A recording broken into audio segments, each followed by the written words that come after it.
Morning, please be seated. Morning. Morning.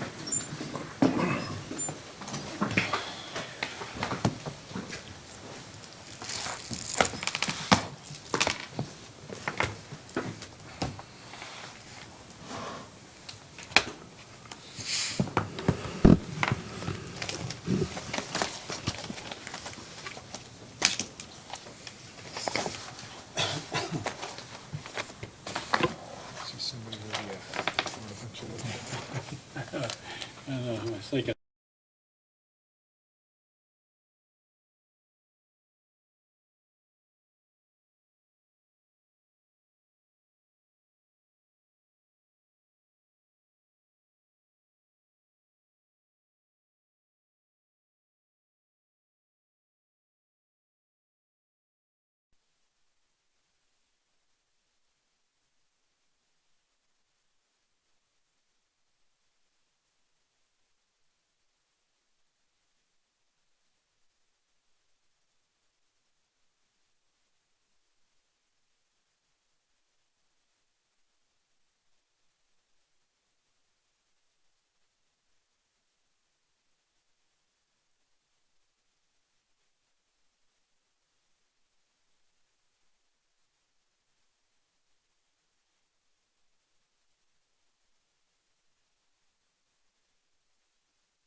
Okay, we're now on the record. This is the Kentucky Public Service Commission. My name is Michael Schmidt. I'm chairman of the commission. Seated to my right is Vice Chairman Robert Cicero, and to my left, Commissioner Talina Matthews. We're here today on case number 2019-00268, application of Knott County Water and Sewer District for an alternative rate adjustment. The hearing today is pursuant to an order entered by the Commission on January the 10th, 2020, to discuss several matters, most notably the benefits that the Knott County Water and Sewer District provides to its employees, including but not limited to commissioners. Although it doesn't specifically set out in the order, I think everyone knows that the issue involves primarily the benefits, but here are the issues that we'll be at least asking about today. And one is the proposed, I guess, contract or amendment to the contract with the Corps of Engineers. I know that was pending. We don't know what the present status of that is, but the Water and Sewer District had asked for an increase in rates to cover the anticipated cost of drawing, I guess, down an additional 2 million gallons of water per day. In addition, health insurance credit, commissioner benefits, clarification of health insurance adjustments, and I think there may be a question or two about closed session information as I see it on staff counsel's memo to the commissioners. So I noticed that notice was given by, I guess, notification in the Troublesome Creek Times. That's correct, and that's been filed in the record? Yes, sir. So at this time, would the parties, attorneys for the parties, please identify themselves, their clients, and witnesses, if any, who are here today. And we'll start off with Knott County Water and Sewer District. Please, Commission, Mr. Chairman, good morning. My name is Mark David Goss. I have with me Allison Honaker. We're with the law firm of Goss, Sanford in Lexington. We have with us Dave Smith, who's the chair of Knott County Water and Sewer District. We have Ricky McDaniel, who's a commissioner. We have Dale Hamilton, who's a commissioner. We have Terry Jacobs, who's a commissioner.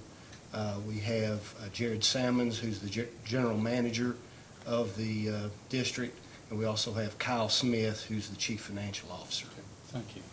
And for the Office of the Attorney General? Good morning, Justin McNeil, John Horn, and Mike West on behalf of the Attorney General's office. Letcher County Water and Sewer District. Your Honor, on behalf of Letcher County Water and Sewer District, Jerry Woocher, with Stolkeen and Ogden, my address is 300 West Vine Street, Suite 2100, Lexington, Kentucky, 40507. Is anyone here for City of Hyndman? Your Honor, the order granting intervention in this case spoke of joint participation by the City of Hyndman and Letcher County Water District.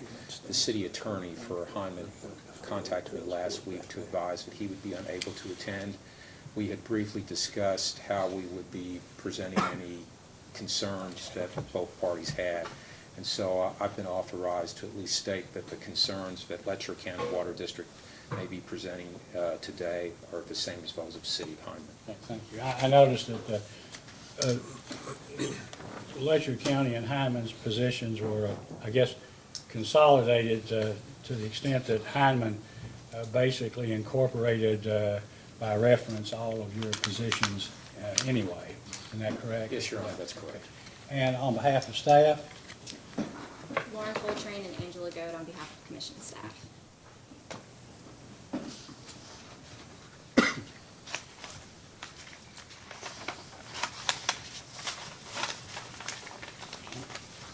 Now, before we begin, well, let me say first, I think because of the nature of the hearing, that we'll change the order a little bit, and that going first in terms of questioning will be staff counsel, followed by commissioners, and then Mr. Woocher, the Office of the Attorney General, and then Mr. Goss, you'll have the last. Is it okay if I qualify the witness when they're Yes, you called? can. Yeah, I assume that you Yes, would. sir. Okay. That you would qualify each witness so that then Ms. Coltrane would have an opportunity to ask the questions. Very good, Mr. Chairman. Is there anything at this time that any party or counsel for the parties would like to bring to the attention of the commission before we start? No, Your Honor. Okay, thank you. All right, Ms. Coltrane, would you like to announce who you'd like to examine first? David Smith. Okay. Well, Ms. Coltrane, this is your first hearing. Counsel for the party who's responsible for having the witness here will generally qualify the witness by getting the name, address, and general qualifications, and then you may ask, okay? Thank you, Chairman. Okay, you may ask. You'd like to swear me in, Mr. Chairman? No, I can be help with it. All right. Mr. Smith, do you solemnly swear or affirm under penalty of perjury that the testimony you're about to give will be the truth, the whole truth, and nothing but the truth? I do. Okay, please be seated. Mr. Goss? Thank you, Mr. Chairman. Mr. Smith, would you please state your full name for the record? It's David Kelly Smith, And what is your age, and what's your address, and what's your occupation? 61 years of age. My address is 474 Highway 1087 West in Leeburn, Kentucky, 41831. And my occupation is a consulting engineer. All right, I want to take you through your qualifications and your education, just so you have not filed pre-filed testimony in this case, is that correct? That is correct. All right. If you would, Mr. Smith, please tell the commission what your educational background is, starting with high school and taking it on through any postgraduate work. Okay. I graduated from Knott County Central in 1976. I graduated from Morehead State University with Associate of Science and Pre-Engineering degree in 1978. I graduated from the University of Kentucky in 1980 with a BS in Mining Engineering. Subsequently, I took some MBA courses, but I've failed to complete the MBA. Tell the commission what professional certifications you currently hold. I'm a professional licensed engineer in Kentucky and West Virginia. I have several, surface foreman in Kentucky and West Virginia, underground foreman in Kentucky, certified MSHA instructor for surface and underground.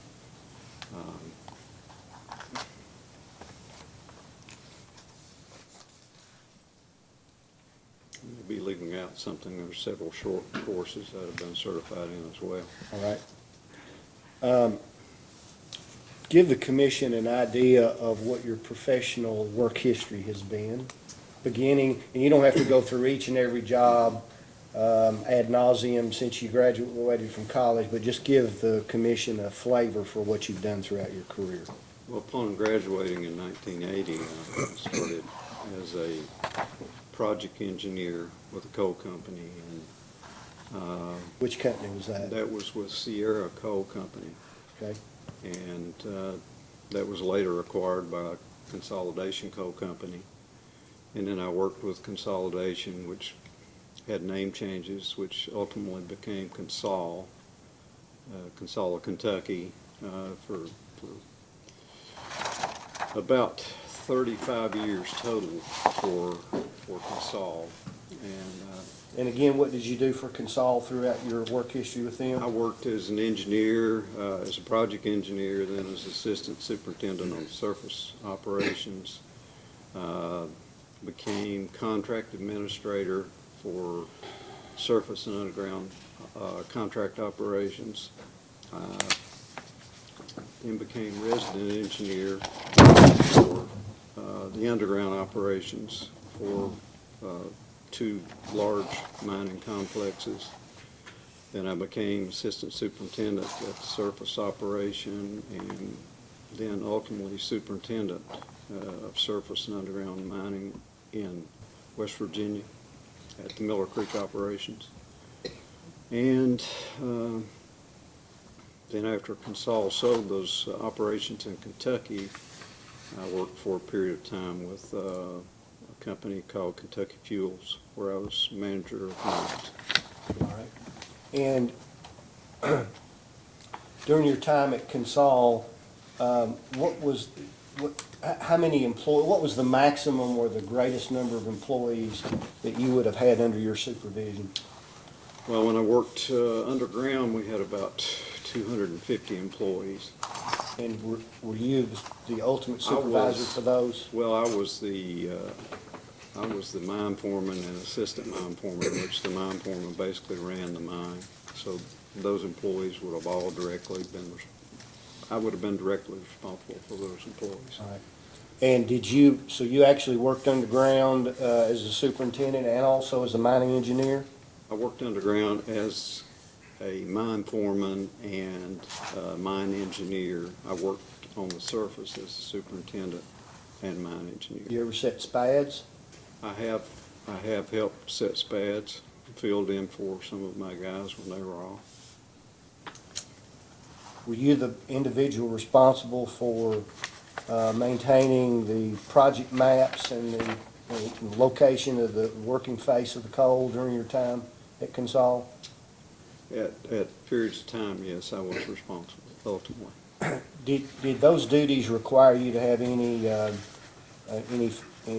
finance background, or did you delve into the finance aspect of the business at all? Oh, yeah. When I was superintendent, I had direct financial responsibilities for the operations. All right. And approximately, what would have been the budget on an annual basis for Consol when you were overseeing its finances? Oh, I mean, directly responsible for projects of a magnitude of probably $15 million. Were you also a mine safety health administration impoundment inspector? Yes. What is that? Well, the impoundments are associated with the preparation plants that actually process and clean the coal, and those impoundments have to be inspected regularly, and you have to actually certify those impoundments on a yearly basis. All right. What other, besides your service on the board of Knott County Water and Sewer District, what other boards of directors, either for-profit or non-profit, have you been on or are you currently on? I currently serve on the Knott County Soil Conservation Board. I currently serve on the UK Mining Engineering Foundation Board. I'm a member of the Troublesome Creek Environmental Authority, and as chairman of the Water District, I serve on the Kentucky River Area District Development Water Council. All right. And are you retired, or you still have an active business besides those other activities? Well, I like to say I'm semi-retired, but I still work on projects. I work on projects involving capturing greenhouse gases and destruction of that. And how long have you been on the Knott County Water and Sewer Board as a commissioner, and how long have you been its chair? Sometime in 2012 is when I came on board, so that's, what, 8 years, roughly 8 years. And I've been chairman about 5 of those years. All right. Pass the witness, Mr. Chairman. Ms. Coltrane, questions?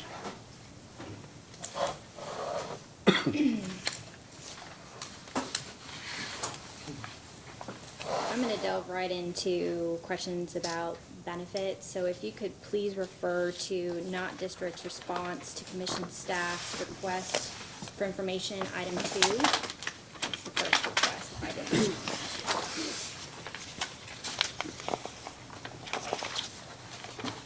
Staff 2-2. Staff 1-2. I don't know that we have that. Thank you.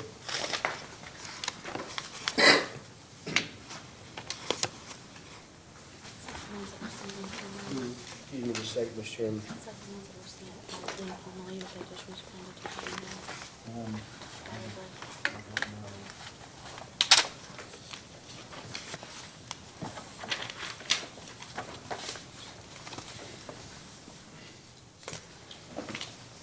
Yeah, I consult with council just Yes, you Mr. may. Chairman, and see what she's talking about. We may have it.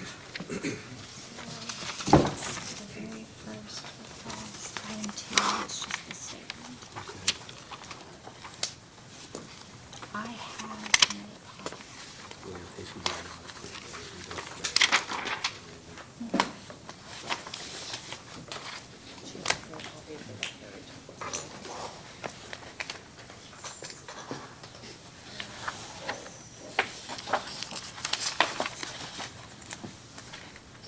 Yes. You got the second, and I couldn't find the first for some reason. I apologize. That's fine. Thank you. We'll get it back to you. Thank you.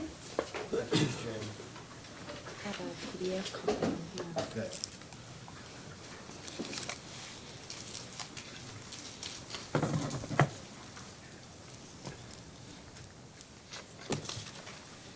Now, Mr. Smith, when you look at that item 2, do you see where Knott District states each commissioner is currently receiving a salary of $6,000 annually, also offered health, dental, vision, and life insurance benefits unless appointed on or after May 17th, 2019? I do. So just to clarify, prior to May 17th, 2019, a commissioner on the board of Knott District could receive a $6,000 annual salary and health, dental, vision, and life insurance benefits. Is that correct? That is correct. When were commissioners first offered health benefits?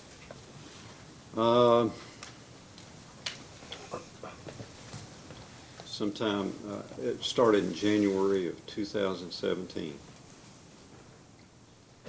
And how did the offer of benefits to commissioners occur? At sometime in 2016, I was working in West Virginia at that time, and there was staff reductions there, and I actually lost my health coverage at the company I was working for. And I had COBRA coverage for a number of months, and the board was receiving dental coverage when I came on in 2012. And I was nearing the end of my COBRA coverage, and I discussed with our general manager to check with the PSC to see if there was an opportunity to offer health benefits as well. And upon doing that, he relayed to me that there was the possibility to do that, and that there was a staff opinion based on Laurel County that was out there that allowed that to occur. And sometime in the fall, late 2016, I brought that before the board in executive session. We discussed it, that it was possible to offer those health benefits, and we all pretty much agreed to that. And after coming back into open session, we obviously have failed to err of an omission. We didn't put it on record with a formal resolution.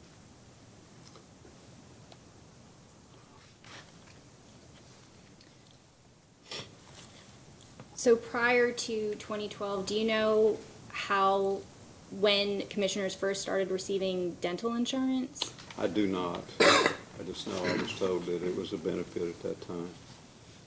And you said that the general manager at the time checked with the PSC to see if they could offer health benefits. Who was the general manager? L.J. Turner. And did he indicate who he had spoken with at the PSC? No, he did not. Or if he did, I can't remember who he told me.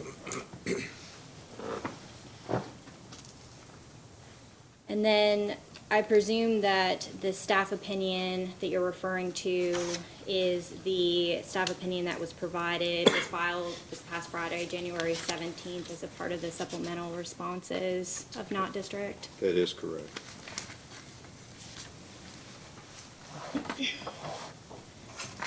Who on the board at that time voted for the benefits? All members were present. Would have been myself, Larry King, who was the deputy judge, Greg, I have a mind block right now. Mullins. Greg Mullins, yes. Dale Hamilton, and Terry Dean Jacobs. Did you also discuss granting benefits with legal counsel at the time? You know, we always have our attorney present in our meetings, in executive session as well. So I have to say we would have, yes. Who would that have been? Calvin Tackett.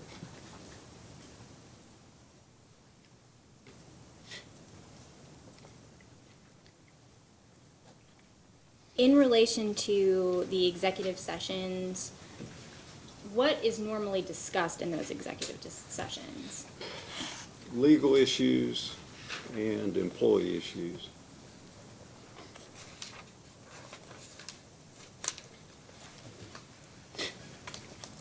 As to the May 17th, 2019 date, which appears to be the cutoff date, if before you get both salary and benefits, if after there's the choice, which I believe is also based on a resolution, how was that May 17th date chosen?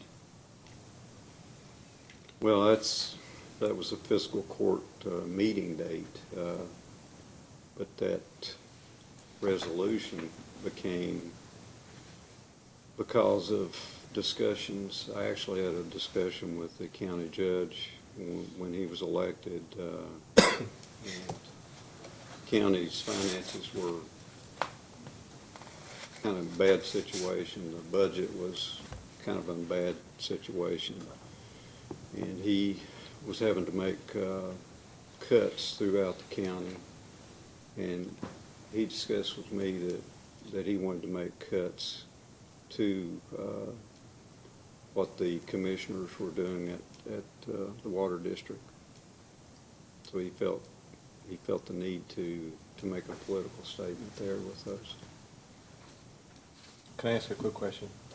What were the cuts that the judge executive was requesting? Personnel cuts? Well, for the county proper, he was having to lay off people. He was having to potentially cut their health benefits. And I think probably sold some of the county vehicles. There was just a number of measures that he had to take on when he first took office to try to balance the budget. But then what did he ask the water board, what kind of cuts did he ask the water board to make? Well, he was talking about either, basically what the resolution was, either keeping the health benefit or keeping the salary. Okay. All right, thank you. And who was the judge? It's the current judge, Judge Jeff Dobson. If you could now, we're gonna look at that May 20th, 2019 resolution, which it's the same information, the same responses to commission staff's first request, but it is item number 1. Yes. I just wanted to make sure. Okay, ask your question. Who drafted this resolution? I can't tell you that. I assume the board attorney, or the, not the board attorney, but the fiscal court attorney. Do you know when it was drafted? I have no idea. I was obviously before May 17th.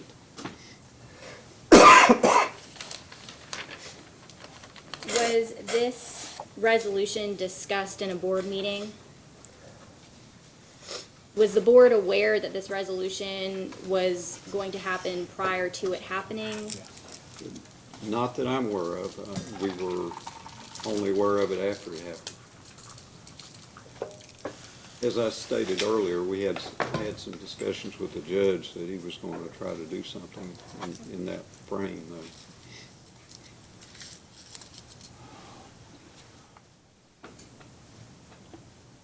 So you aren't aware of really the process of, beyond the conversations that you had with the county judge executive, the process of how this resolution came into place and at all? No.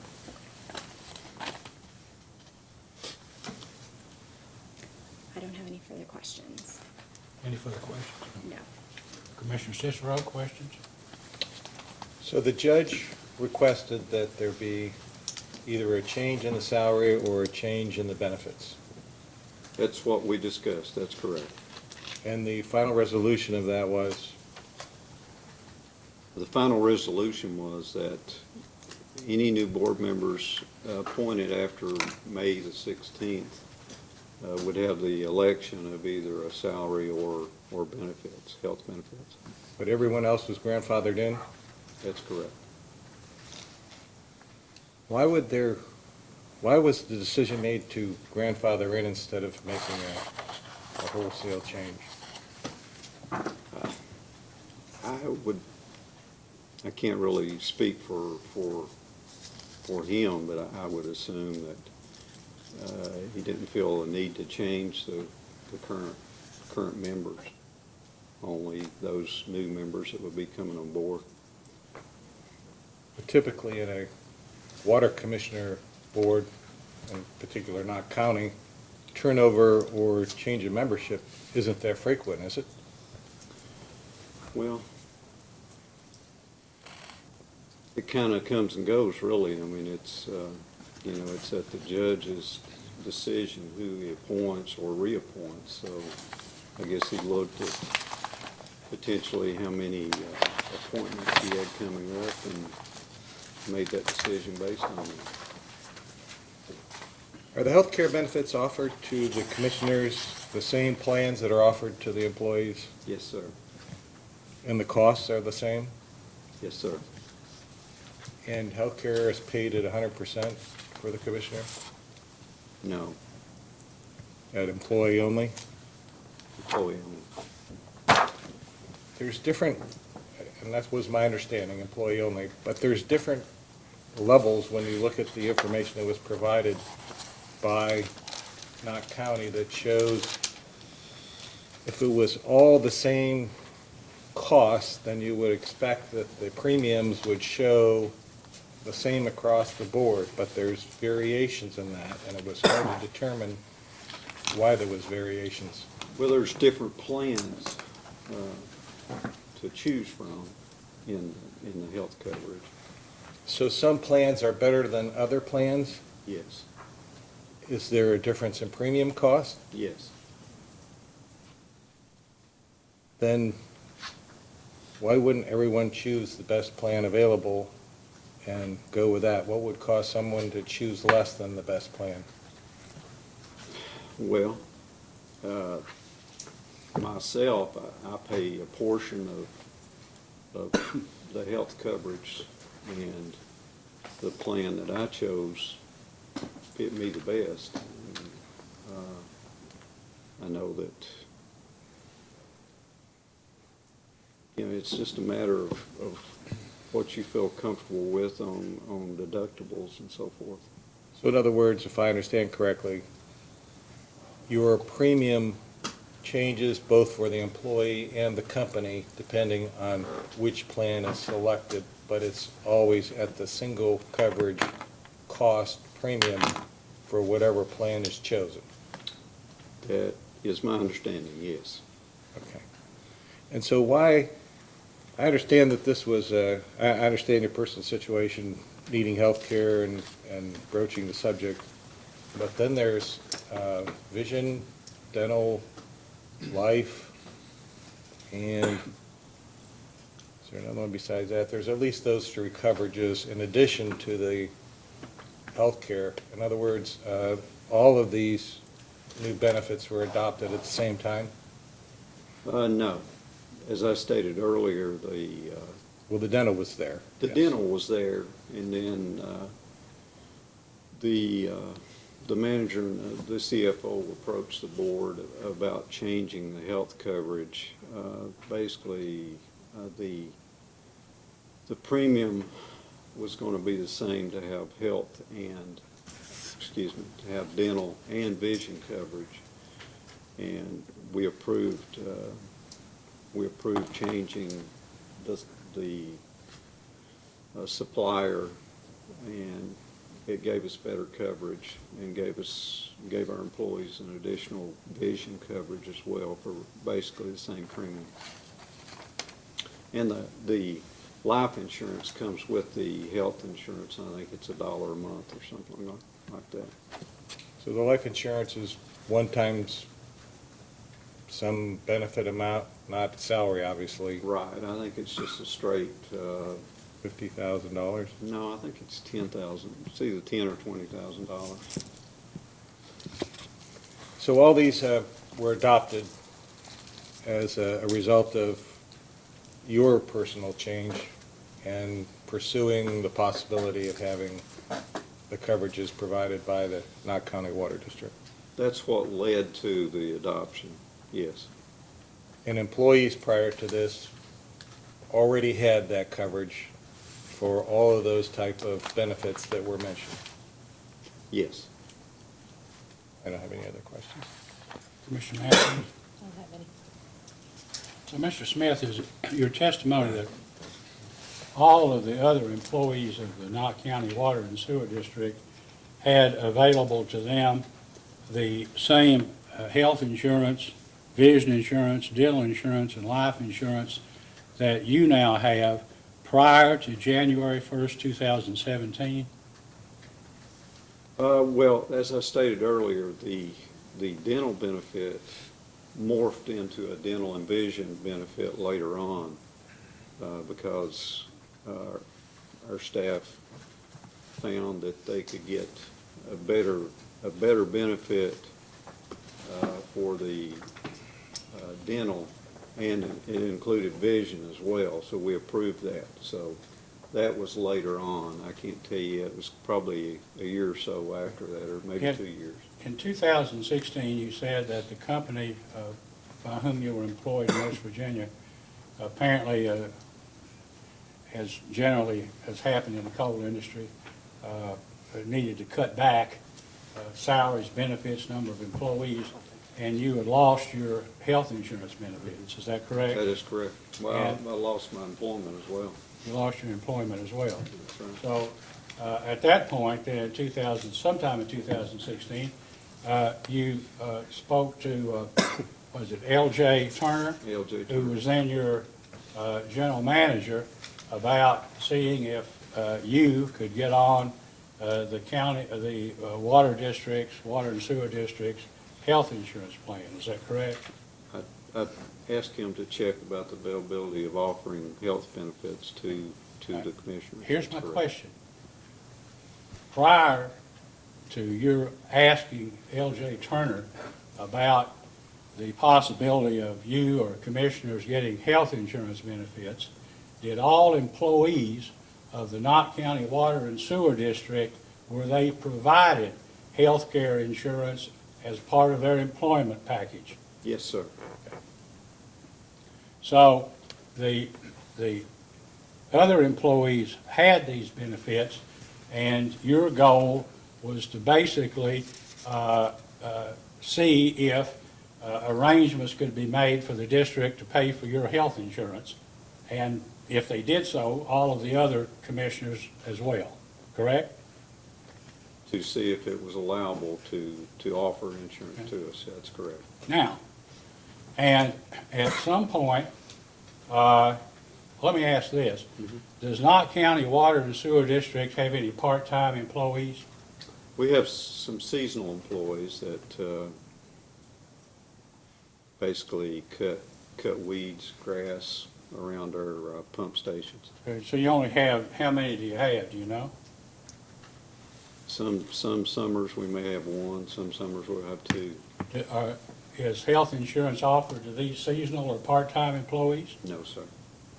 You don't work for, full-time as a commissioner or as chairman of the Knott County Water and Sewer District, do you?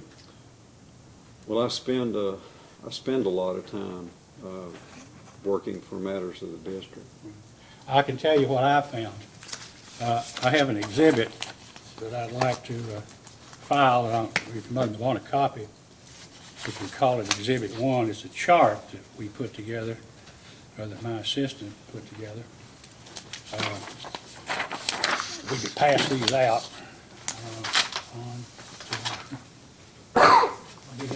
Right, there, well, I need one badly. Need all the help I can get. I guess the witness probably will need one too. You have another one, or I got plenty of these. I may not have enough of the others, but I've got plenty. Does everybody have one? This, let me tell you what this is, Mr. Smith. This is a compilation. Knott County Water and Sewer District furnished this commission in response to a data request, all of the minutes from, I guess, 2015 forward. And so your commission meetings always opens with the time that the meeting starts and the time that the meeting stops, right? And those have been incorporated into this exhibit as a demonstrative exhibit, okay? And I went through, and just for the year 2019, computed the time, and the entire time spent in meetings was 19.2 hours, rounded off to 19 hours. And you were at all the meetings, according to the minutes. You never missed a meeting, okay? Yes, sir. Now, at the $6,000 per year, your salary is $6,000 per year, correct? That's correct. And you've been through new commissioner training and the other training that is provided annually by the Public Service Commission, Kentucky Rural Water Association, so forth, correct? Yes, sir.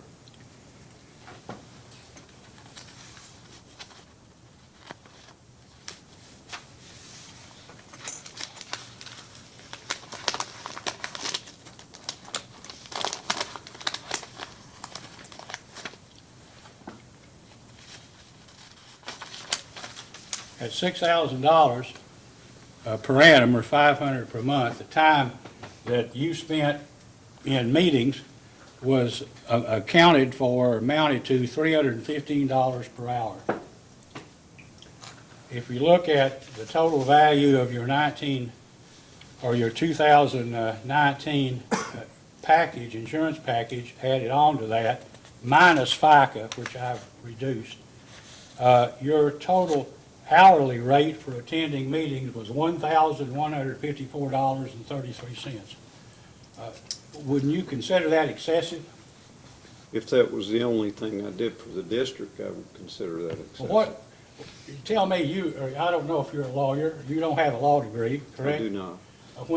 When your commission acts, doesn't it only have the authority to act during the course of a meeting? And the acts that the commission takes have to be done in accordance or during the course of a meeting? That's my understanding. Now, let's talk about the meeting. When this subject was brought up, you've testified that you brought it up in executive session. Is that correct? That is correct. Why didn't you bring it up in open session so all the members of the public, including the newspaper, could see it? You know, I've thought about that several times. It had to be an error of an omission. I can't really pinpoint a reason that we didn't. I don't know if we were involved in something else at that time that took the focus off of it, but that's all I can Now, point to. you've been to trainings conducted by the Public Service Commission. Is that correct? I have. And during the course of those trainings, oftentimes, maybe usually, a representative of the Kentucky Attorney General's office is present and makes a presentation about what business can and can't be discussed in executive session. Isn't that correct? Yes. And isn't it fact that you know that you can't discuss general employment issues and compensation issues, especially compensation for a commissioner in executive, or benefits for a commissioner in executive session? It's my understanding that we can discuss employee issues in closed session. General employee issues? Well, employee issues as a whole, yes. I'd suggest that you maybe need to get Mr. McNeil, perhaps, to get someone from his office to furnish you with a copy of the pamphlet that the Attorney General publishes on what a member of a public body can and can't do, or can and can't discuss in executive session. Because let me point this out to you. There is a case called Thompson, Grigsby, and Ratliff versus Floyd County Board of Education, in which action taken in executive session, general personnel action was determined to be improper. And after that, any action that was taken by the board couldn't correct the problem. So I guess what I'm suggesting, I don't know, maybe you need a legal opinion, as to whether whatever you've done with respect to granting yourself insurance benefits may or may not be valid. But in any event, when you came out into open session, there was no motion made or adopted granting any of the commissioners, including you, health insurance benefits. Isn't that correct? We couldn't find any minutes that reflected that. That's correct. And a board speaks through its minutes. Yes. Right? And if it isn't in a minute, if it isn't in the record, then it isn't valid. It isn't proper action. Would you agree with that? That would probably call for a legal opinion.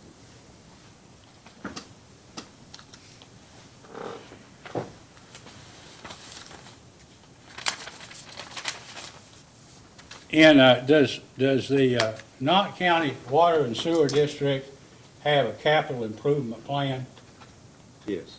Okay. And what does that plan provide for? Well, I mean, we look at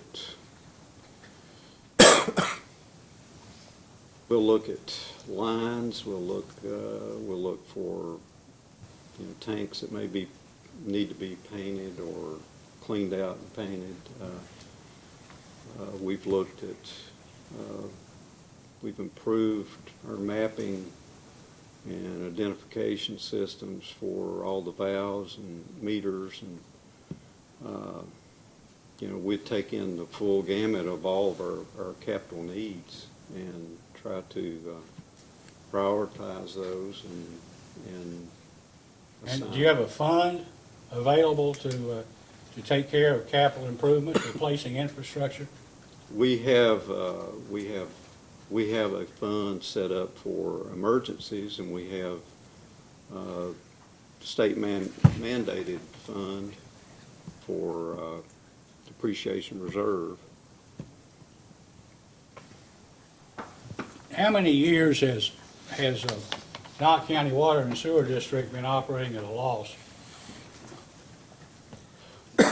We have, as far as financials, when you assign depreciation, we've been, if you include depreciation, we've been losing or show a loss for probably the last potentially ever since I've been involved in it, there would have been a loss, including depreciation. Since 2012? Yes. And as far as you know, there could have been a loss or losses prior to 2012 when you came on the board. Including Right. depreciation, yes. What made the board decide to seek a rate increase in 2019? So we could fully recover depreciation for long-term replacement issues.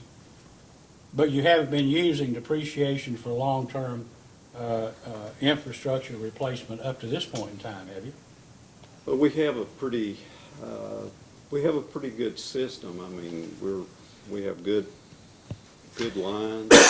But we're looking towards the future. We don't want to fall into a category where we don't have the depreciation reserve to accomplish that in the future. So that's why basically you sought an 80% rate increase? We haven't asked for a rate increase for a number of years. Since 2002, Yes. 18 years. Mhm. Is there any particular reason why? There's a lot of political pressure not to seek rate increases. And who does that political pressure come from? It usually comes from the county government. What is the relationship between county government, fiscal court on the one hand, and the water district, Knott County Water and Sewer District on the other, as far as you know? Well, we have a working relationship with the county and trying to, if we have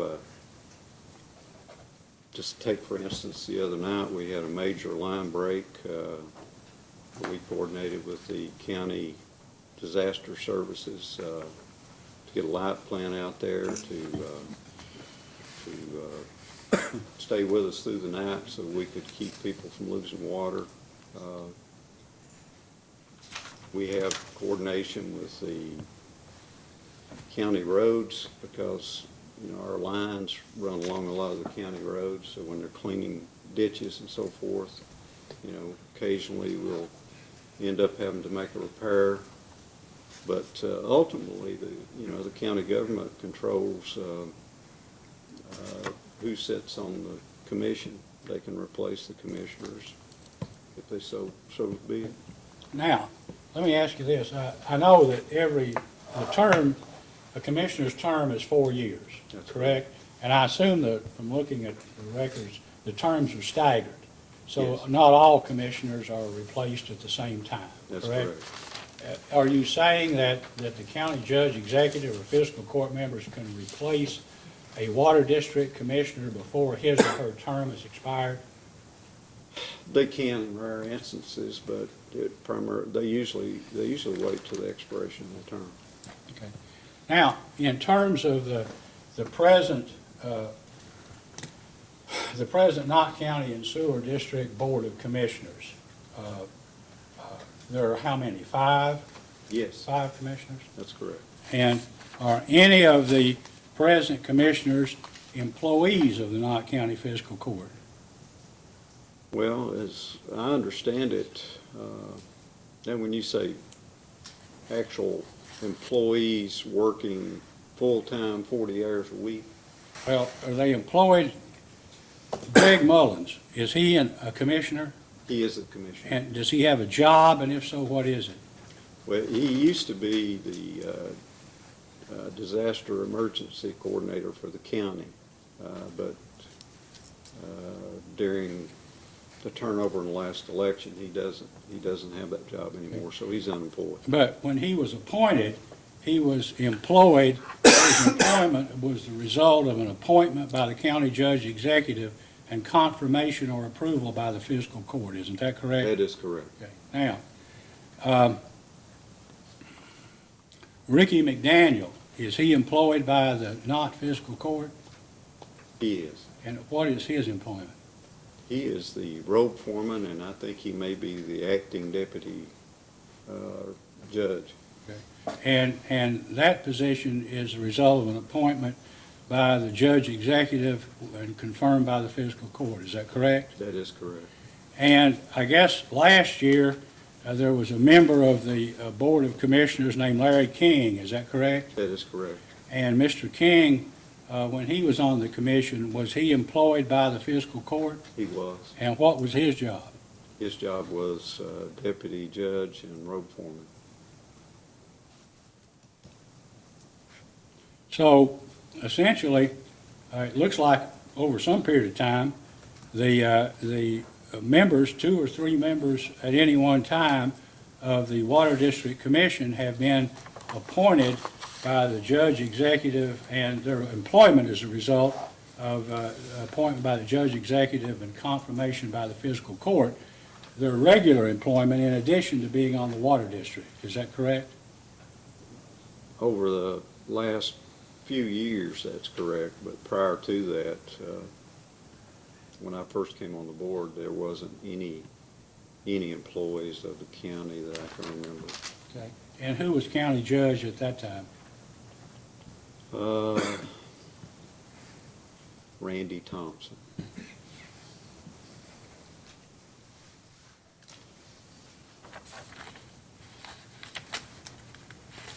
And did Randy Thompson finish his term? He may have finished that term, but I think he was reelected and didn't finish that term. He didn't finish the term because basically he was convicted of a felony in federal court and served time in a penitentiary. Is that correct? That's my understanding. And then subsequently, he was followed by Zach Weinberg. That's correct.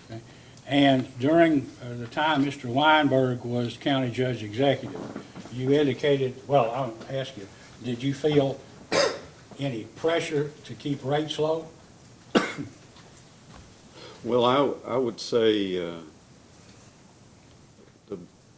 the county was in pretty tough financial situation and a lot of loss of employment in the area, and there was always the stigma attached to trying to raise rates. Let me ask you, I know you're an engineer and you basically manage the coal company and companies, been a consultant.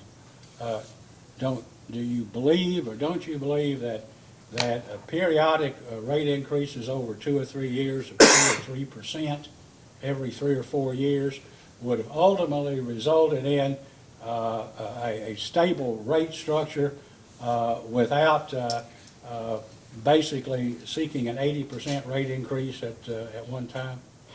I don't disagree with that thought process that, looking back retrospectively, incremental increases would have probably been better.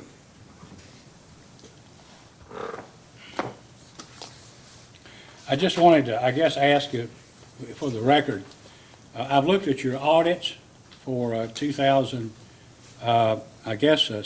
18, 16. It showed in 2016 the district had an operating loss, including depreciation, as you Yes, point sir. $980,042.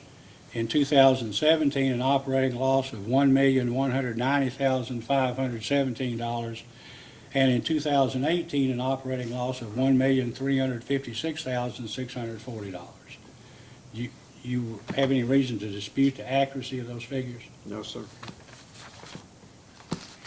In your rate increase, or your request, you saw, I guess, the staff recommended, we haven't acted on it, the Right. staff recommended an approximate, 70% rate increase. That's what they thought you needed, excluding the request for the additional 69,000 or 62,000, whatever, for the additional 2 million gallons a day you want to draw down out of Carfork Lake, correct? Yes, sir.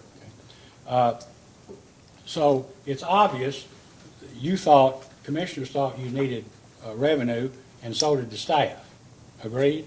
Agreed. But in your, in your application, you asked that the amounts be, the amount of any increase be staggered or implemented over a 3-year period, or 2 additional years after the year the rate increase was granted, correct? That's correct. Okay. And why did you make that request? Kind of like the question you just asked me on incremental increases rather than a major hit at one time. Okay. And what does that mean in practical terms? That people would be upset, or they would suffer an immediate financial hit much greater if the rate increase were implemented at one time? Yes, sir. Do you know, or have you calculated, or anyone to your knowledge, how much revenue the Knott County Water and Sewer District would lose over the 3-year period by implementing the proposed rate increase over 3 years instead of 1 year? I can't really remember that number. Well, let me just say, I asked staff to calculate that yesterday, and according to staff, these kind of figures are beyond my ability. The first year, the district would lose, in terms of revenue it didn't get, $502,942, $272,384 the second year, and due to an over-collection rounding error, the district would gain $4,993 on year 3. The total lost revenue for the 3 years would be $770,333. I mean, do you think the district can afford that kind of loss? Well, as I stated earlier, I think the incremental increase is better for the customers. Long term, I think, as I stated earlier, I think we have a pretty stable situation in our district, and I think with the capital improvement plans that we could weather that for the 2-year period. Of course, if you start using your depreciation reserves for infrastructure improvements, basically it means you're going to have to come in for a rate increase sooner. Isn't that right? I mean, you've been using your depreciation now for current operating expenses over the last 18 years, right? Yeah, pretty much.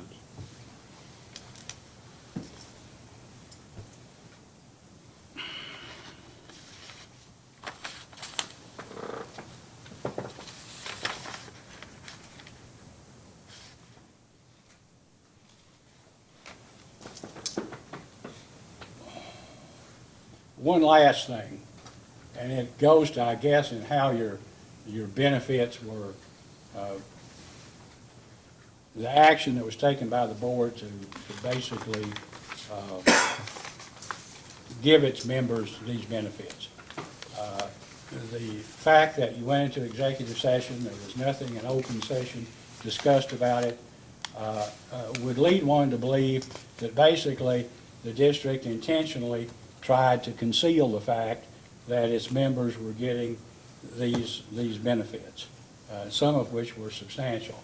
And I want to ask you, were you aware of the fact that the Knott County Water and Sewer District filed 2 confidentiality motions seeking to keep the amount of money that the district commissioners received in benefits secret and confidential so that members of the public wouldn't see it? Did you know that? I'm not aware of that. I thought there was a motion to keep individual persons not identified. Well, it said you had a right to privacy. But as a public office holder, would you agree that the amount of your benefits and pay or compensation, or however you want to construe it, that the public ought to be able to see it?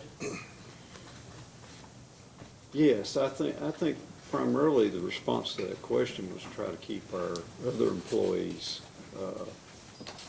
non-identified because, you know,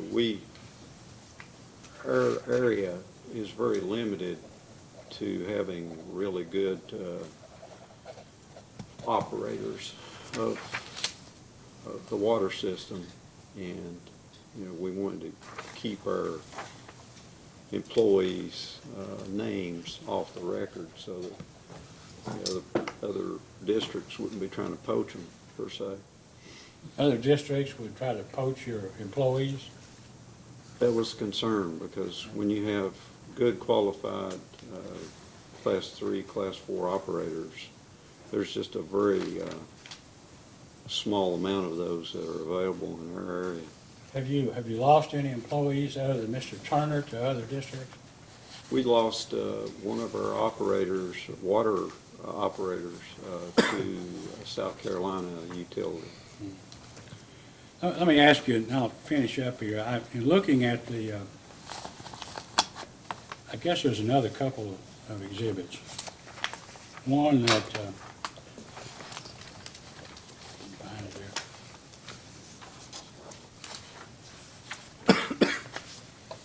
here. It's, I guess, Knott County Water and Sewer District's answer to Commission staff's second request for information issued December 20th, 2019, and it's page 1 of 2 on item 3. Mr. Goss. Yeah, if you would. Actually got that.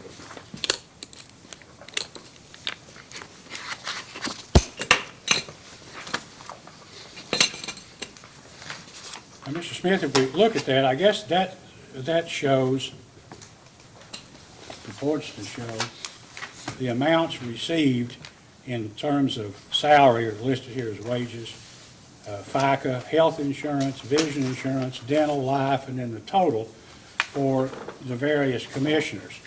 And I noticed that the benefits are different.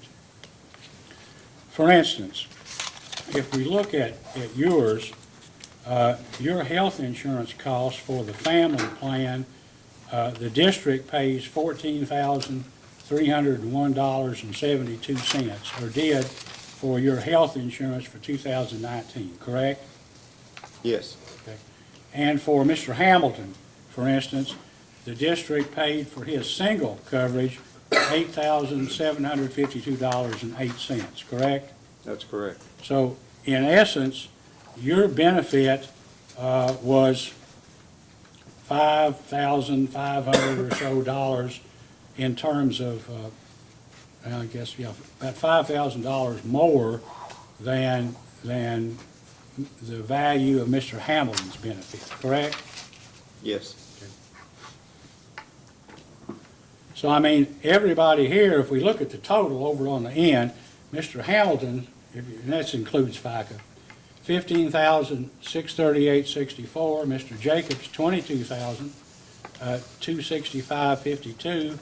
Mr. King only worked part of the year, $7,161.79. Mr. McDaniel is new.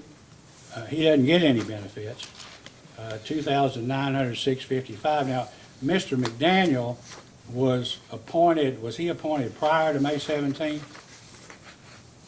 It was after May 17th. Was it after? Okay, so he doesn't, but wouldn't Mr. McDaniel, assuming he's a county employee, I assume, does the county have insurance on its people, on its Yes. employees? Now, I know that in some of the information that we've got here, and I'm sure council will ask you later, but a credit is given to employees who have their own health insurance or who have health insurance from a different source, correct? Are you That's correct. familiar with that? That's correct. Would Mr. McDaniel be entitled to the credit? No. Then Greg Mullins, $7,289.88. He's a couple, but, and I don't understand, maybe somebody else would know more, but he doesn't get the health insurance either. Do you know why Mr. Mullins doesn't get the health insurance? He's a retired Kentucky State Trooper, and he's already has health coverage through the state retirement system. And the value of yours on the couple is $22,117.20. No, your family, I'm sorry. That's correct. Okay, all right. So, I guess the employee can pick the plan they want, and the amount that's paid by the district goes up or down or varies depending on the plan that the employee wants, correct? That's correct. And this is the amount, you may pay a copay or something, but this is what the water and sewer district pays out for your health insurance, correct? That's correct.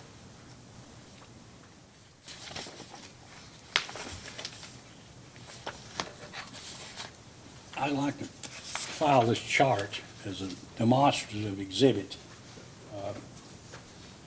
The actual minutes are in the record. I have no further questions. I don't know who was next. Mr. Wutcher, I was going to let you go next and work up the list. Thank you, Your Honor. Good morning, Mr. Smith. Good morning. I have just a few questions. Let me start off by asking, the commission staff in its report recommended that all the expenses related to the commissioner benefits be disallowed, and Knott County submitted in its response that it was accepting that recommendation. Is it still the district's position that those expenses now should not be recovered through the water district's rates? Yes.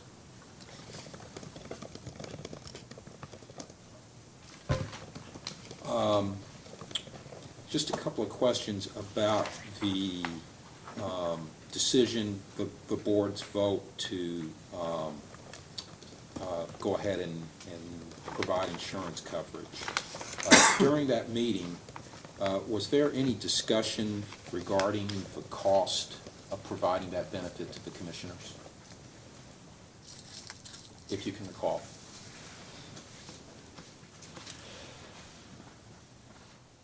I can't recall the specific number. No, I can't. Okay. Was there any discussion concerning whether the decision to provide insurance to the commissioners would be, how it would be interpreted by the public?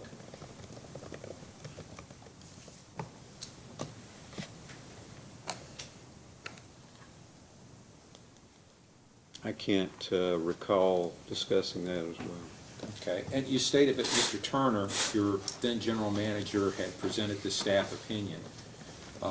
Was there any discussion or any attempt by the district to review what other water districts had done in the manner of providing health insurance to their commissioners? As I stated earlier, the opinion or the staff's opinion primarily is talked about Laurel County and cited specific statutes that covered the benefit to be allowed to the commissioners, so that, I don't remember actually talking to other districts. Okay. The actual policy, you stated there's nothing in the minutes to reflect the action of the board to expand the insurance coverage to its commissioners. Is that correct? That's correct. And to your knowledge, is there anything that has subsequently been done by the board to vote on it in open session? Nothing in the board, the resolution by Knott County, pretty much states that they desire to make no changes in compensation and benefits offered to board members that were appointed on or before May 16th, 2019. So pretty much is approval of anything that's happened in the past. Well, and I guess what I'm going after is just simply, there's nothing in the minutes, is that correct, about this policy? That's correct. Is there a separate resolution that the board enacted? As I stated earlier, it was probably an error of omission. Okay, well, and I'm just trying to find out, has the board adopted some type of policy statement or policy handbook that extends, that says insurance coverage will be provided to employees, officers, and commissioners?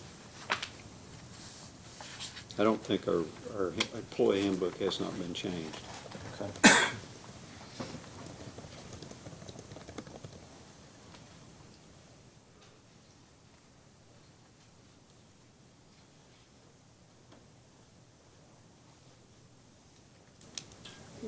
One question regarding, I take it Knott County Water and Sewer District accepts the action of Knott County Fiscal Court as embodied in that May 17th resolution. Is that correct? Yes, we've not objected to it at all. Okay, that resolution basically makes equivalent either salary or health insurance benefits its compensation, doesn't it? Well, I don't know, it makes it, could you restate that? Well, let me put it this way. The resolution says you can either get $6,000 in salary, or you can get health insurance coverage. So it's either one or the other, but that's your compensation. That's correct. Okay. Now, the statute has the district, would you agree that some of the costs related to health insurance coverage will exceed $6,000? Yes. Has the district looked at the question as to whether by providing health insurance coverage that exceeds $6,000, it will be in violation of the statutory limitations on the amount of compensation the district can provide to its commissioners? The way I understand it, in the staff opinion, it's already addressed that the health insurance would not be considered above and beyond what the compensation level is. Didn't the Knott County Fiscal Court essentially say that those benefits are compensation? Well, they give you the option to pick one of those.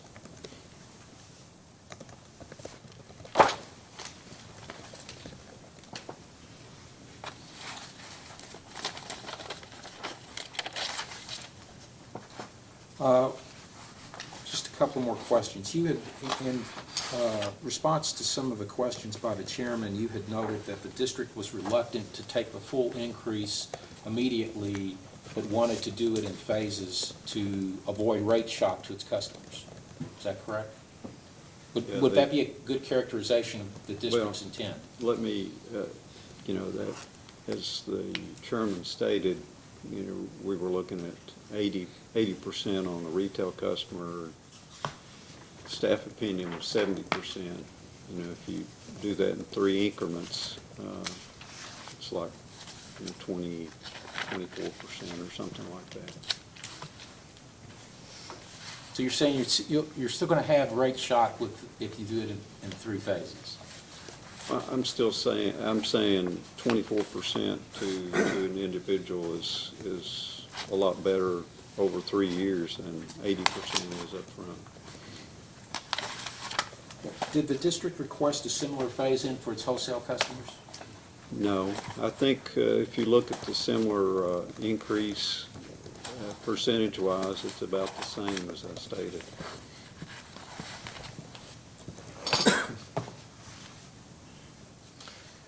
You mentioned that the district had changed its health insurance provider a few years ago. Can you tell me when that actually occurred? I don't think I said health insurance, it was the dental insurance provider. So to your knowledge, while you've been on the board, has the district always been using the Kentucky Employees Health Plan? Yes. How frequently does the district examine that plan to determine whether there might be other plans out there that would either be more cost-effective or meet the district's needs? You know, I'd have to defer that to our CFO. They're the ones that kind of look at those cost-saving measures on that part. Okay, you don't recall ever having the issue raised in the discussion by the Board of Commissioners regarding what are the other vendors out there that are providing, or can we have a request made to the to your staff asking for some type of comparison or survey? I don't recall that, but it's possible. And as regards to the insurance waiver credit, has that been in effect while you served on the board? Yes. And are you aware of any other entities in the area or region that provide a similar type of credit to their employees?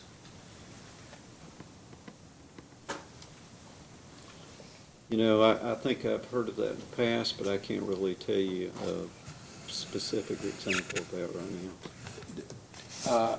In your time on the board, has there been any discussion by the board concerning that health insurance waiver credit? I remember us discussing it early on when I was on the board. And, it appeared that it was a cost savings benefit for the board, for the district. Okay.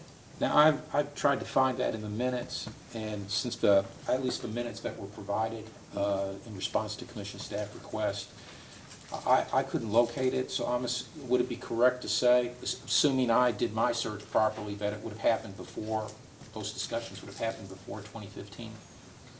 Most likely, yes. Okay. Thank you, sir. That's all I have. Mr. McNeil?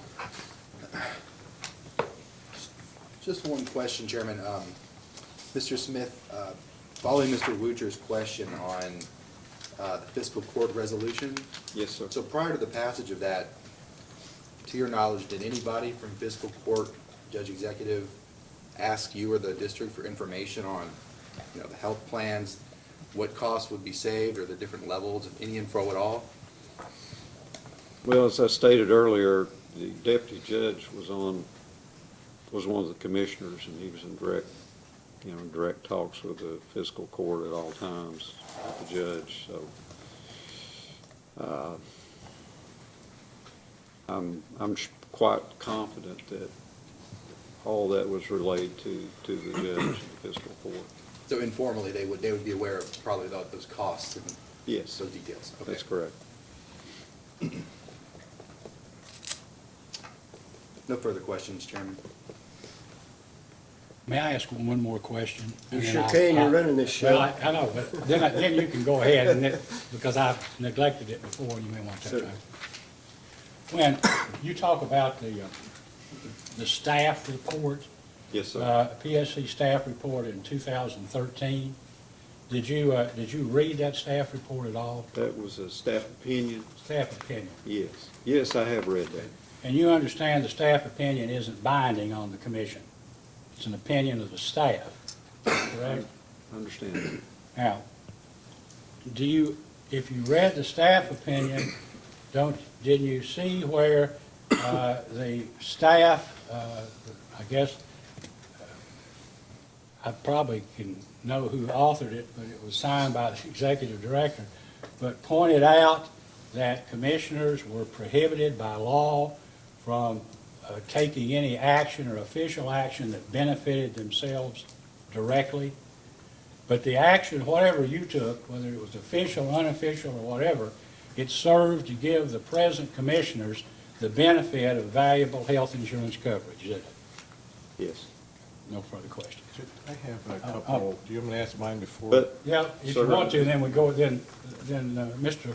Goss can then have the benefit of everything everybody said and go ahead and do his redirect. Can you verify how many employees Knott County has that are covered under a health care plan? including the commissioners. Mhm. Uh,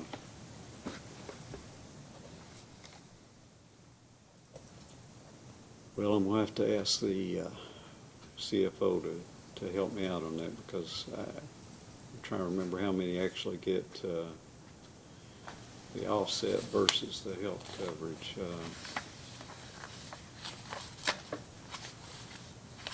Currently, I think there's 1, 2, 3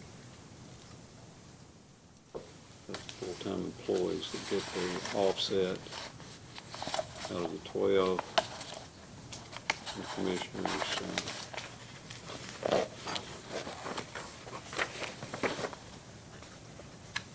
Currently, 1.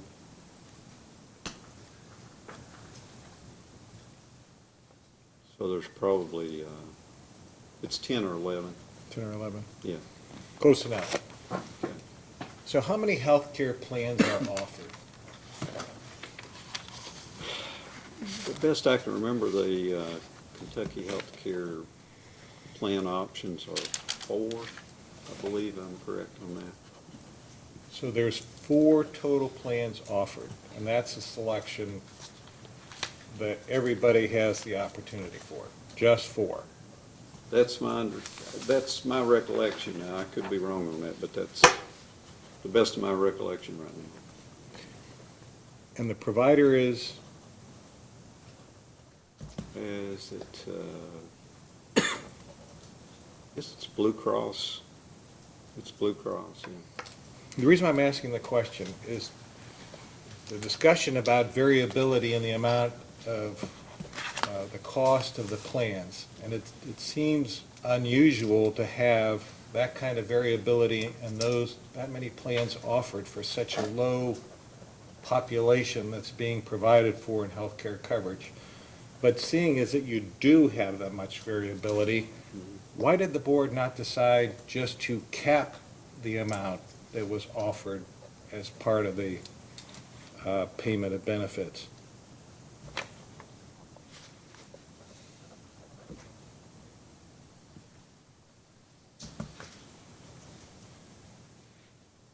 Well, we actually, when the new judge talked, he actually talked about that as an option, so, I mean, we've informally discussed that with the new judge. But that's as early as I can remember that discussion. But it was decided that that wasn't the way to go? But they decided that that's the way they would, the county government decided that's the way they would like to implement it. So they decided to implement a plan that said you can choose whatever coverage you want out of the 4, and regardless of cost, that would be your opportunity if you paid the employer single coverage rate?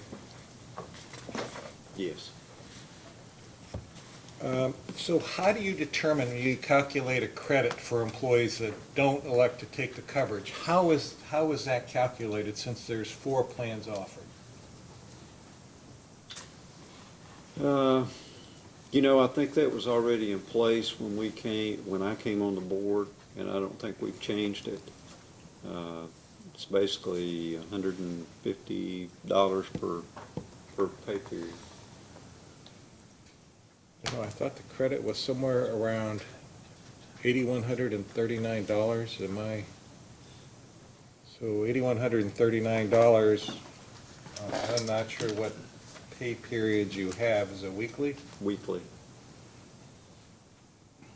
I guess you should come close to that. That'd be $7,500. Still seems that you're a bit off, but you're saying that that benefit was offered prior to the authorization of the May 16th, 2019 benefit authorization, or the resolution that? That was in place with the employees back, as I stated, when I came on the board in 2012. Okay, but that wasn't then selected as the opportunity for implementation for the cost of single coverage for commissioners. Since you already had that established, why was there a decision not to go with the same thing and cap it at $8,139? Can't really address that. I can't remember any discussion on that. You indicated in response to Mr. Wucher's question or statement regarding the fact that you've acknowledged that you're not going to put in base rates the dollars associated with the premiums for commissioners, correct? Ask that question again. I'm kind of. You're not going to implement base rate from customers to cover the cost of the commissioner's premiums. It was disallowed in the amount of some $50,000. That is correct. So do you still intend to pay for that coverage and take those funds out of depreciation, whatever other non-cash collection that has been determined through the rate analysis? I think it's a self-correcting situation that the fiscal court has addressed, and we show a great decline for 2020 in our projected cost. That's been provided, Mr. Vice Chairman, in a supplemental response, or 2020 projected supplemental response to. I just handed it. Okay. Hang on one second.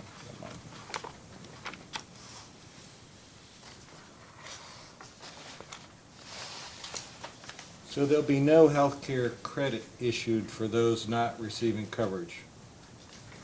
That's correct. And the only one eligible for coverage going into 2020 is yourself and Mr. Hamilton. That's I don't mean to interrupt, that's prorated for 1 month in January, Mr. Hamilton's portion. I wondered why it was so low, and that's what it is, that's just 1 month as opposed to. Yes. Yes. The $12,890 is 1 month? No, that's for Mr. Hamilton only. Oh, yes, okay. But Mr. Smith is, That'd be annual, for the annual. Yes. Yes, for the year. and so that one continues because, Of the resolution basically states anybody appointed after May 17th of 2019. going back to my original question then, you're not going to eliminate coverage even though you're not going to collect it in base rates?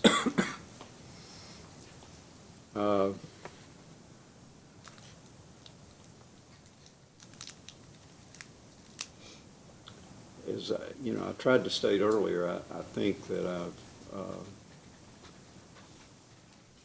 I provide valuable service to the district, far greater than just attending the meetings, and I think it's justified. Okay, but I guess your answer then is yes. Yes. You intend to continue to do it, and at 70 to 80% increase, which is what has been calculated both by staff and yourself, including that coverage, is, in your opinion, still more valuable than the fact that there's going to be this kind of a rate increase, and you're going to take that coverage out of your depreciation or other non-cash item? Yes, as I've tried to state, I think that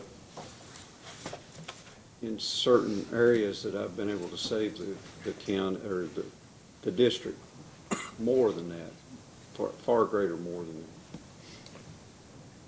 And I'll just ask one last question about healthcare, and then I have a couple of Okay. capital budgets.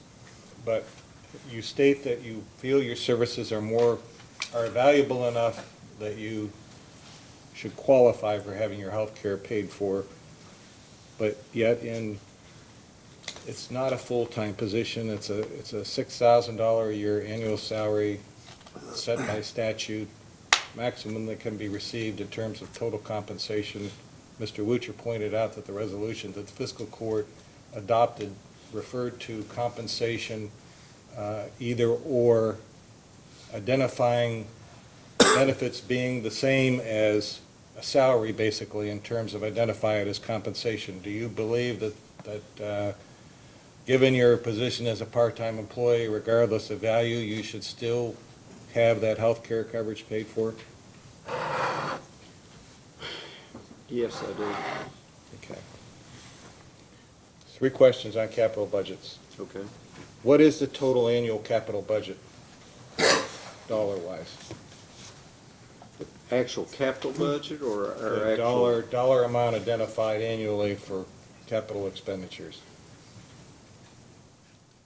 I'll have to defer that to our CFO. We're currently developing. Okay.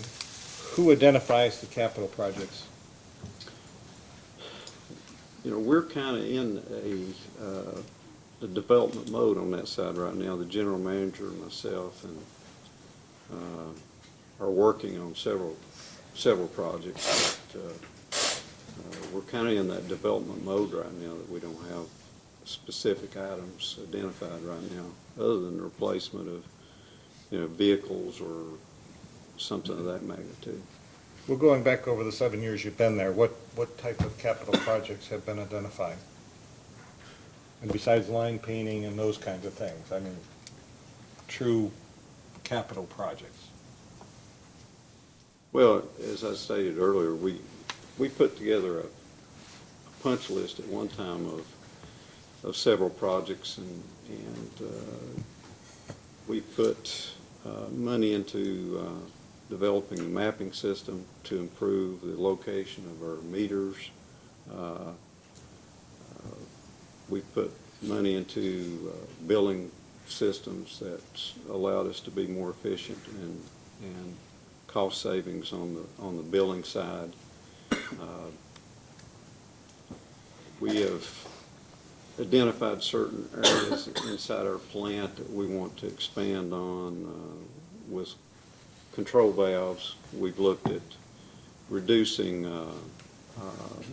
pressure spikes in our system, since our topography is very challenging. We've identified the potential to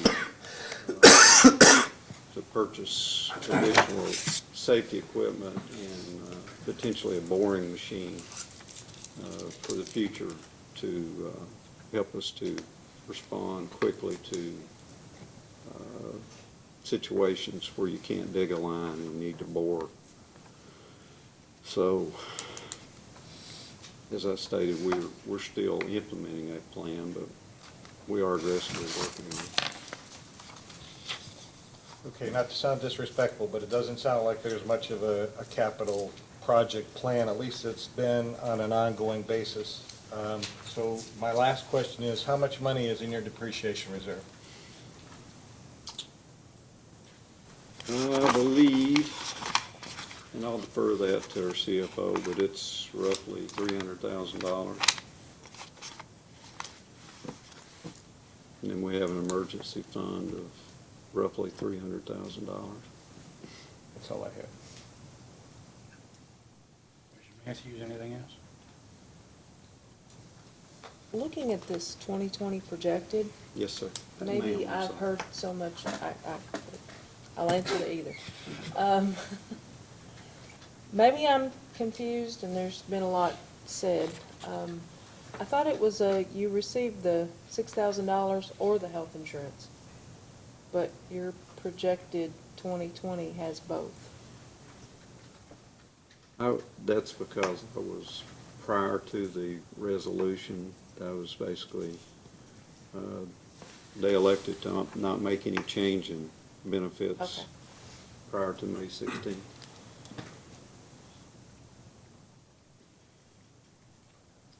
And you're the only person who will fall under that clause? Well, we have two appointments that will come up in late April. We have one appointment that's before the commission right now, so that's how we based our projections, based on those. And So based- yes or no? You're the only person, or you're not the only person? That is correct, that is correct. And Okay. basically, Because that's, I was getting confused with. $320 of my 6,000 salary, or $320 of my $500 a month goes to health insurance.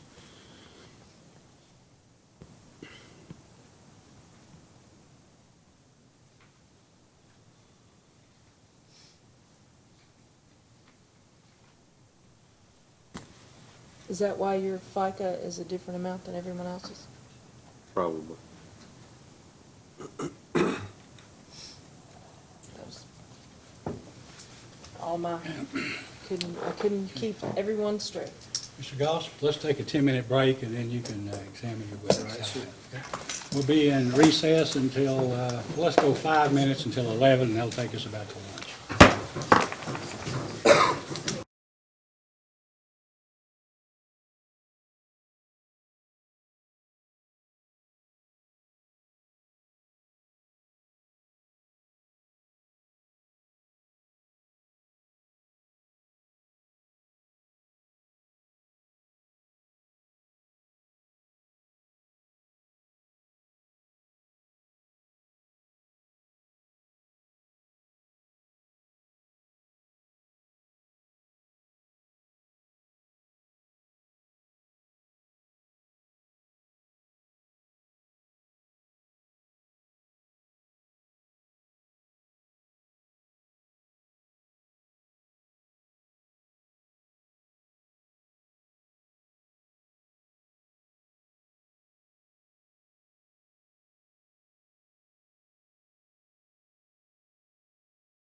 redirect examination. Thank you, Mr. Chairman. I'm going to try to ask the witness questions with a cough drop in my mouth, so if I spit it out, I don't mean any You offense. choke on it during your Mr. Smith, I want to go back to some of the lines of questioning concerning that have been asked previously about how these health insurance benefits came into being. Why did you feel it necessary to have the former general manager of Knott County Water and Sewer District, L.J. Turner, to check with the Public Service Commission before these benefits, the health benefits were initiated in 2016? Well, as in all matters, we want to try to make sure we're in compliance with the Public Service Commission. And do you agree that, I think it's been established here, the board could have done better in terms of papering up the action, is that right? Absolutely. All right. As far as you know, was the Knott County Fiscal Court aware of the action that the Knott County Water District had taken with respect to these benefits? As I've stated before, we had the judge, deputy judge was one of the commissioners, one of the staff of the county was a commissioner, and there was no secrets. There was nothing held back. It was all above, everybody knew about it. Was there any intention on the part of Knott County Water and Sewer District Board of Directors to hide this or to try to engage in some subterfuge? Absolutely not. Now, the resolution that's been talked about in the course of this hearing that the Knott Fiscal Court entered in May of 2019, I think we've established indicates that there's going to be no change in compensation or benefits to existing board members, only those that were appointed on or after May the 17th, 2019. Is that a fair characterization? Yes, sir. So when does your term end? 2022 is, Do you know the month, or is it in April? Do you say April? Is April when the No, month of the year I that these think things it- come around? I think it's actually November. They're staggered. So 2022? Yes. And what is your understanding, or what have you been operating under in terms of what your status will be with respect to health insurance benefits as a result of this resolution when 2022 rolls around? I'd have to make the same election as all new appointed commissioners would. So I want to make sure there's no confusion. It's not your position nor the position of Knott County Water and Sewer District that those that are in place prior to the enactment of this resolution are grandfathered in as long as you're on the board. No. So you are the sole remaining director that is subject to the health insurance benefits. Is that correct? Yes.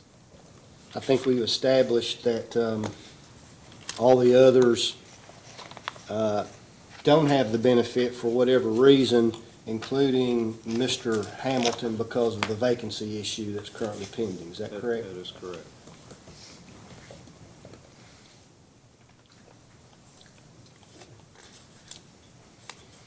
And in terms of the actual dollars that payment of these health benefits on your behalf result to the district in, can you tell the commission how much those premiums would be and how much the district is actually out a year or will be out in 2020?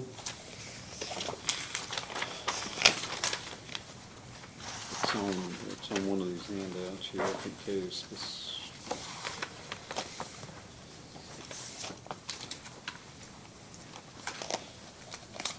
Mr. Chairman, may I please approach the witness? Yes, you may. I'm going to have, just hold on a second. I'm going to hand you what has already been filed in the record, and I'm not going to make another exhibit because I don't want to litter the record, but I want to hand you Knott County Water and Sewer's supplemental response to commission staff second request number 3, which is the 2020 projected numbers. I don't know if y'all We've got it. have it or want it. We have it. Oh, I'm sorry.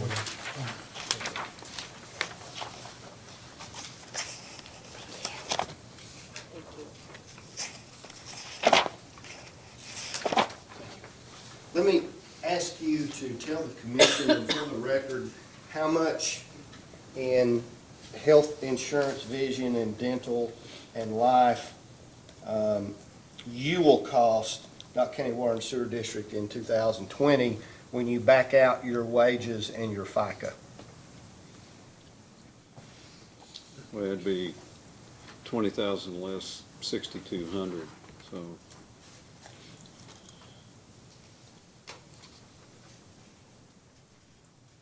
I'm sorry?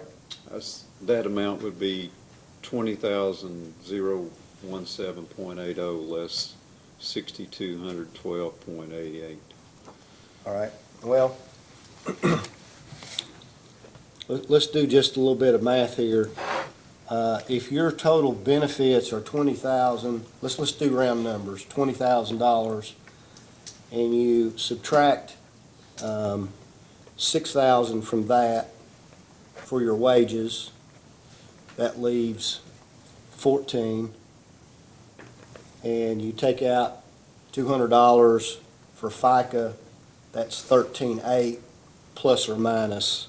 Is that, do you agree with those numbers, I do. subject to check? Yes, sir. So is that $13,800 the sum and substance of what health insurance, vision, dental, and life is going to cost Knott County Water and Sewer District in 2020? Yes, sir. And it's probably, do you have any idea, you have no idea what it's going to be for 2021, do you? No, sir. And in 2022, at some point during the year, it goes away on you. Yes. And so you'll have the same election to make as everyone else. That's correct.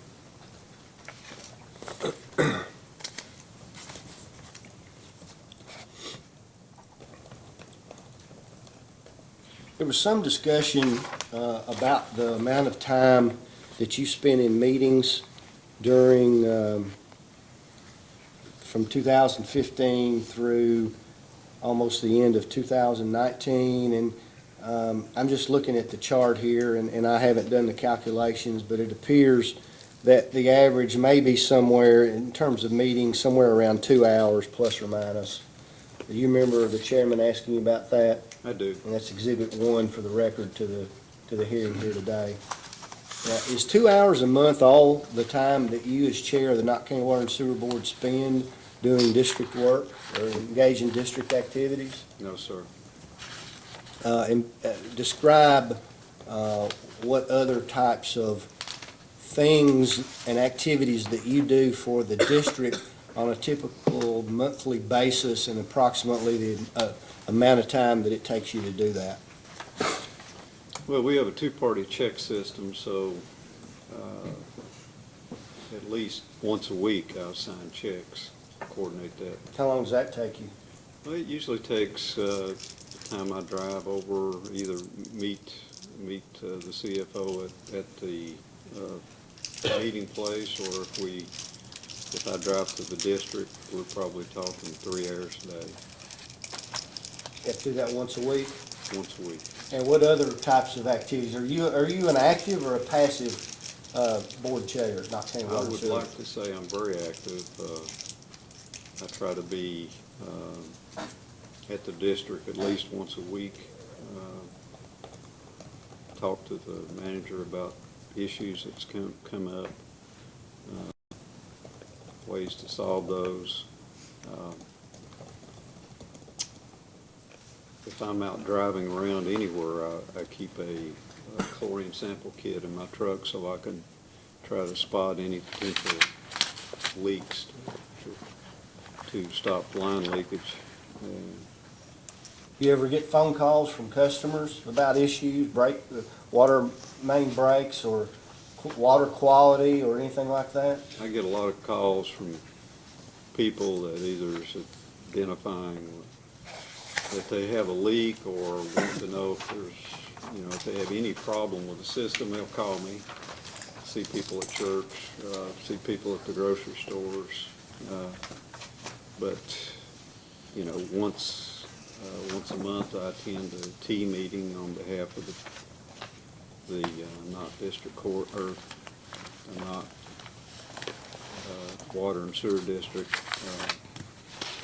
working on projects for potential sewer needs in the county, as well as the T Commission is kind of a joint group with other counties as well. So there's,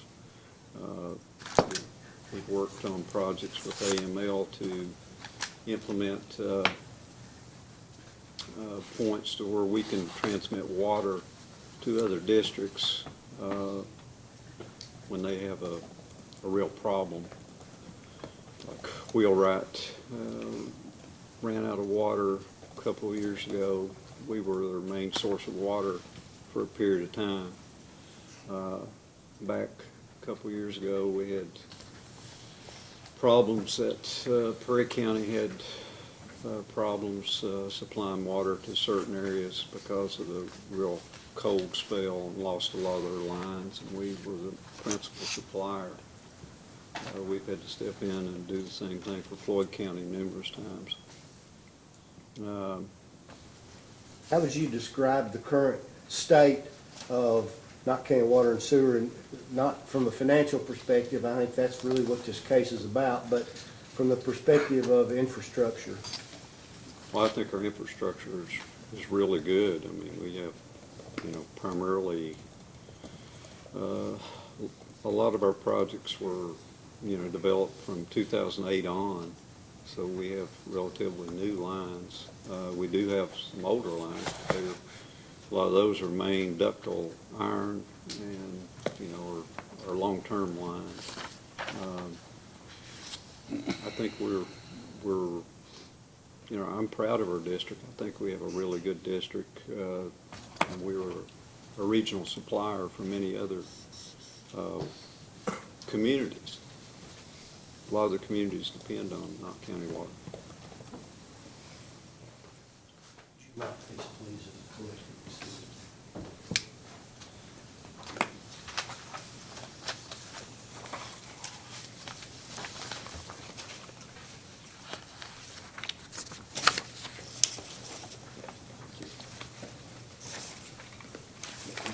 Sharing in, so I can make it.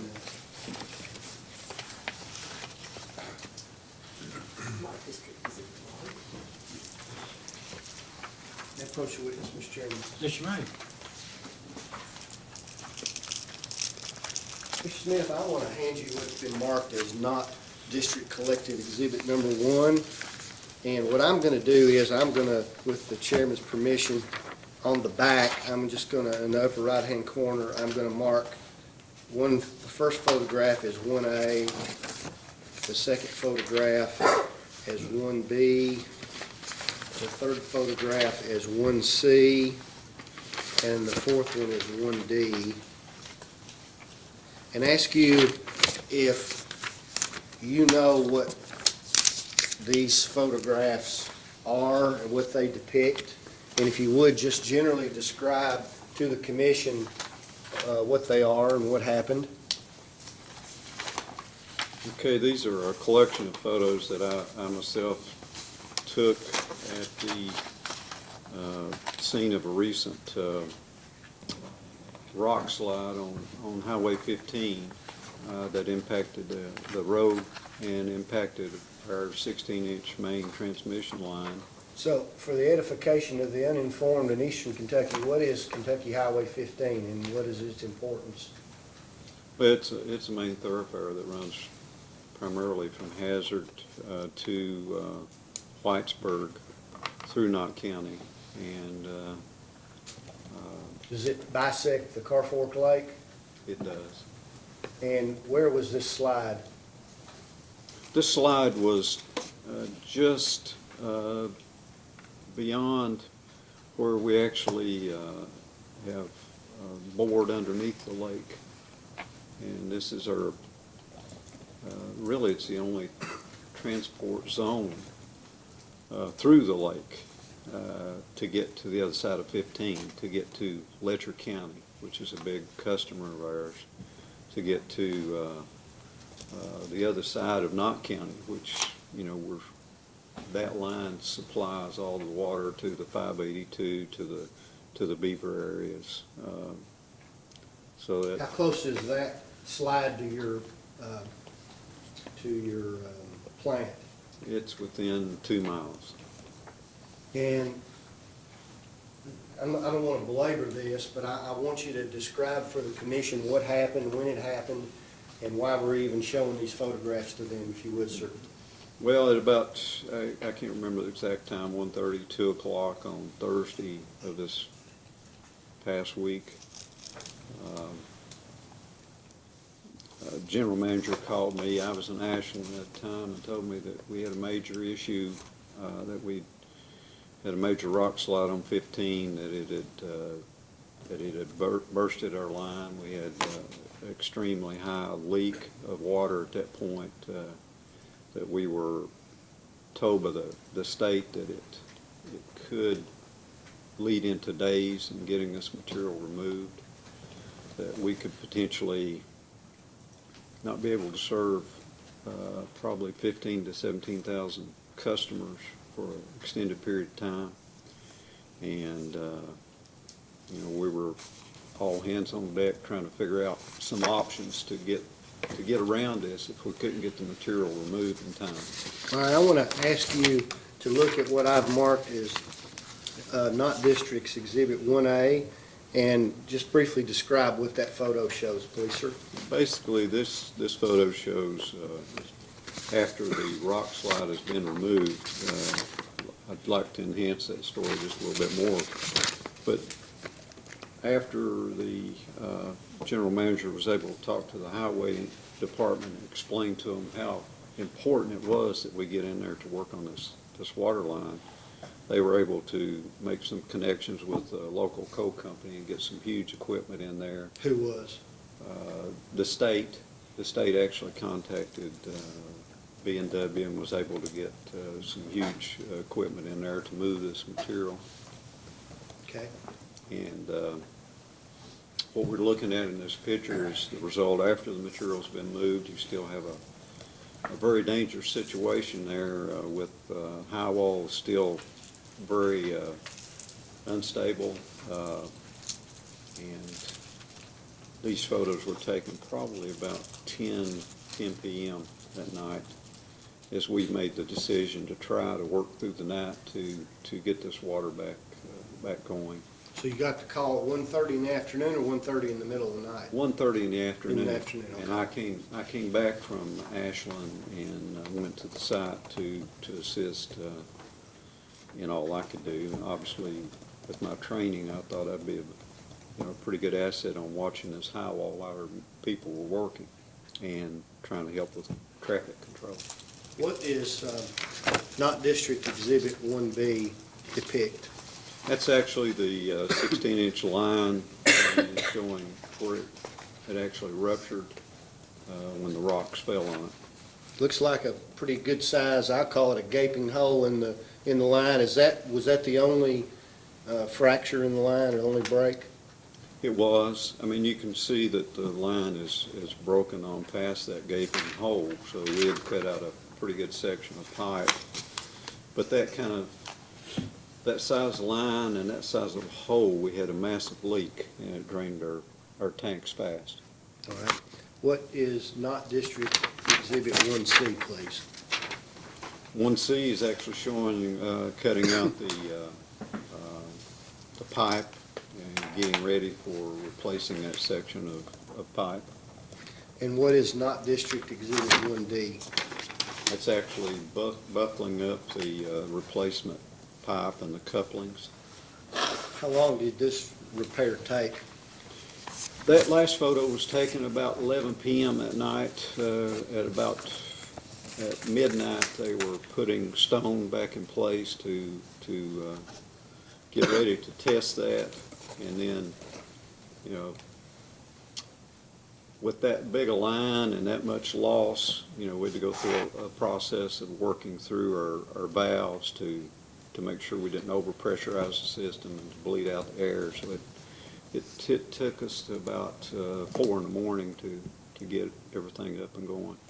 So Exhibit 1A appears to show at the top of the photo some trees that are bent over and broken. Is that where the spoil from the slide came from? Yes. And it came down onto the right-of-way, and that's what caused the break in the line? That's correct. And how long were you, first of all, I'm sorry, Mr. Chairman, I'd move for formal admission of this exhibit. Let it be admitted as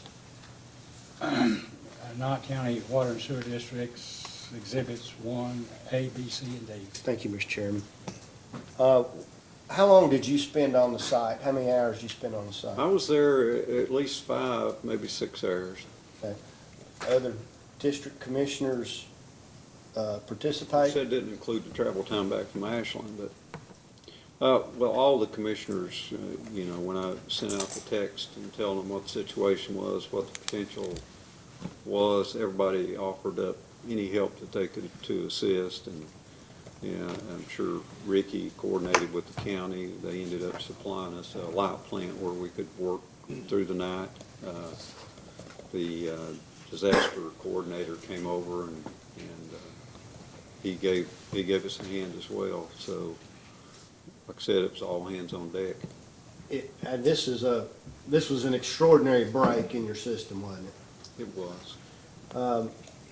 Are there other, and since you've been on the board, have there been others, maybe less serious, but similar situations where you've stopped what you've done and provided assistance for several hours at a time? Yes, I mean, we had a break in a house service line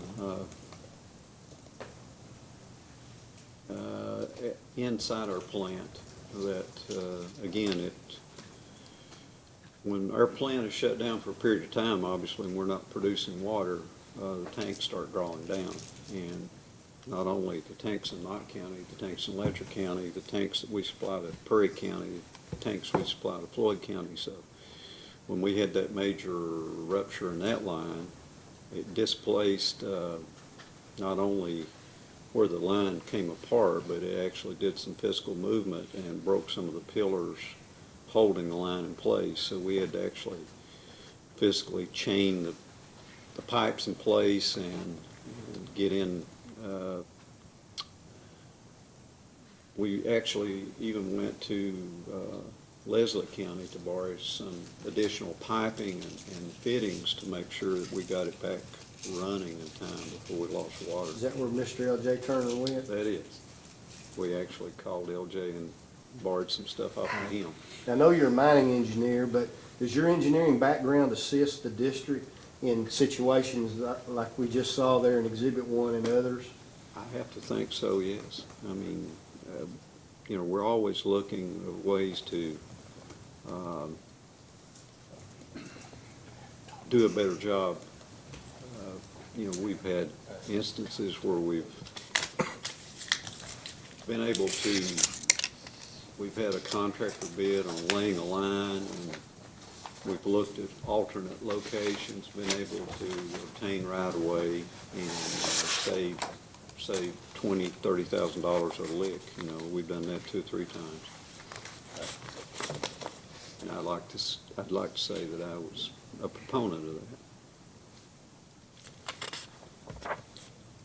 Those are all the questions that I have of you concerning what's been discussed today. I did note that in the preamble to the hearing today, the chairman indicated, and he may intend to ask somebody else, but let me ask you, has there been any change in the Corps of Engineer negotiation or contract or arrangement since the last set of data request responses were provided? To my knowledge, no, it's still the same. And what is that? Are you waiting on the Corps to take action? Waiting on the Corps to give us the final letter, the final increment of that rate increase. Okay, that's all I have, Mr. Chairman. Any further questions from staff? No. Commissioner Cicero? I appreciate all the work that you do in terms of your skills and ability as an engineer, and Mr. Goss pointing that out. But there's many commissioners that have skills that are utilized by the various boards and still only receive $6,000 a year in compensation without health care. I took the $20,000, the average 24 hours per year that Mr. Goss quoted for 2 hours per each meeting, and added 5 hours per week in order to come up with some kind of an average hourly wage, excluding portal to portal. I don't know anybody that gets paid for travel except lawyers at times. That would put your annual salary extrapolated out, if you were paid that for every hour you work, at somewhere around $150,000. And that's the problem that the commission has when we look at these kinds of payments of which we consider are excessive. And that's not really a question of you, that's just a comment for me on how I view this. I don't have anything else. Commissioner Matthews? I don't have anything. I have nothing further. Mr. Butcher? Anything? No questions, Your Honor. Mr. McNeil? Nothing further. Anything else, Mr. Goss? No, Your May this witness then be excused. Yes, Your You Honor. may stand down and be excused. Thank you, Mr. Smith. Ms. Coltrane, would you like to call another witness? Dale Hamilton? Do you want to give this back to her, or I'll leave that up there? Oh, yes, thanks.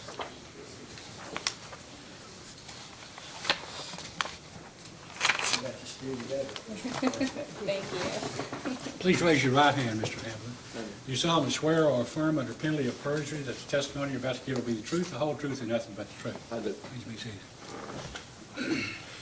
Mr. Hamilton, would you state your full name for the record, please, sir? Spencer Dale Hamilton. And what is your age, address, and occupation? I'm 57 years old. My address is 484 Dry Creek Road, Topmost, Kentucky, and I'm a retired teacher. All right. And I run my own business, What kind of business do you have? convenience store. All right. And how long have you been a director for the Knott County Water and Sewer District? 21 years. Okay, sir. That's all I have, Mr. Chairman. Ms. Coltrane, questions? No, Mr. Hamilton. Can you give a general description of what your duties and responsibilities as a commissioner are? I'm the vice chair. Usually, I go to all the board meetings and I do a lot of consultation with the public. You know, where I got that store, they're in and out, and I always call them and stuff like that. What is your salary as a Knott District Commissioner? $6,000 plus the insurance. So you do receive health benefits? Yes. As of right now, yes. How much are those health benefits? Do you know off the top of your head? No, ma'am, I don't. Do you receive dental? Yes, Do you receive vision? yes.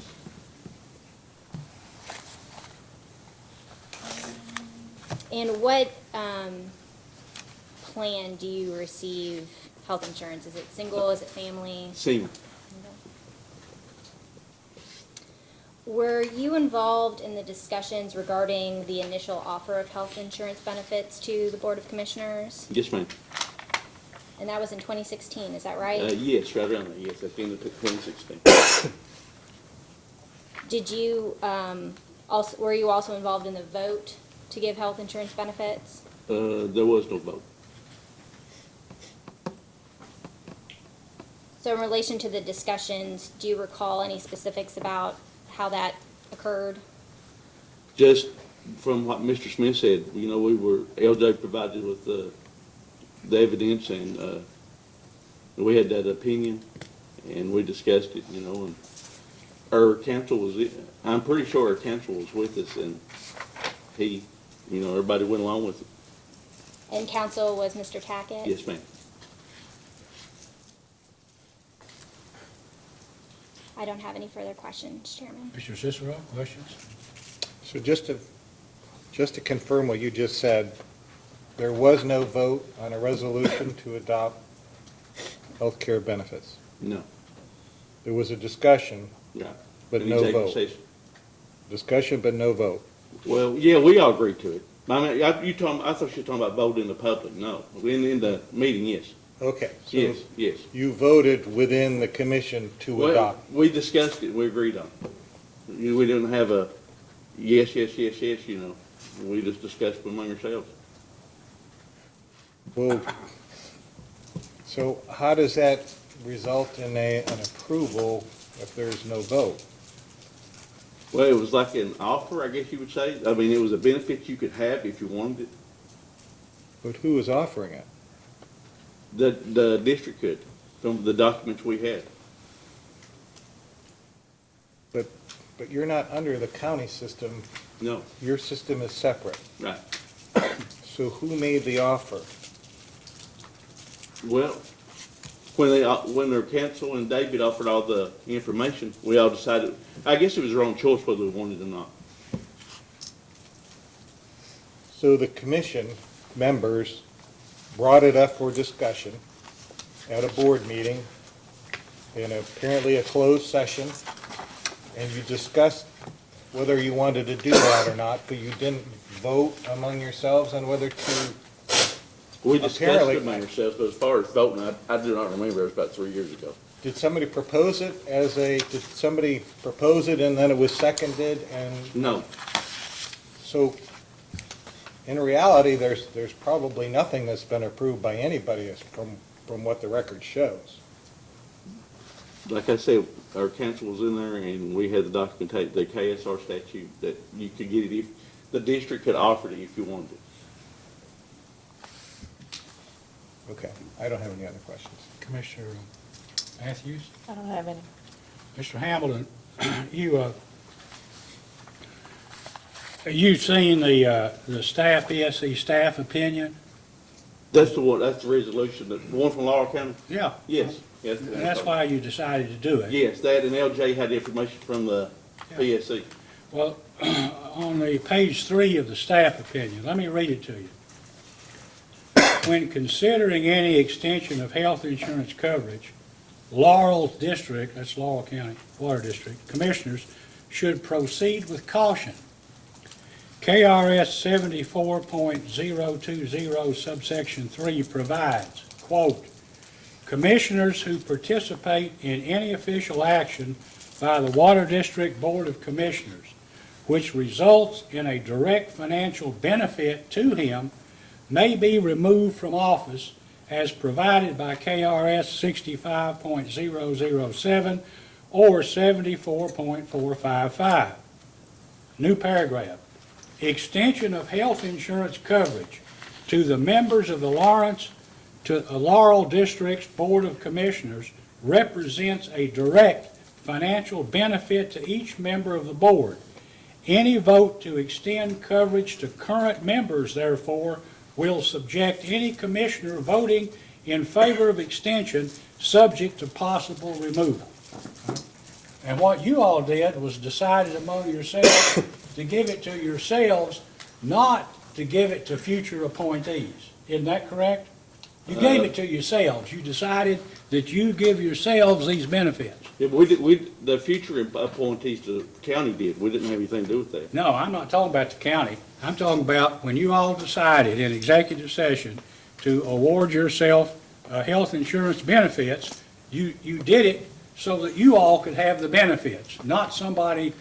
The benefits started then, or January 1st, 2017, when you were on the board, not 4 years later or 3 years later when some new person came on the board. Isn't that correct? That's correct.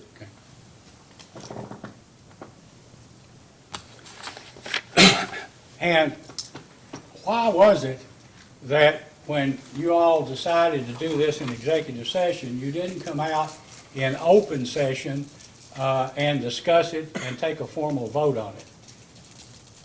Mr. Chairman, I don't know. We just made a mistake. It should have been enough, I guess we should have done it. We didn't. Well, I noticed in reviewing your minutes for the last 4 years or so, there's usually a reporter there from the Troublesome Creek Times at your meetings. Isn't that correct? She's there most of the time, yes. But she never knew this because it was never put out in the public, never exposed for public view, was it? I'd say you're correct. And do you understand that in this case, that the district filed two motions seeking to keep confidential the amount of the commissioner's health and other insurance benefits. Did you know that? Yeah, vaguely, but I thought it was like David said, Mr. Smith said it was like the employees stuff too, keep that. Well, included you all. Did you know that? Yes.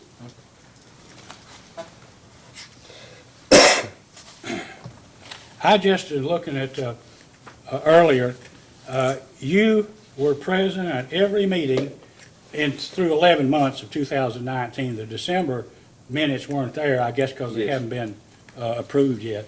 But anyway, looking at that for over an 11-month period, you missed one meeting. So out of a total of 19.2 hours in meetings, you attended 17.8 hours. And if you look at that, including your health insurance benefits and your salary of $6,000, the value of your meeting time was $852.79 an hour. Is that fair in your view to the public, to the ratepayers? Well, I guess that's a matter of opinion. I guess it is. Well, what's your opinion? What's your opinion? It's a little excessive. Okay, thank you. The reason that I ask it, I just looked up on, I've got a note here somewhere, but on the Kentucky unemployment rates as of October 2019, seasonally adjusted, and this came from the Workforce Intelligence Branch, Kentucky Center for Statistics, Kentucky Education and Workforce Development Cabinet, showed that the unemployment rate in the United States is 3.3%. In Kentucky as an entire state, 3.7%, and in Knott County, it's 6.2%, or about almost double the national average. Would you dispute that? No, I would not dispute. And then the United States Department of Agriculture Economic Research Service shows that in 2019 that 34.6% of the people, entire population of Knott County, was at or below the poverty level. Would you dispute that? No, I would not. No, I have no further questions. Mr. Butcher. Just a few, Your Honor. Good morning, Mr. Hamilton. Good morning, Mr. Wood. Going back to the discussions that you had when you were considering expanding the health insurance coverage, was there any discussion during that meeting about the cost, additional cost that would be imposed on the district that you can include? Not that I can remember, no. Was there any discussion regarding what the other water districts, either in your all's region or across the state, how they handled or whether they offered health insurance coverage to their commissioners? Just with the Laurel County one. Okay. Was there any discussion about the possible effects on the utilities rates if you provided that coverage in terms of the added cost? No. Okay. To the best that you can recall, was there any concern about how the public might perceive the commissioners voting the extension of coverage to themselves? No, not my knowledge, not I can remember. Okay. Does the district, does the board take a look at various components of the district's costs during the year? Does it kind of look at elements and say, have these costs gone up or gone down? Yes. And have you all looked or done any type of comparison in terms of your employee benefit cost in the last few years? In our own district? Yes, sir. Yes. Okay. And would you agree that the employee pension and benefit cost that the district had in 2016, that they increased by about $150,000 the following year? With the health insurance? Well, overall, not, but all the employee pension and benefits expenses. How much you say? Let me step back a second. Let me represent to you The annual report that Knott County has filed with the Public Service Commission for the year 2016 reported employee pensions and benefits expense of $213,765. And the report filed for the calendar year 2017 reported expenses of $359,275. Okay, now, I know you don't have those readily at hand, so would you accept, subject to check? Yes, yes, that's when our insurance started, Okay. right? And when you, did the board in 2017 or 2018 take a look at those costs and see that they had increased by a factor of about, maybe 75%? I would say yes. Okay, and was there any review as to the reasons for those costs? Well, the insurance, probably won't. Okay. When you say insurance, are you talking about just the addition of the commissioner's insurance or just insurance costs overall? Everything. Everything, okay. But the board was aware that those costs were increasing? Right, Okay. And I take it that was an area of concern for the board? yes. Okay.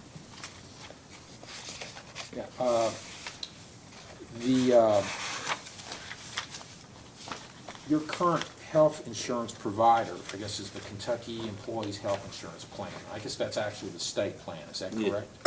How long, as best you can recall, has Knott County Water District been using that plan or participating in it? For the employees, Yes, sir. gosh, 2012, 13 maybe, something like that, whenever we really started.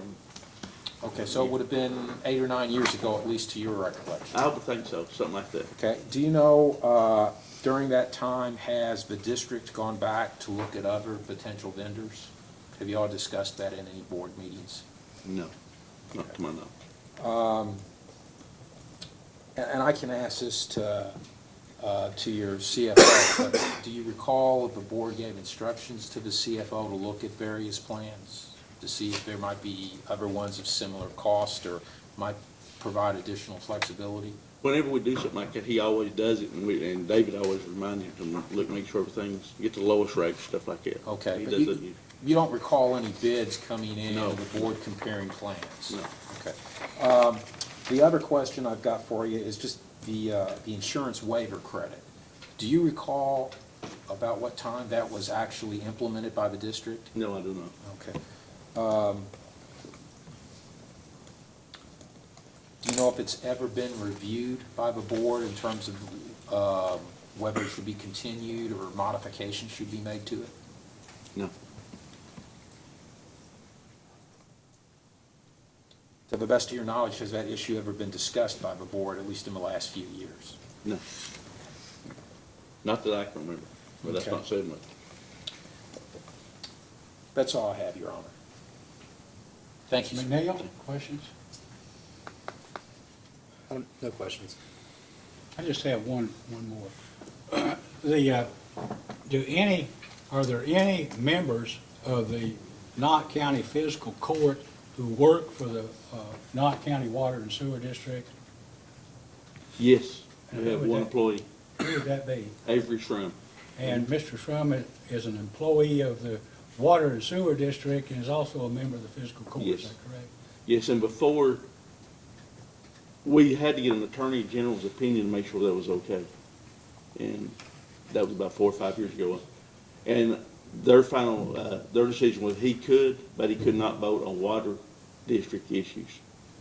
I noticed in the meetings, Fiscal Court minutes that I've seen, he always recused himself, or he abstained from voting. Yes. No further questions. No Mr. Giles, questions? Anything further? Ms. Coltrane, or anyone else? No, Your Honor. Okay. May this witness be excused? Yes, Your Honor. Okay, thank you, Mr. Hamlin. Thank you, Chair. You want to call your next witness? Maybe we can get part of one down here real quick. Mr. Ricky McDaniel.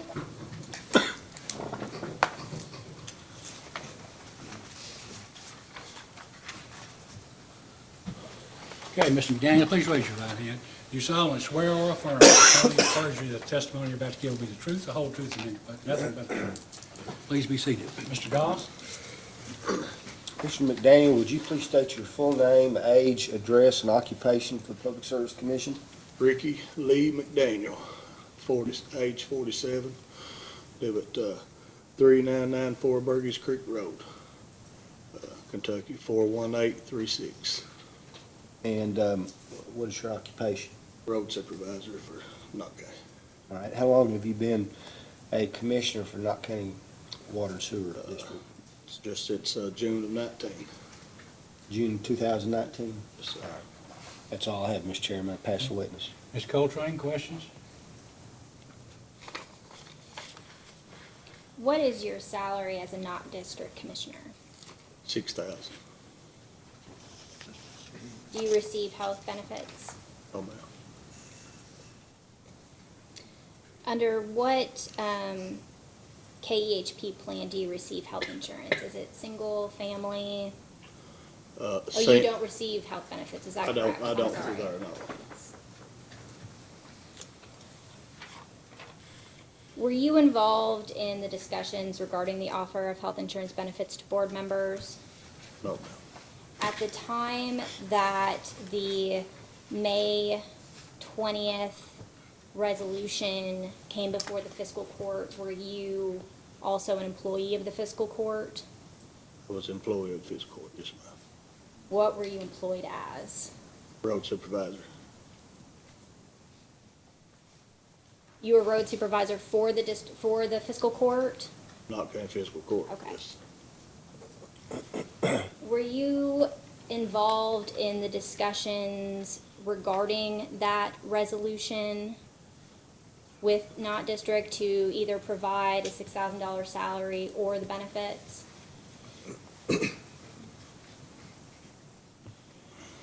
Well, I guess in a roundabout way, and I don't even know, and I may be answering this wrong, but we had a major layoff. We had laid off 29 people throughout the county, and we was getting ready to lose all the county employees that was left's insurance until we raised the 4% tax insurance, to get that back, which we did not get the employees back.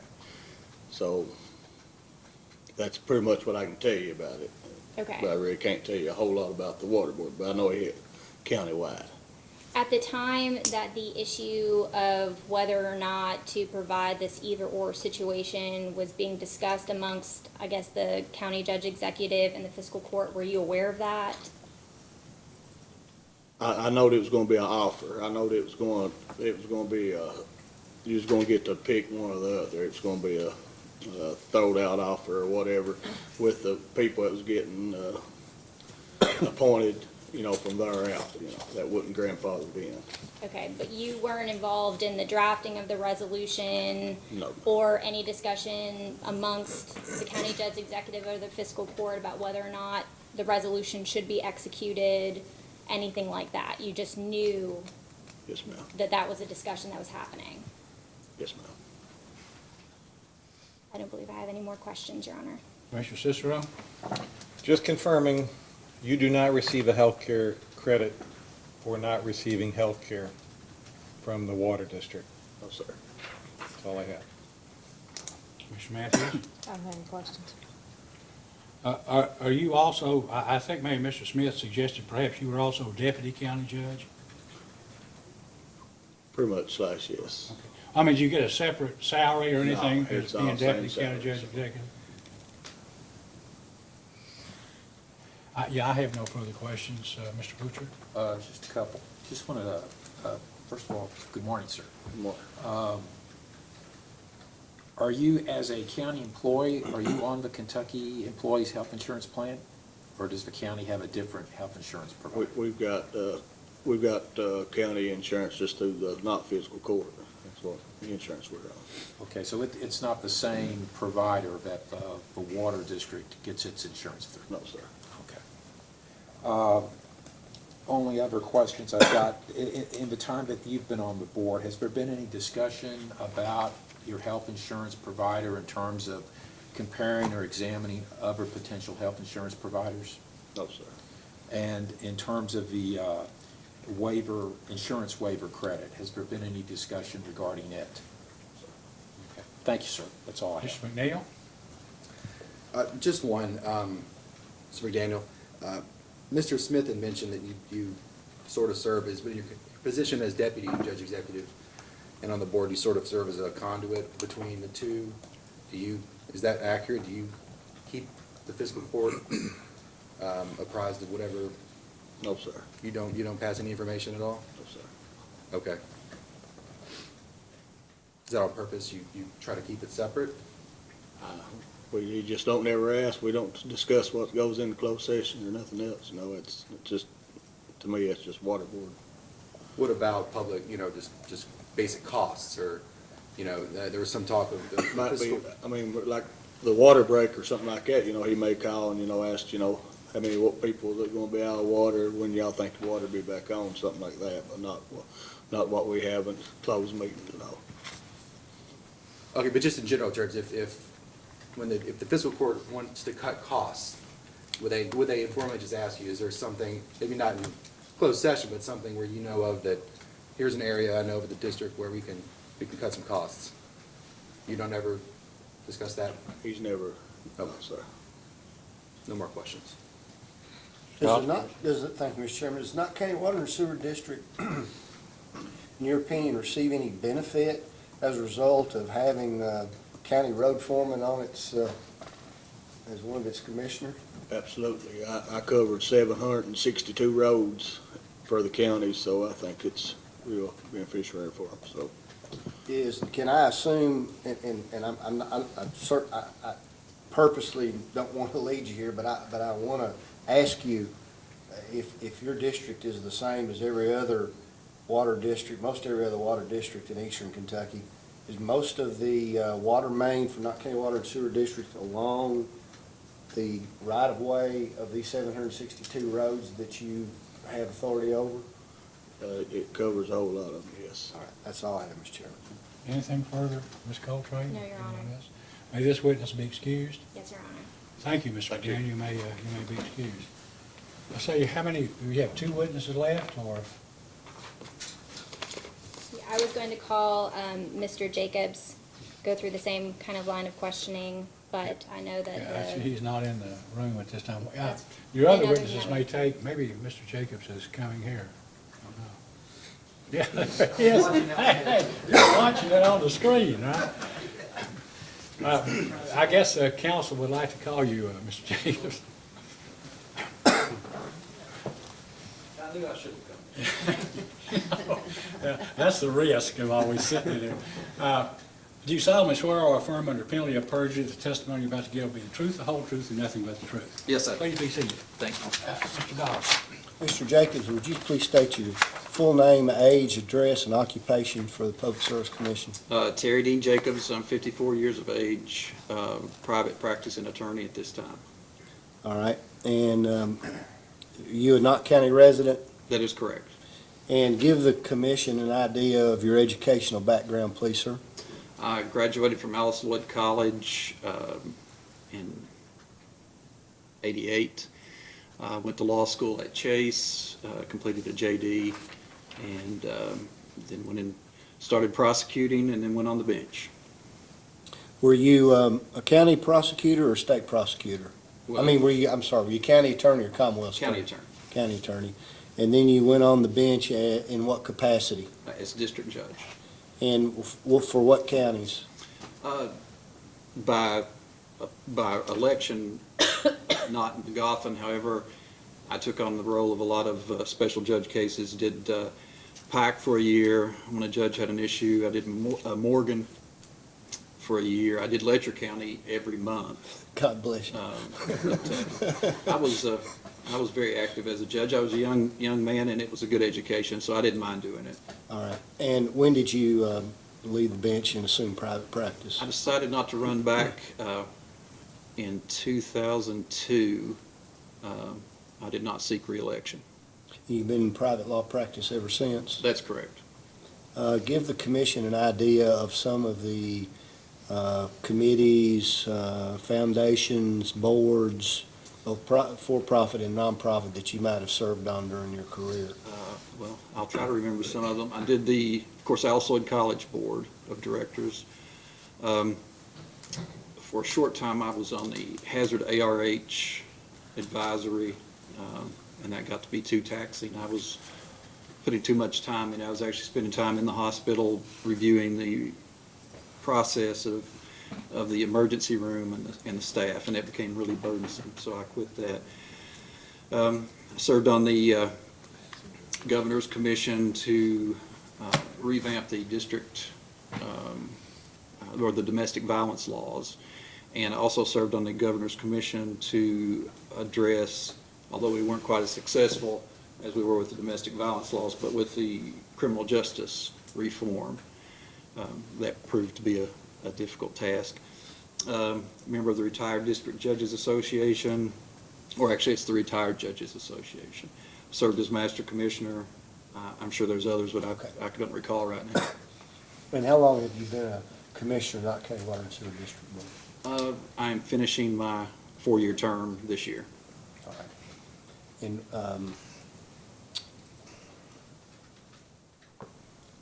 I think that's all I have, Mr. Chairman. Ms. Coltrane, questions? Yes. What is your salary as a commissioner? $6,000. Do you receive health benefits? I do not now, no. Did you before? Yes, I did. What did you receive before and when? That was, I can't give you the specific dates. I'm Sure. sure it's in the documentation. But I did receive it at one point until such time as the fiscal court acted. I reviewed the situation, and so I formed my own company and provided my own insurance. And asked our financial director to take me off any and all benefits that might exist, other than the salary. Were you involved in the discussions regarding the initial offer of health insurance benefits to board members? I'll have to answer that with a little bit of an explanation. Okay. If I sat here and said that I remember that taking place, and it may show that I was not even at that meeting, so I cannot sit here and say that I remember that taking place. However, I will tell the commission and everyone here that I'm not skirting that responsibility. I was a member of this board. I acquiesced to it. Obviously, I knew of it. I received the benefits, and even though I don't remember what happened or if I was there, I acquiesced to it. So, my mistake.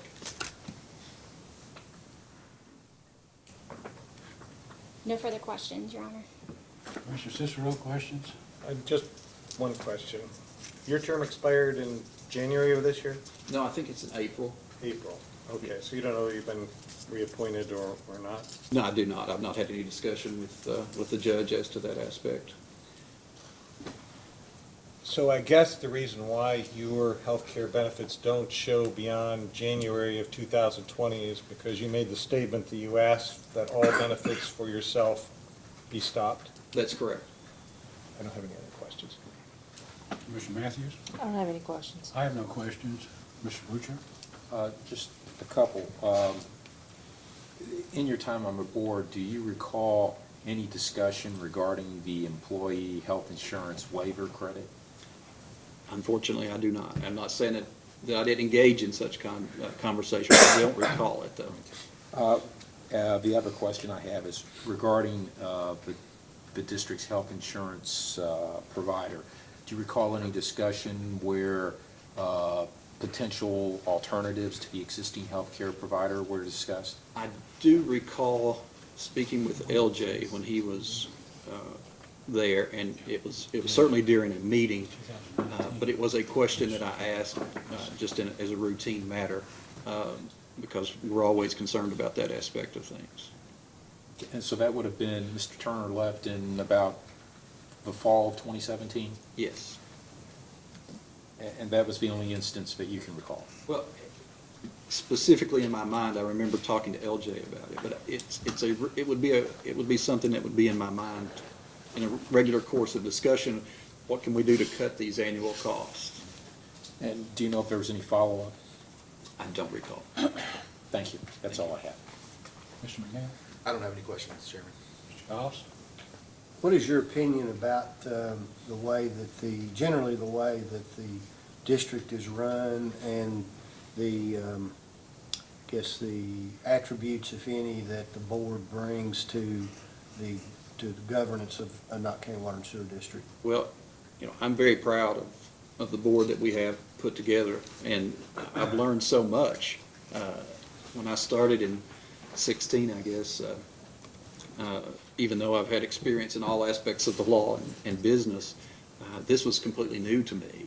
And I've been very impressed with the knowledge that our staff, the board members bring to the table, because we have a diversity there. And I've prided myself with really working to push our board to a regional water system. Our county, I think we have probably 14,000 or so residents in Knott County. However, our board at present is responsible for 30,000 people because of our wholesale. And when I thought about and listening to the hearing and thinking about it on the way down here, hey, we didn't do this the right way. I take responsibility for that, and it bothers me that we didn't do it the proper way. Because clearly, we messed up. And I would express to everyone here that my motivation was to make us a regional water board. And that's the big goal that I've had from the time I started. Even though our mission statement, our tariff, our charter, we're a Knott County Water Board.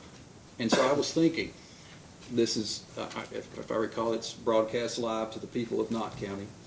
And I was thinking, if I was actually called today, what would I say to the people of Knott County?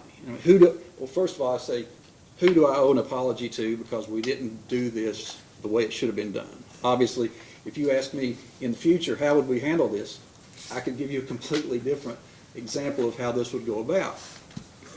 So it's a situation where I had to step back and say, who do I apologize to? And it caused me to reflect that my duty as a commissioner or as a board member is to the people of Knott County. And so, I'm questioning myself if us trying to be a regional board is the proper thing to do. As you pointed out, we're losing a lot of money, even though a lot of that's with depreciation. And it's making me think if maybe we should step back and not be a regional water producer. That we have a small facility, and the reason we asked for this rate increase was so that we could provide to Letcher County, to Hindman, to Perry County, and to Floyd. Because it was important to me that we start building up a base for replacement of this facility. Because right now it's a new facility, but in a few years it's going to be an old facility. And so we needed to get a handle on this.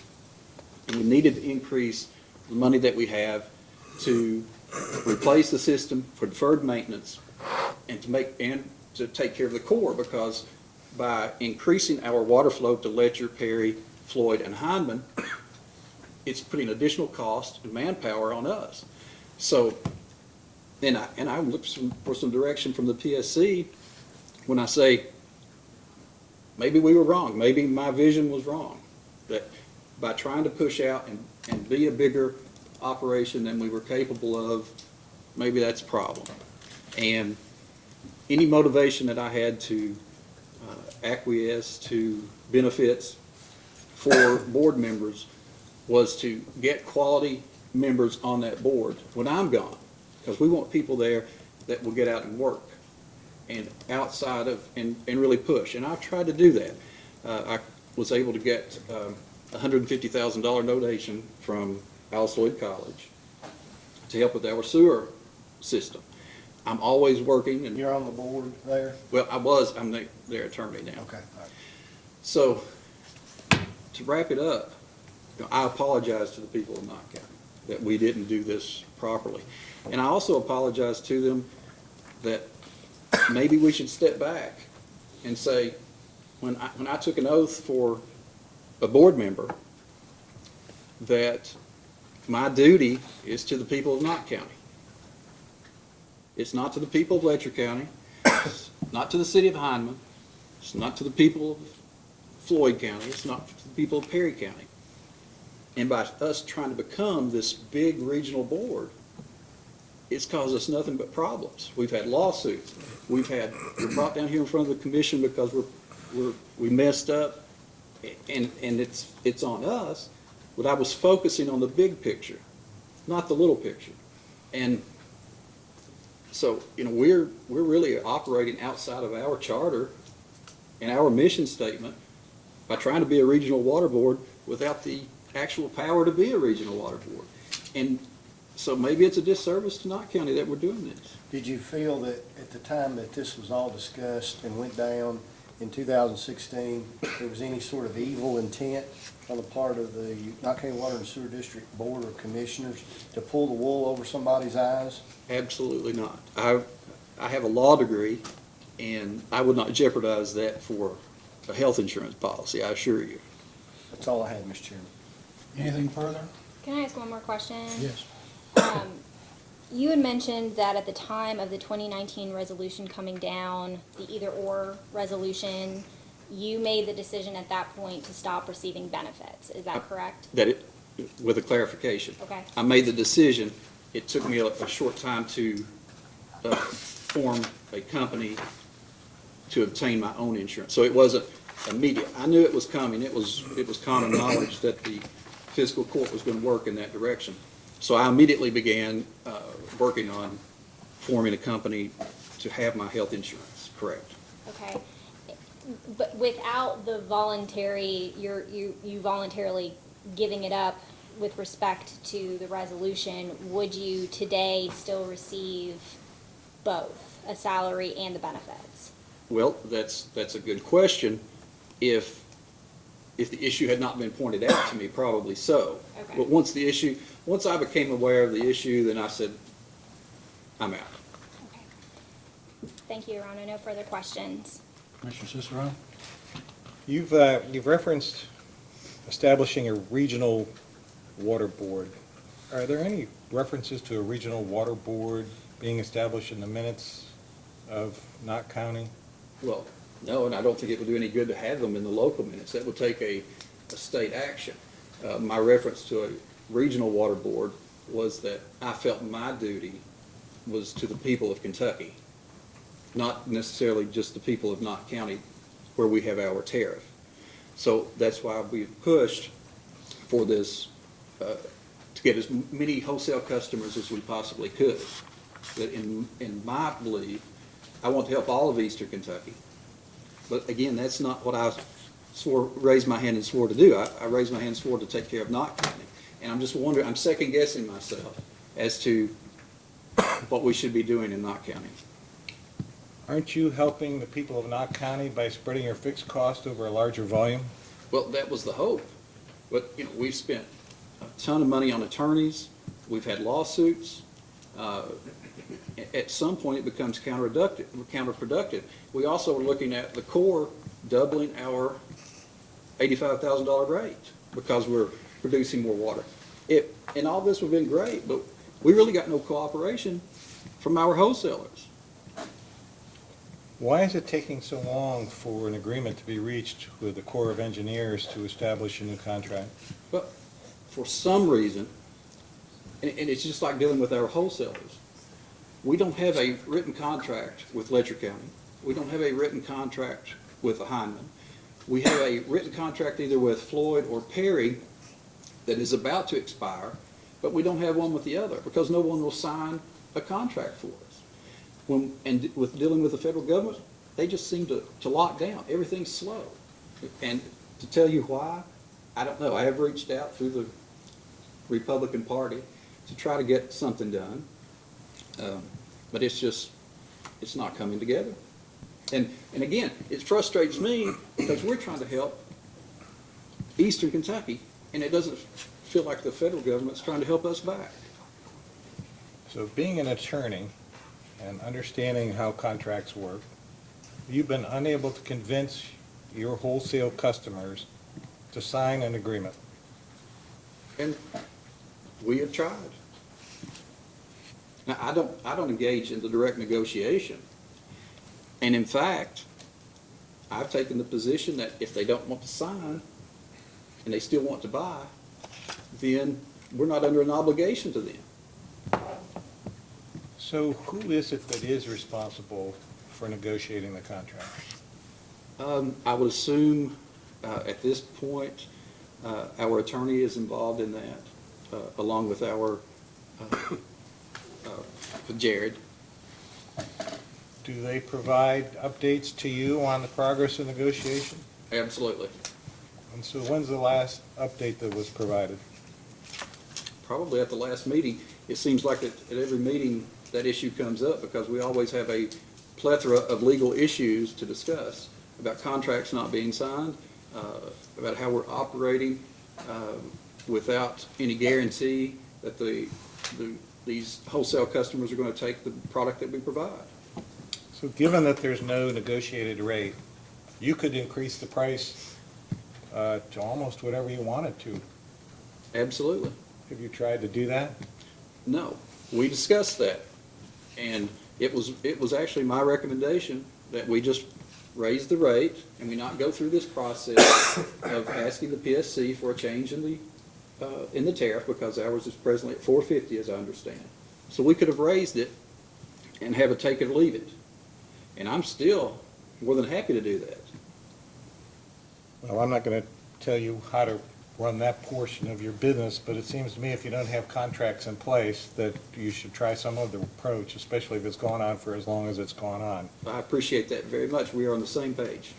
As far as the regionalization, again, you talk about the negative impact that it's had because you're trying to support sales of water into other areas besides Knott County.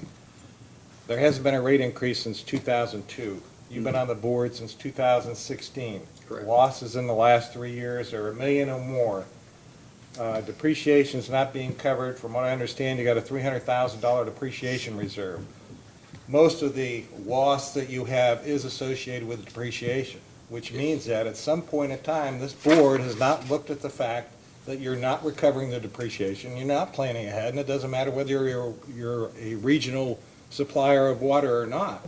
You won't be able to supply anybody if the board doesn't take action and start to look at the fact that they have to look at these on a more frequent basis. And with the education that you have, I'm pretty sure you understand how the numbers work. Yes. And I agree with you wholeheartedly, and that is the reason we are here asking for the rate increases, because I did come in and say, you know, we have, for example, at Alice Lloyd College, we have deferred maintenance accounts. We have that set up. I said, we need that here. We've got a plant that's sufficient now, that's a quality plant. It's not going to be that in 10 years. And if we keep pushing more and more water wearing our plant, and we don't increase the rates, then we're going to have no replacement ability for this plant. And we've got a quality plant right now. So I don't disagree with anything you said. I would say for the residents of Knott County, if you're wearing out your plant and you're not negotiating a higher rate on your water, or at least locking in a rate, then you're doing a disservice to your Knott County customers. I agree with you 100%. I don't have any other comments. Mr. Cicero? I would only add that, you know, a lot of troubled water districts are in eastern Kentucky, unfortunately. And it all seems to be because there's a political component somewhere that says, you know, it's not politically popular to raise rates. Although our, I think, experience has been that a rate increase every 2, 3, 4 years of small percentages basically will go to keep your plant and infrastructure updated, and in the end of 20 years, your rates will be lower than if you come in and then ask for an 80% rate increase, or like Martin County, which is a classic example of where they let their infrastructure fall completely apart, and now we're talking $13.5, $14 million to bring it back to where it could be if they had just used their depreciation reserve, but they would never ask for a rate increase. They would never cooperate with anyone else, and it creates obviously, it's short-sighted is all I'm saying. And I have a particular interest in wanting to see Eastern Kentucky prosper and survive, but it ain't easy. No, it's You not. know, so that's why I think the Water District Commissioners need to be especially vigilant. But I understand it's difficult under the circumstances, and especially when we live in an area of declining population, and lower incomes. It's not an easy pill to swallow. With respect to regionalization, I mean, you have access to a limitless supply of water. That some of these other areas of Perry County and Letcher County, the Kentucky River is what, ankle deep in some of those places. I mean, there ought to be a way where you could cooperate, or even combine districts. There are several counties in Kentucky that have a combined water district. And as far as we know, as far as we're able to find out, they seem to be working. But I know in Eastern Kentucky, we have a problem about not wanting, for whatever reason, to cooperate. If you're in a different county, you might as well be on the other side of the earth. And it's kind of a shame, but I'll quit preaching about it. But that seems to be an issue. I don't understand it. I mean, we have Car Fork Reservoir, we have all the water, and it's gonna cost us more to pull more down. And we want some cooperation. And I mean, if there's no more questions, again, I just want to apologize to the commission. We messed up. We didn't do it properly. We can't sugarcoat it. I think it's refreshing that you've taken that position. Thank you. Is there anything else from anybody? No, sir. Your Honor, I have a couple of questions. I'm going to go back for a second. You are aware that there is a contract between Letcher County Water and Sewer District and Knott County Water and Sewer District on file with the Public Service Commission, are you not? There may be one on file, but it's not active. Now, that question was asked to Knott County Water District in an information request, whether there was still a contract. And the response that Knott County came back said there is still a contract. So are you aware of that response? I'm not aware of that response, but the contract will speak for itself. If it's dated to be active, it's active, and if it's not, it's not. Now, under the terms of the contract that's on file, there was a requirement that before Knott County Water District could increase the rate, it was required to do a cost of service study. Are you aware of that provision in the contract? Absolutely. Before we continue, I would like to see a copy of the contract, though. I don't know if council has one. I do not have a I copy. don't have one, no. Because it's all contingent on whether or not this is an active contract or not. If it is an active contract, then you're 100% correct. If it is not an active contract, then we are not under a contractual obligation, and you're mistaken in your statement. So I need the contract before I can answer. Okay.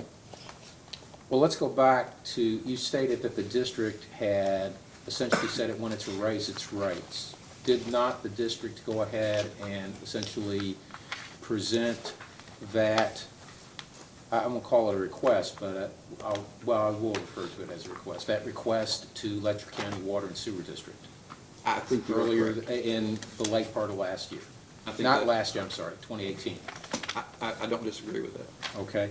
And are you aware that the response of Letcher County Water District was to cite the contract, but also to say that a cost of service study should be done, and that it was willing to go ahead and work with Knott County Water and Sewer District for such a cost of service study? I remember the conversation. However, we're still getting back to the fact that I recall at the time, because I advocated doing just as Councilman said, raising the rate without going to the PSC, because the contract was no longer valid, and we chose not to reenact it. Now, that's my memory of it, and I think your entire line of questioning is contingent on whether or not that is an active contract or if it's a past contract. And I say it's no longer active. And rather than to get into a legal argument with you, are you saying that your position reflects that of the Water District, or is that your personal position? Well, the council answered the question as they saw fit. To my recollection in the discussions, and my recollection of the contract, it has expired, it does not exist, and that we could have that aspect of your argument is moot, because we don't have a contract that requires the PSC action, the request. We just chose as a board, I'm saying as the board, to pursue a PSC request for an increase as opposed to acting on our own. Now, if you want to ask what my personal opinion was, let's raise it, and if they don't want the water, they don't have to have it. The Knott County Water District received a significant amount of funding to go ahead and expand its water treatment plant, is that correct? That's correct. And do you know if part of that was premised on the notion that Knott County would be supplying not only water to the residents of Knott County, but would be serving as a regional supplier? Obviously, that would be the purpose of it because of the location, whether or not it was specifically structured in documentation, I couldn't say. I would have to see that documentation. But I will say that, other than that, if that exists, then that's certainly an obligation that we would live up to. Other than that, my obligation is to the people of the Knott County Water Board, and I'm going to redouble my efforts to make sure that that is my goal, that is my effort to take care of those people. And you would agree that to the extent that Knott County supplies water to the residents outside of Knott County, those wholesale customers, outside residents, should be paying the cost of service. They shouldn't be subsidized. They shouldn't be paying less than what the cost of service that it costs Knott County to produce the water. Is that correct? Obviously, it would be a poor business decision on our part to supplement the cost of other people's water. And would you agree the inverse is also true? It should not be, it would not be appropriate or reasonable for those wholesale customers to pay more than the cost of service and subsidize the retail customers of Knott County water? Well, and there may be some provision under the PSC direction that prohibits that.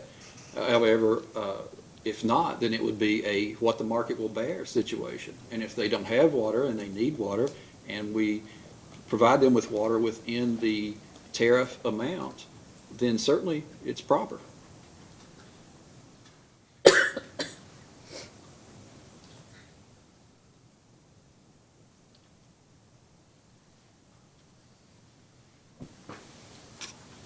So to the extent you've had a cost of service study performed and presented to the commission. Correct.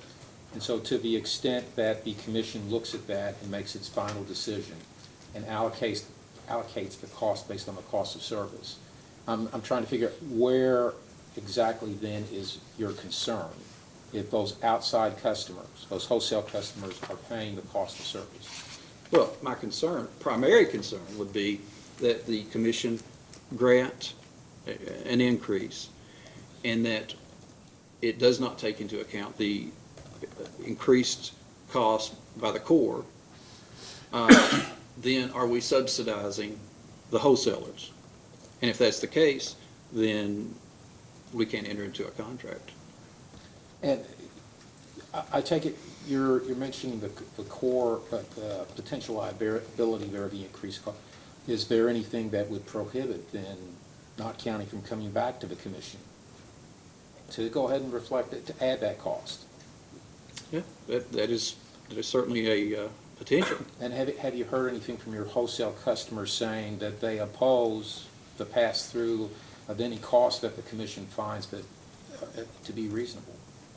Any direct notification, official notification, no. You prepared to stipulate that? I'm prepared to stipulate that Letcher County Water and Sewer District will pay a rate that the commission deems to be reasonable. Okay.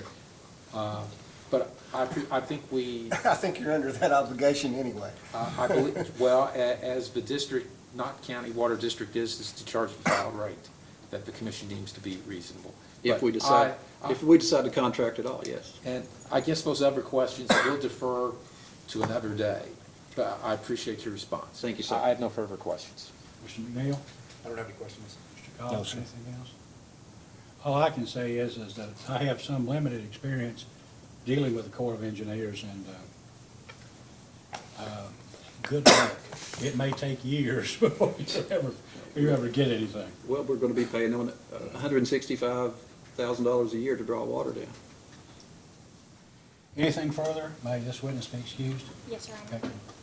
Thank you, Mr. Jacobs. Thank you, may folks. step down. Let's go into recess until 1:30.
We're now back on the record. Ms. Coltrane, do you have another witness you'd like to call? I do. It's Mr. Kyle Smith.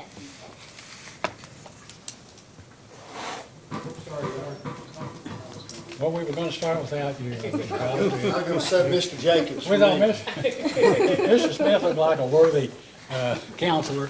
Please raise your right hand. You solemnly swear or affirm under penalty of perjury the testimony you're about to give will be the truth, the whole truth, and nothing but the truth. Please be seated. Mr. Goss? Mr. Smith, would you please state your full name for the record, please, your age, your address, and what your occupation is? Kyle Robert Smith, 34, address is 75 Grizzly Hollow, Whitesburg, Kentucky, and occupation is currently the Chief Financial Officer for the Knott County Water and Sewer District. Would you please give the commission a summary of your resume and your education, that sort of thing? Graduated high school from Whitesburg High School, went to college at Alsaway College where I majored in business administration, got a minor in accounting, worked for a coal company after that, where I did different accounting positions with them. Went to work for BPM Lumber, again, kind of in an accounting role with them also. That's a very large lumber concern, isn't it? Excuse me? That's a very large lumber concern Yeah. business, Oh, yeah. based in London. That's correct, yeah. Yeah. And they also have offices in Lexington and then branches throughout the state too. What'd you do for them? Mostly generated reports on the costs, also paid, the vendors, and the logging, kept inventory reports, things of that nature. All right. Who else have you worked for? After graduating college, that's really it. Two different coal companies where I really kind of had the same position, the lumber company, and then now here. While I was in college, I had numerous positions, kind of like internships and summer work and stuff like that with a Community Trust Bank, a surveying company, Mines and Minerals, located in Jenkins. Worked for a coal company, like a trucking company, where I realized I definitely wanted to stay in school after that. But just kind of some stuff like that while I was in school. So your degree is in business administration, you have a minor in accounting, you're not a certified public accountant? No. Do you hold any certifications specific to water treatment? Yeah, I've obtained my Class 3 water treatment operators certification. And when did you obtain that? I think it was about 1.5 years ago. All right. Do you ever work outside the office, doing anything from an operational standpoint for Knott County Water and Sewer District?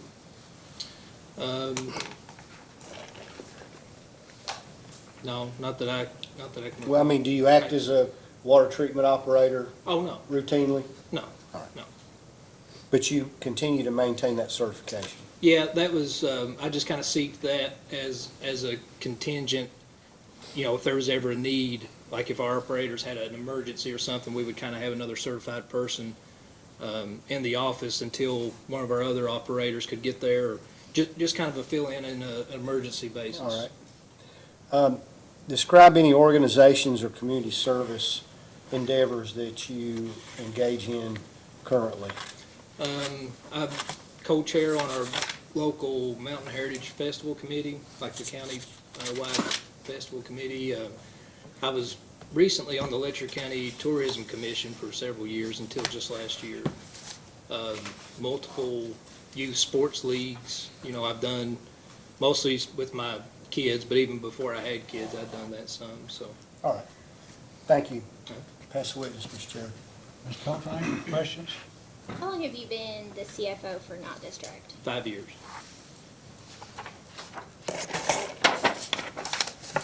I have some questions with regard to the Corps of Engineers contract that's been touched on a little bit. Okay. The first reference that I have, if you could look at Knott's application for an alternative rate adjustment, Exhibit 5, I'm just going to have you confirm whether or not Knott District proposed to increase its contractual services by $69,556. I'll look at it to verify, but off of memory, I believe that's correct.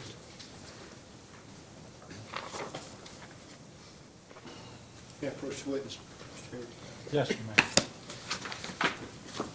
Let's see, here's the application.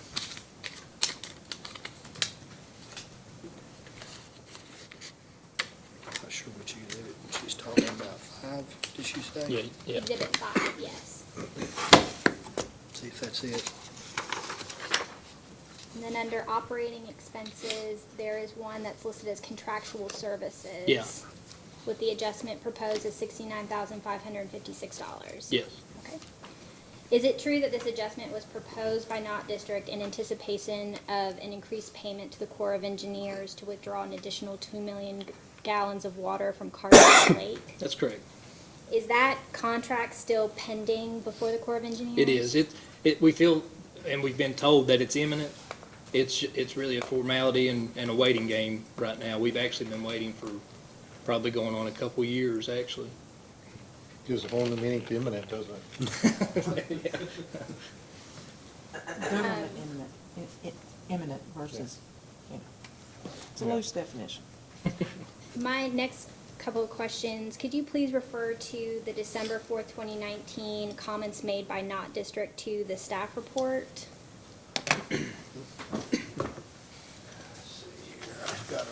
And I'll go ahead and just ask. The main comment, as far as you are aware, it had to do with that proposed adjustment in relation to the anticipated increase. Is that correct? Those are our comments to commission staff's report, Okay. and that's probably what she's talking about. Yes. Okay. Sorry, Ms. Goldtrain, you might want to restate that. I had a hard time finding that, and I'm not sure he heard your question. I'm sorry, I know I'm asking for lots of referrals. So Knott District, when it commented on the commission staff's November 20th, 2019 report, their only comment with regard to that staff report was in relation to the adjustment as to the increased water withdrawal from Carr Creek Lake. Is that correct? Yeah. so it They are appears. asking for the commission to, Still consider it. okay. Yeah. At this time, has Knott District received the Corps of Engineers approval? No, ma'am. All right, one more referral. In regard to paragraph 4 of the comments, those same comments, Knott District's comments, Thank you.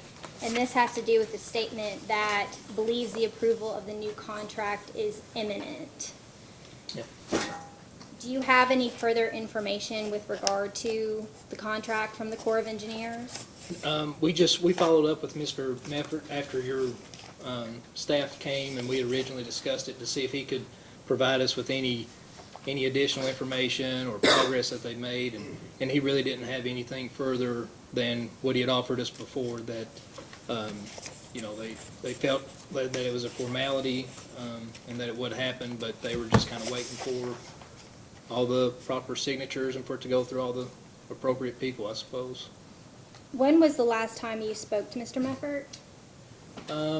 It would have been just before this, whatever the date, I don't remember the exact date, but, So prior to December 4th, 2019? yeah, it'd probably been around November, December there, towards the end of the year. And you had previously spoken to Mr. Meffert, is that correct? Yes. Do you recall when that conversation took place? That would have been maybe around the end of 2017. I think I'd submitted the original email that he sent us, and that would have the date on it, but I think it was around the end of 2017. If you wouldn't mind referring to that email, it is Knott District's response to Letcher District's and Hindman's first request for information, item 24.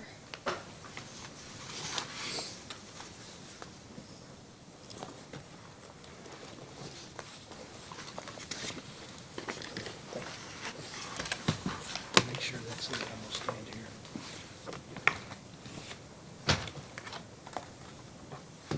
Now, is this the original request?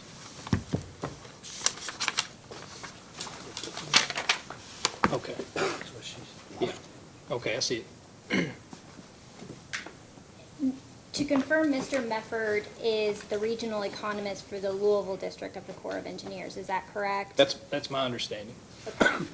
And as of March 30th, 2018, in that email, he advises you that the Louisville District is working towards submitting a letter report and supplemental agreement to HQ USA CE for review approval. Is that correct?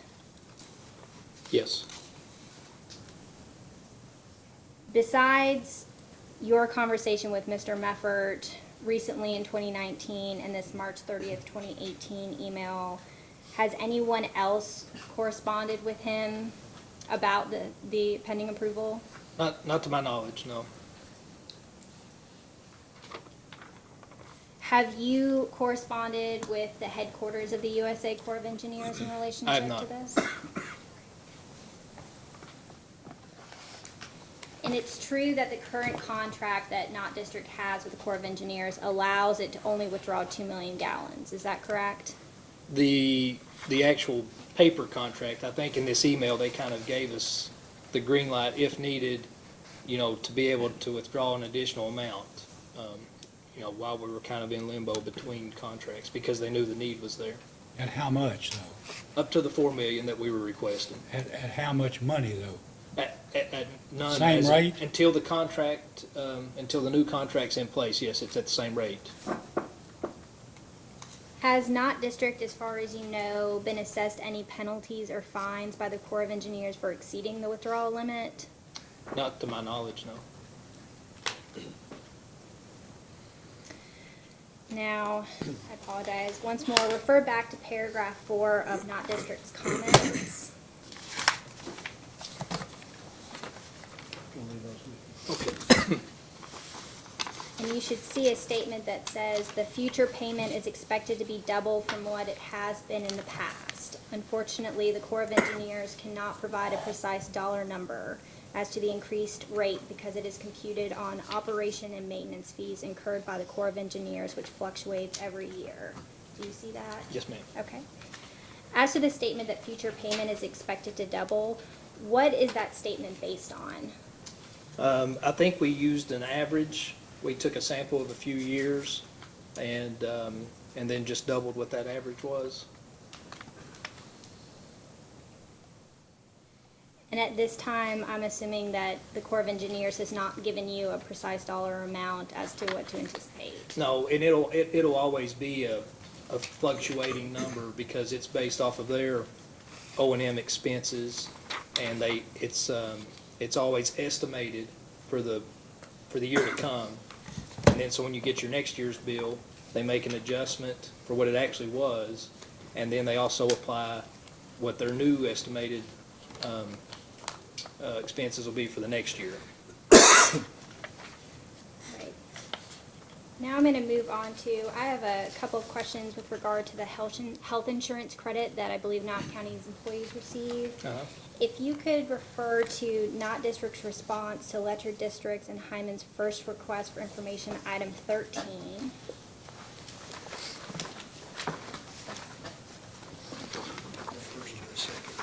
She said the first.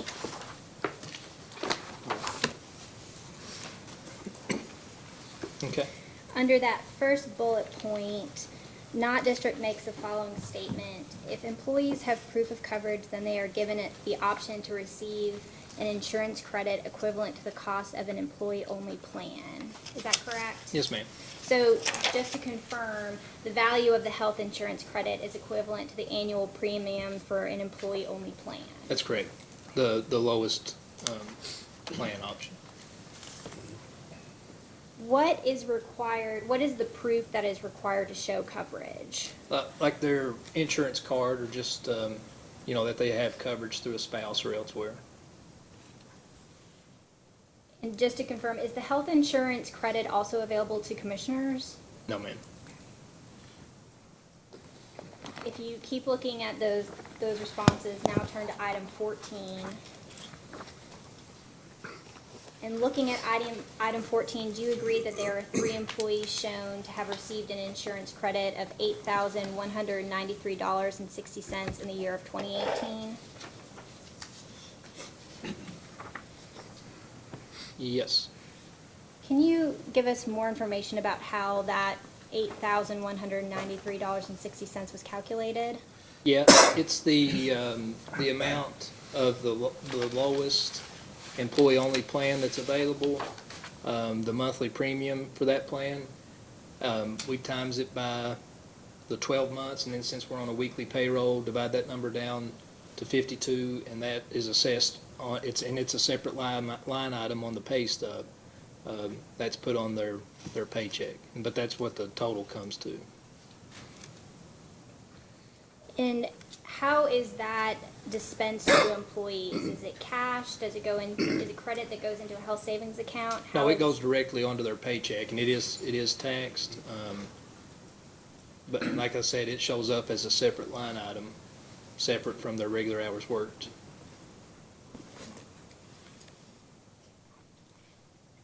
Do you know off the top of your head what the weekly credit would be? I think it's 150 and some 157 maybe. And does that credit happen automatically once they show the coverage, or how does that work? If it's a new hire, it would be the same as having to go through their 60 days to receive the health insurance. They have to do that before they can receive the insurance credit as well.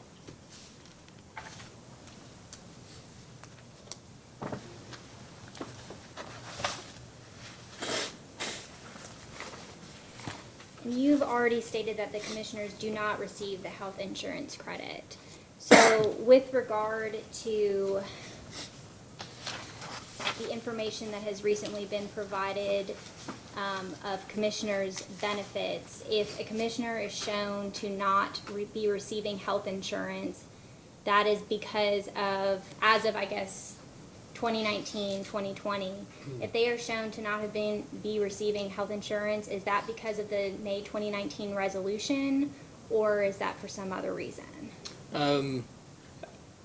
If you don't care, I would think it would probably be best to ask each of those individuals directly. I just put in, what they choose or don't choose. As far as their situations, why they do, I couldn't really answer to that.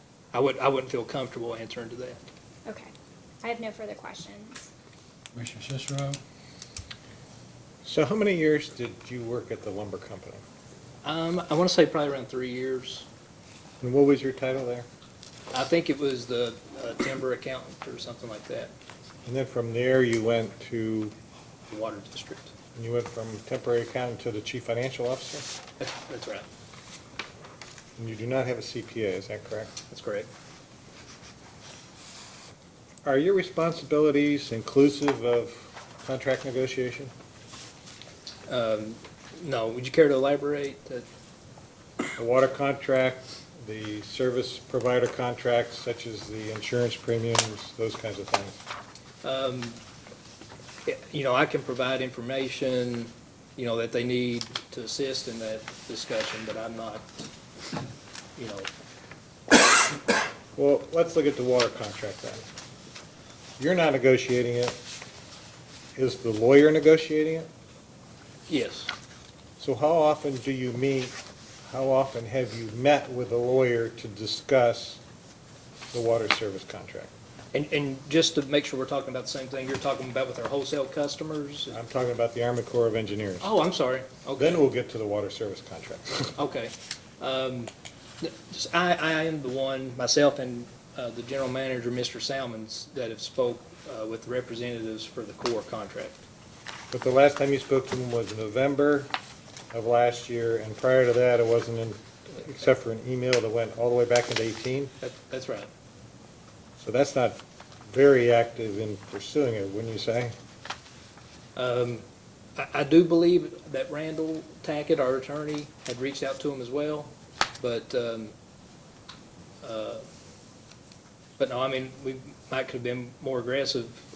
We definitely want it, but I don't know how beneficial it would have been, or I'm just looking at the fact that it's something that you're looking to have finalized, negotiated and finalized, and it just seems like it's not the urgency that I Well, would have they thought it don't- would have been.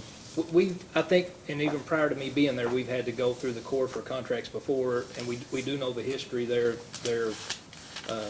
how slow things tend to be. And then we were kind of also, it was insinuated that it wouldn't really be any different in this case too, and, I guess I'm speaking from the perspective that when the commission indicated it was not going to permit the higher cost of water to be included in the rate base, at that point, it would have become an urgent issue because it was disallowed since it wasn't known and measurable. If it became known and measurable, then it could be included in the base rate. But it seems to be hanging out there, and it's just a comment. I mean, it's, I understand.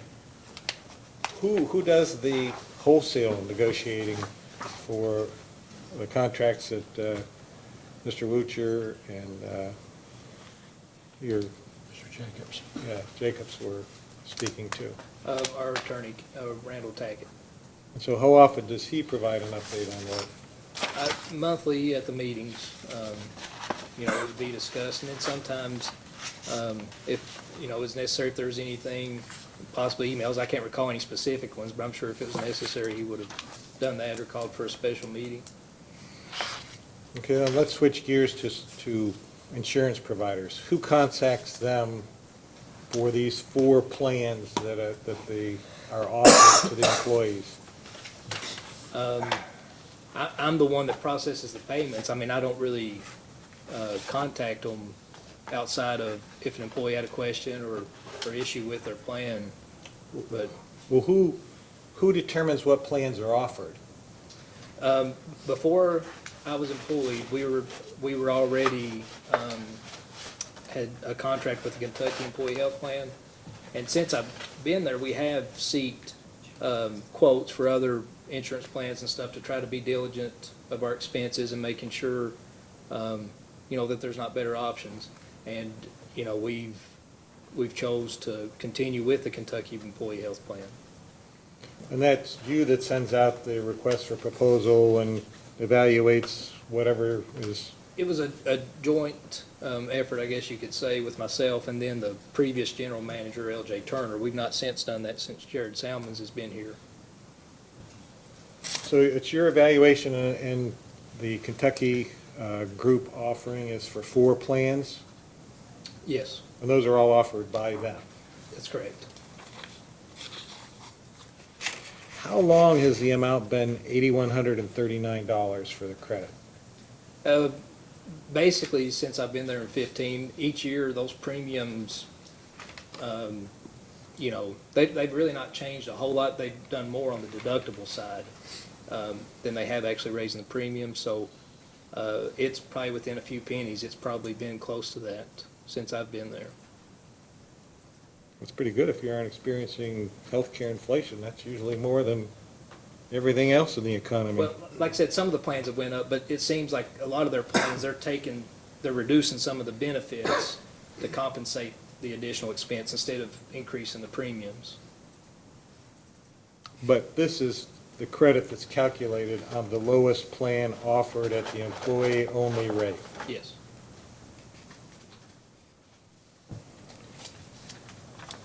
You've been there for, you said, since 2015? Yeah, January of 15. Almost 5 years. Have you ever recommended to the board that they implement a rate increase prior to the latest application?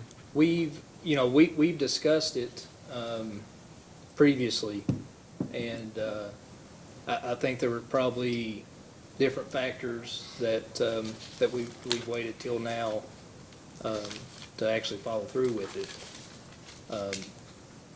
There's, as Dave kind of attested to earlier, I think you always have a little bit of outside political pressure. And I think we also wanted to be able to assess, some sound financial numbers before we made a decision like that. So we wanted to make sure that we had, a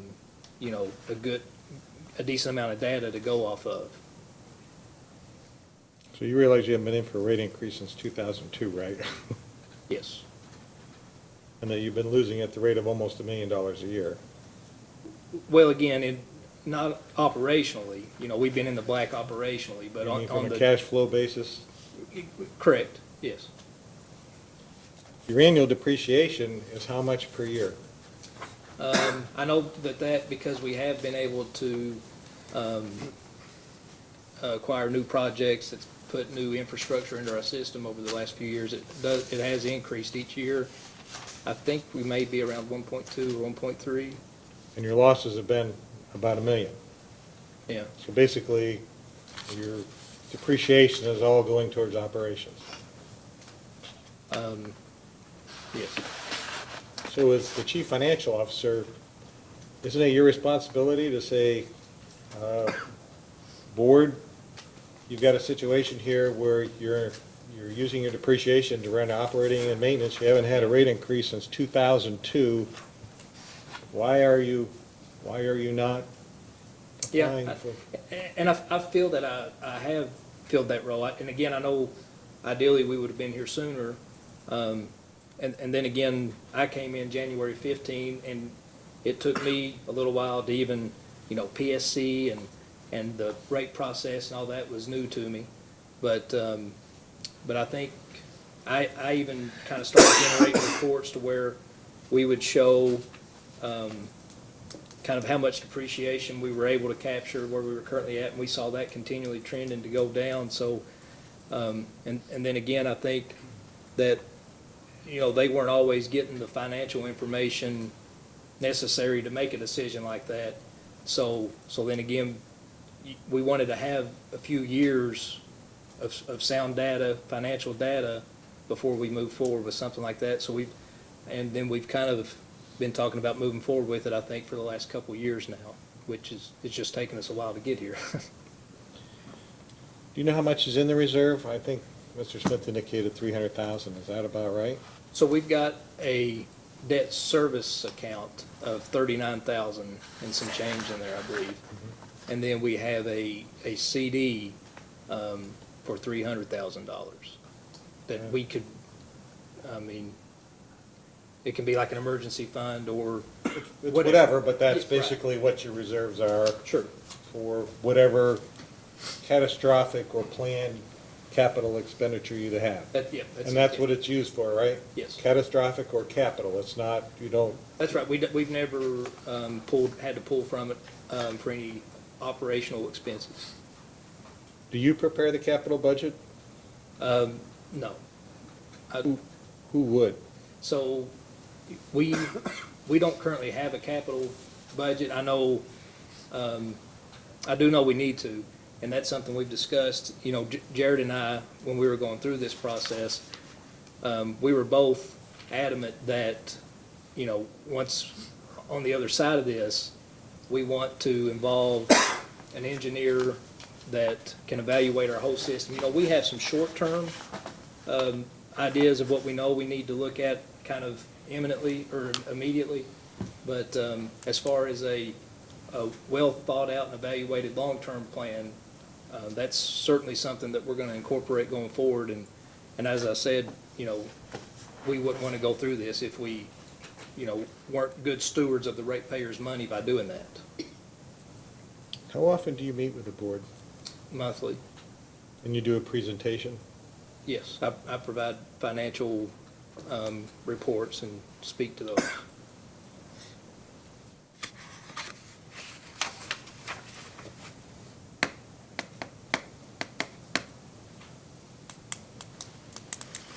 Any other questions? Commissioner Matthews? I don't have any questions. I have no questions, Mr. Wood. Thank you, Your Honor. Well, good afternoon, Mr. Smith.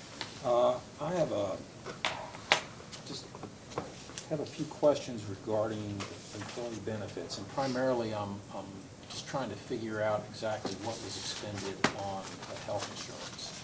So I'm going to refer to a couple of items if you've got it up there. One is the response to Fletcher and Hyman's first request for information, item 14. And then also Item 15 of the district's response to Letcher Hyman's second request for information. I've got the first one here.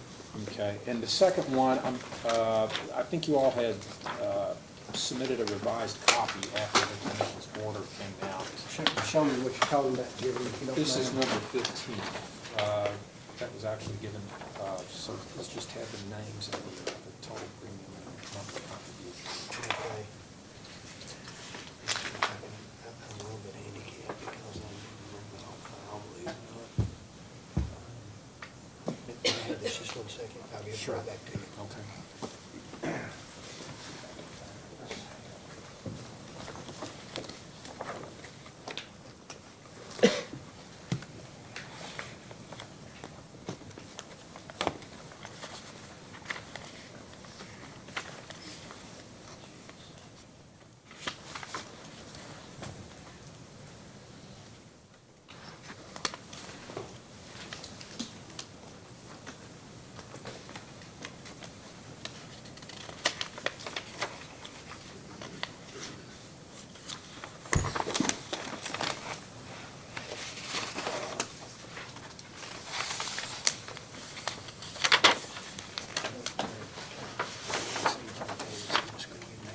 Okay, I'm going to see if I can pull up the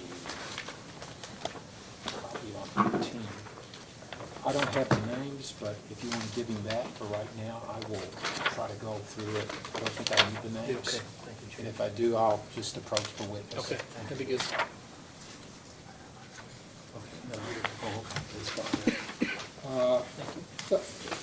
What I'm trying to primarily, Letcher County has been trying to duplicate the commission staff's calculations of of what was expended during the test period. And you've provided the basic information for it, so I just want to kind of walk through. I think there may be some little bits in there that we don't understand. Okay. That I want to get clarification from you. So if you look at item 14 of the first request for information, is this a list of the benefits provided to each employee for the water district and their cost? Yes, sir. Okay.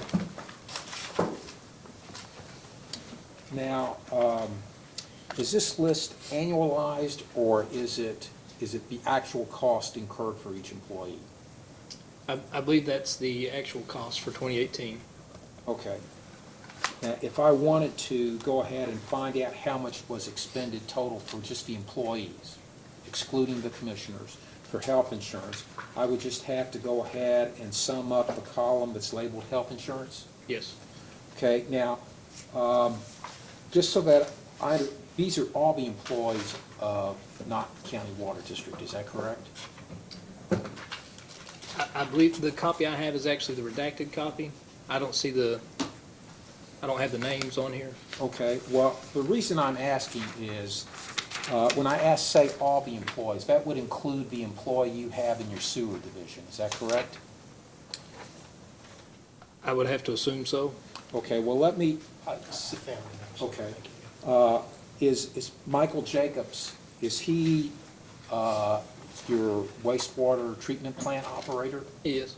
Okay, so in terms of determining the health insurance expense for the water division, any expenses related to him would be excluded, is that correct? That'd be correct. Okay.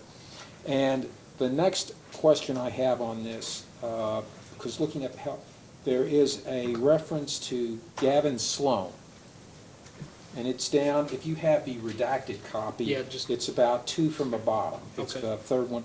And now, his amount for health insurance, is that based on less than a year? Now, you said he was the third one up. He was, yes, sir, the third one from the bottom. It would be, and I'll, just so that we're on the same sheet, it says 7293.40 on mine. I think that's a full year. Okay. Would it be possible for you to check and see, I'm dividing what I'm coming out with 10 or 11 months. My notes here are a little unclear, but it appeared to be less than a full year based on what you had on item 15. And I might have to refer to Jared. He was a part-time employee for a period of time, and he may have became full-time early in 2018, would be my guess. Okay. So I could check on that to be certain, but I'm pretty confident that that's the case for him. Okay, and if he were a part-time employee, he wouldn't be receiving, if, let's say the first month of the year he was a part-time employee, he wouldn't have been eligible for health insurance? That's correct. Okay. Now, if, I'm going to refer you now to item 15, to the second request for information. Okay. Okay, and this list, this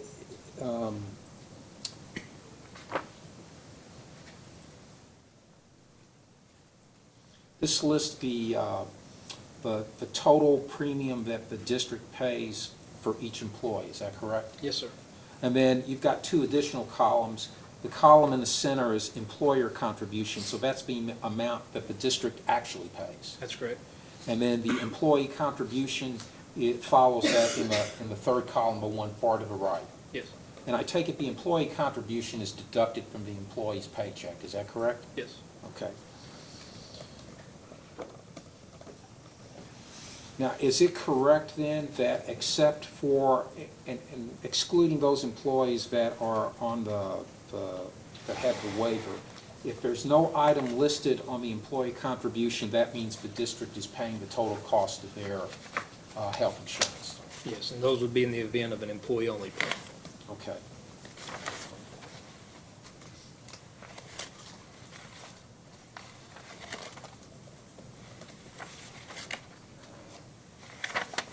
Now, just so I understand Knott County's policy, Knott County will not require an employee who is receiving single employee coverage to pay any contribution towards the cost of his or her health insurance coverage. Yeah. Okay. If the employee has a non-single policy, then Knott County will not require that employee to pay more than 20% of the total cost of the premium? Right. We go off of what the Kentucky Employee Health Plan, they allocate what the employee and employer contributions should be, but the practice has always been to cap it at 20%. Okay, so Not to exceed 20%. the Kentucky Employee Health Plan specifies what the employer contribution should be and what the employee contribution should be. They make a recommendation. That's right. Okay, now, it doesn't appear that you're bound to accept that recommendation in terms of the employee contribution. You can basically say, we'll cover it all. Is that correct? I think all it spells out is that we can't deduct more, we can't charge our employees, make them contribute more than what the Kentucky Employee Health Plan So says. the district is legally obligated to comply with their minimum? That's correct. Okay. Yeah. Okay. And in those cases where the employee's contribution would, under the KEHP plan, would exceed 20% of the premium, the district covers the rest of that, is that Yes, sir. correct?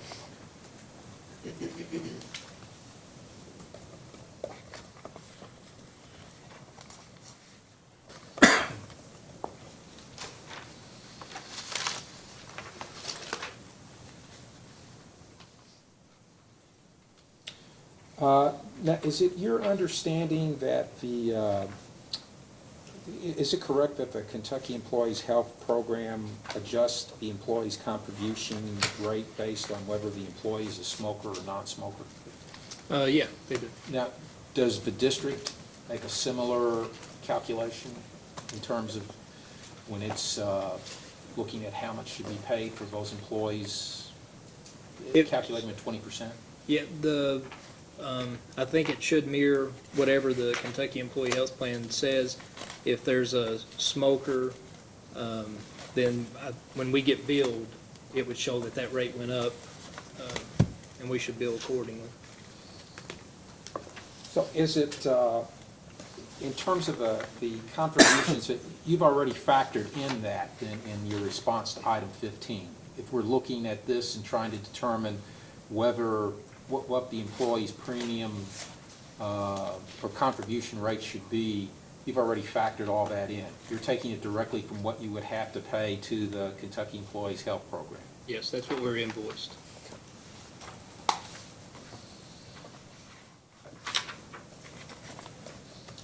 Now,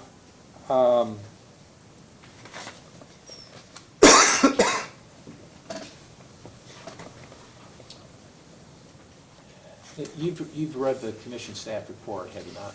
Yes, sir.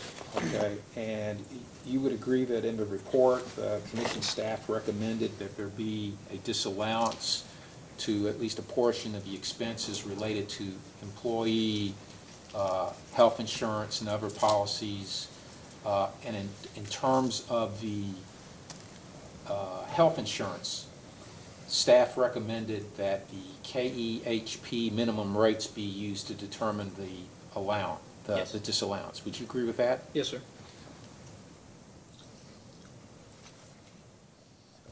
Now, in the staff report, there is, they list all the contribution rates, but they don't list one for one of your employees. So I just wanted to ask you, would you agree that the recommended employee contribution rate for 2018 for an employee that's receiving the standard CDHP family policy be 19.32%?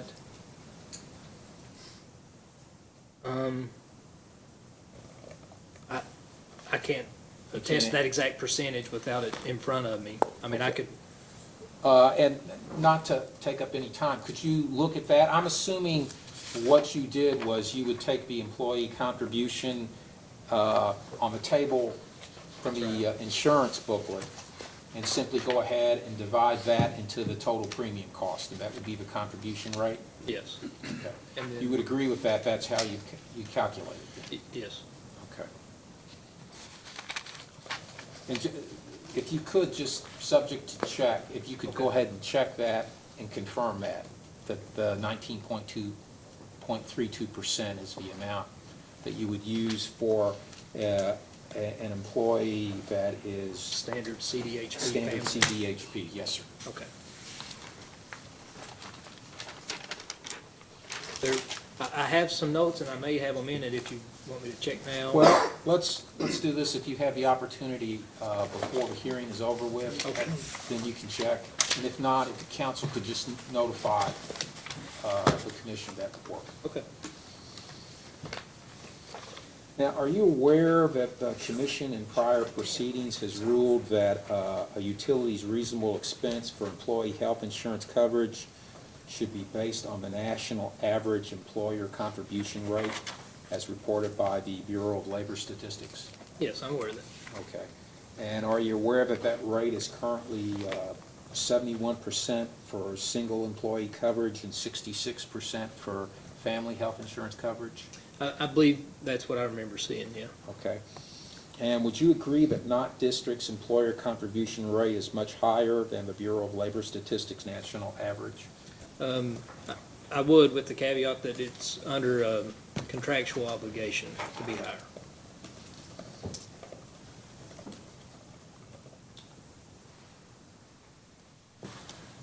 And would you agree that the Kentucky Employee Health Plan employer contribution rates are also less than the Bureau of Labor Statistics national average for the required employer contribution? Yes.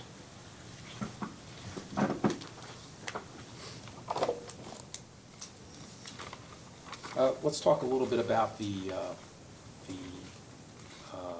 waiver credit. Those that don't participate in the insurance plan receive a waiver credit, is that correct? Yes, sir.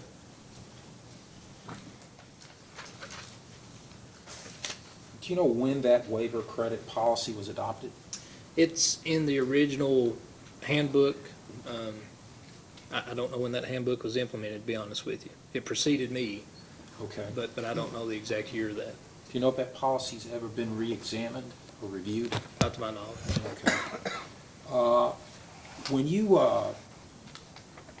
look at or try to determine the, how do you conduct any type of annual review of your wages and your employee benefits to determine how they fit in with the rest of the employers in Uros County and region? No, I've not done a comparison on that. Have you done any type of comparison as related to other water districts or water systems in the state? I think I have, I'm not like done a comparison and presented it, but I think I've seen those, at maybe the trainings before or something like that. Okay, and now Kentucky Rural Water Association, for example, publishes a survey annually or every 2 years. Have you ever seen that? Yeah, we've seen those. And have you done any type of comparison between the benefits that are provided by other systems and yours based on that survey? I vaguely remember looking through those and kind of looking at the wages and the benefits. And I think Jared and myself actually both looked at them together. And from what I can remember, I felt like we were comparable with the others based on what the rural water analysis was. Are you aware of any other water systems that have that type of waiver credit for their employees? I'm not, but to be frank, I'm not familiar with any benefits that any other district offers. Okay. In reviewing those benefits, has there ever been any discussion regarding whether to limit how those monies could be spent? And let me elaborate on that. For example, I believe, at least when I was a state government employee, an employee could waive the coverage and receive the contribution by the employer, but it would be placed into some type of health spending plan. Did you all ever consider that? It hasn't been considered, no, sir. Okay. Would you agree that if there was such a plan, that might be more beneficial to the utility in the sense that if the monies are not expended at the end of the year, those funds go back to the employer?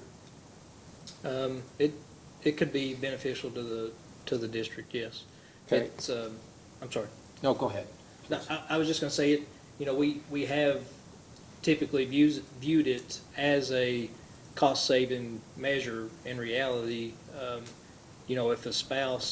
if an employee's spouse, can get covered somewhere else, and we're carrying a family plan of $1,700, they're incentivized to, maybe take their spouse's plan, and now we're only paying, a little north of $700 a month, as opposed to $1,700 a month.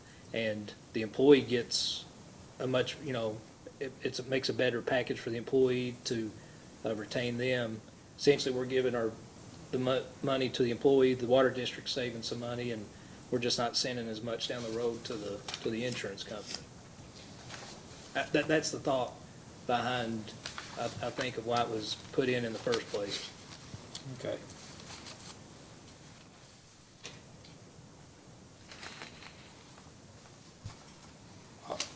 A couple of questions about your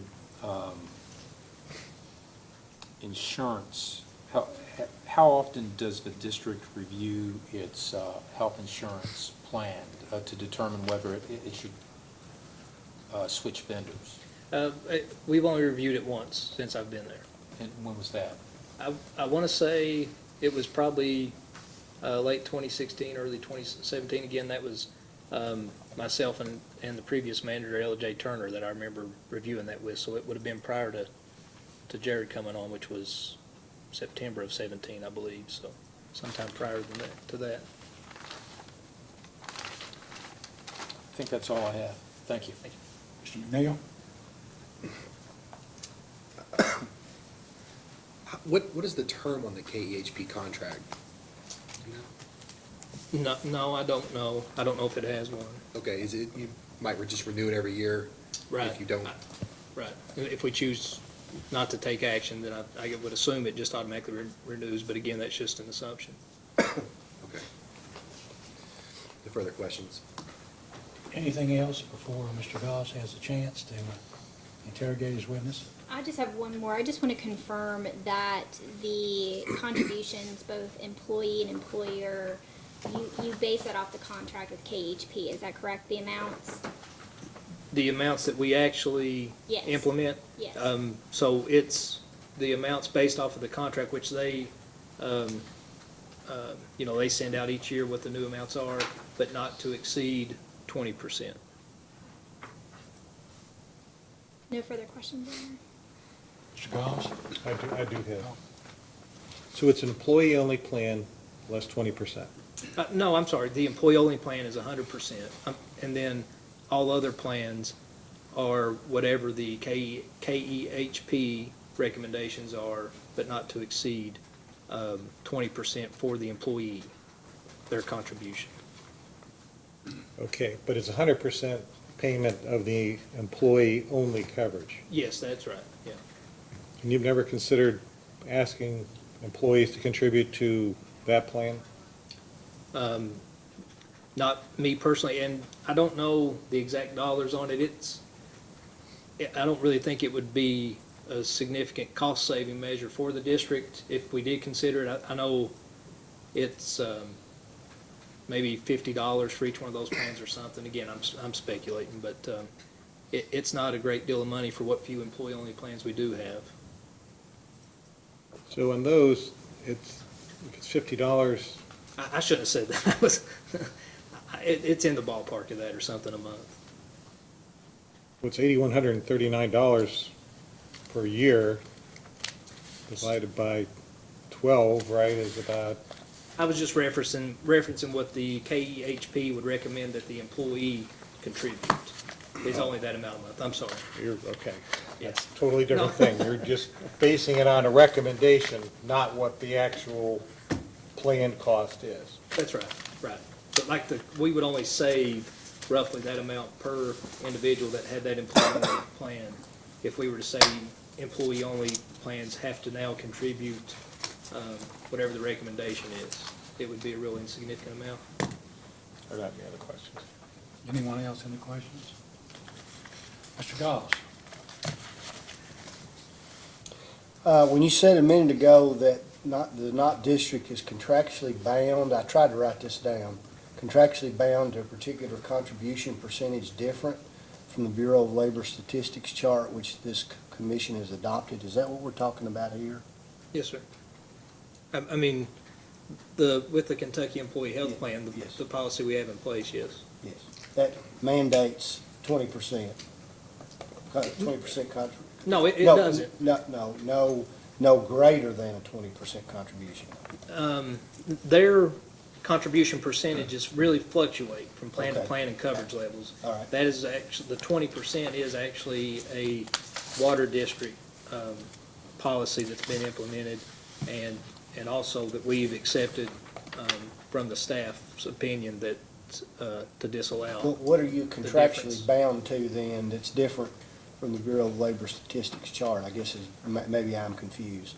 So we're contractually bound to not charge our employees more than what the KEHP recommends. We can charge them less, which results the water district having to pay more. But by the contract with them, we can't make the employee pay more than what they recommendations are. You recognize what the staff report says about employee pensions and benefits and commissioners' benefits, and for all intents and purposes, those have been disallowed, correct? Yes, And Knott County Water and Sewer District doesn't take issue with that. we did. No. Now, there's been a lot of talk here about the district losing over $1 million a year during the test year and so on. Can you, if I'm a ratepayer of the Knott County Water and Sewer District and I were to see that on the front page of the newspaper, that'd cause me a lot of concern. Yeah, and Can you explain what the true meaning is of that statement and whether or not there's any mitigation? just to kind of reiterate what I responded to earlier was that from an operational standpoint, we've been in the black every year. But when you factor in the depreciation expenses, then that's where we fall into the red by that deficit. And a good part of that is due to the fact that the district has not been in for rates for a long time. That's correct.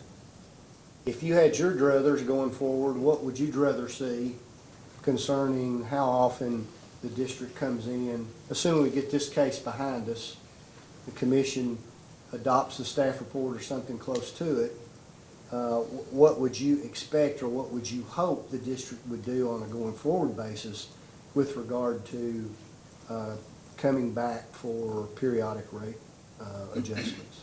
I mean, I think we certainly, as we have in the past, evaluate our financial data annually. I mean, we do that monthly, and then at the end of the year, we look at it annually. So we would certainly continue to do that. And, it's really hard to put a specific number on when you should come in, when you can't predict, the future as far as your expenses and when it's needed or necessary.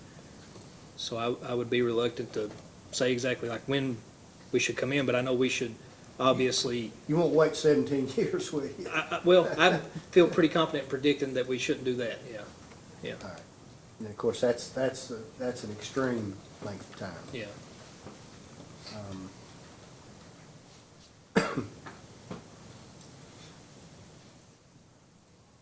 Is the district cost conscious, in your opinion? Yeah, I really, think that we always try to do our due diligence and evaluate our costs. We shop our insurance policy all the time, not just the health insurance, but like our all lines fund, property insurance and things of that nature. We've cut, rentals that we had when I first got there, copier leases, uniform rentals, things of that nature. We do try to do what we can in areas that we feel won't have a negative impact on the customers. And, we've recently brought our billing back in-house because we feel that we can be more efficient and also save some money by doing that. So, yeah, I mean, we try to stay on top of it and do what we can. That's all I have, Mr. Chairman. There's one thing that you do know, and that is that basically the primary economic driver for Knott County for a number of years has been the coal industry, correct? Yes, sir. And the coal industry is, if not totally collapsed, on the verge of collapse. Would you agree with that? Yeah, definitely on the downward. And from the statistics that we've seen, most eastern Kentucky counties, maybe all eastern Kentucky counties, are experiencing a significant out-migration, people moving away. Has that been the case, as far as you know, in Knott County? Yeah, and I think the census numbers show that trend also, and so it kind of makes it twofold. On the ratepayers, you have less people to share these different fixed costs and things, so the ones that are still there, it has more of an impact on, unfortunately. And another thing that we've seen across the board throughout the state, and I think this is probably true nationally, is that water usage per customer tends to decline as toilets are more efficient, washing machines and other things. People generally use less water now because of instrument efficiencies, which compounds the problem of expenses continue to go up, but the number of people over which those expenses have to be paid either remains the same or goes down, correct? Yeah. Which is the argument, I think, for water district consolidation or cooperation among districts in terms of engineering, administrative staff, so that you basically can spread costs and utilize cooperative purchasing and so forth. But in any event, I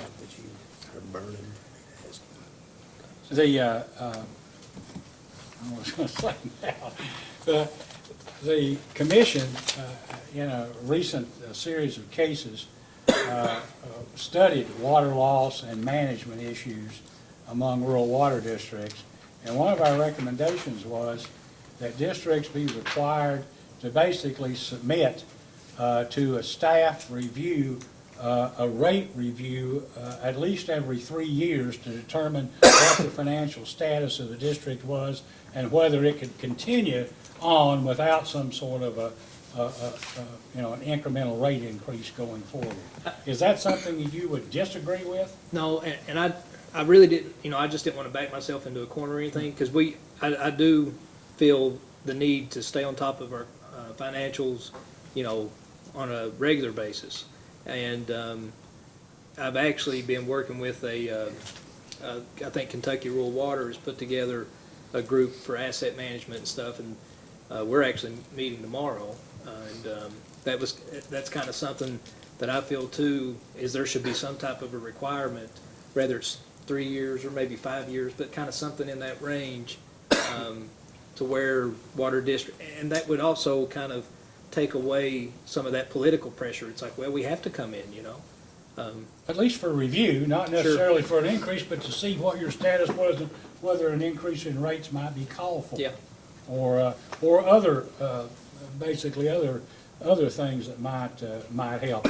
And one of the reasons I say that, it seemed to me to make sense, and it would relieve perhaps some of the political pressure.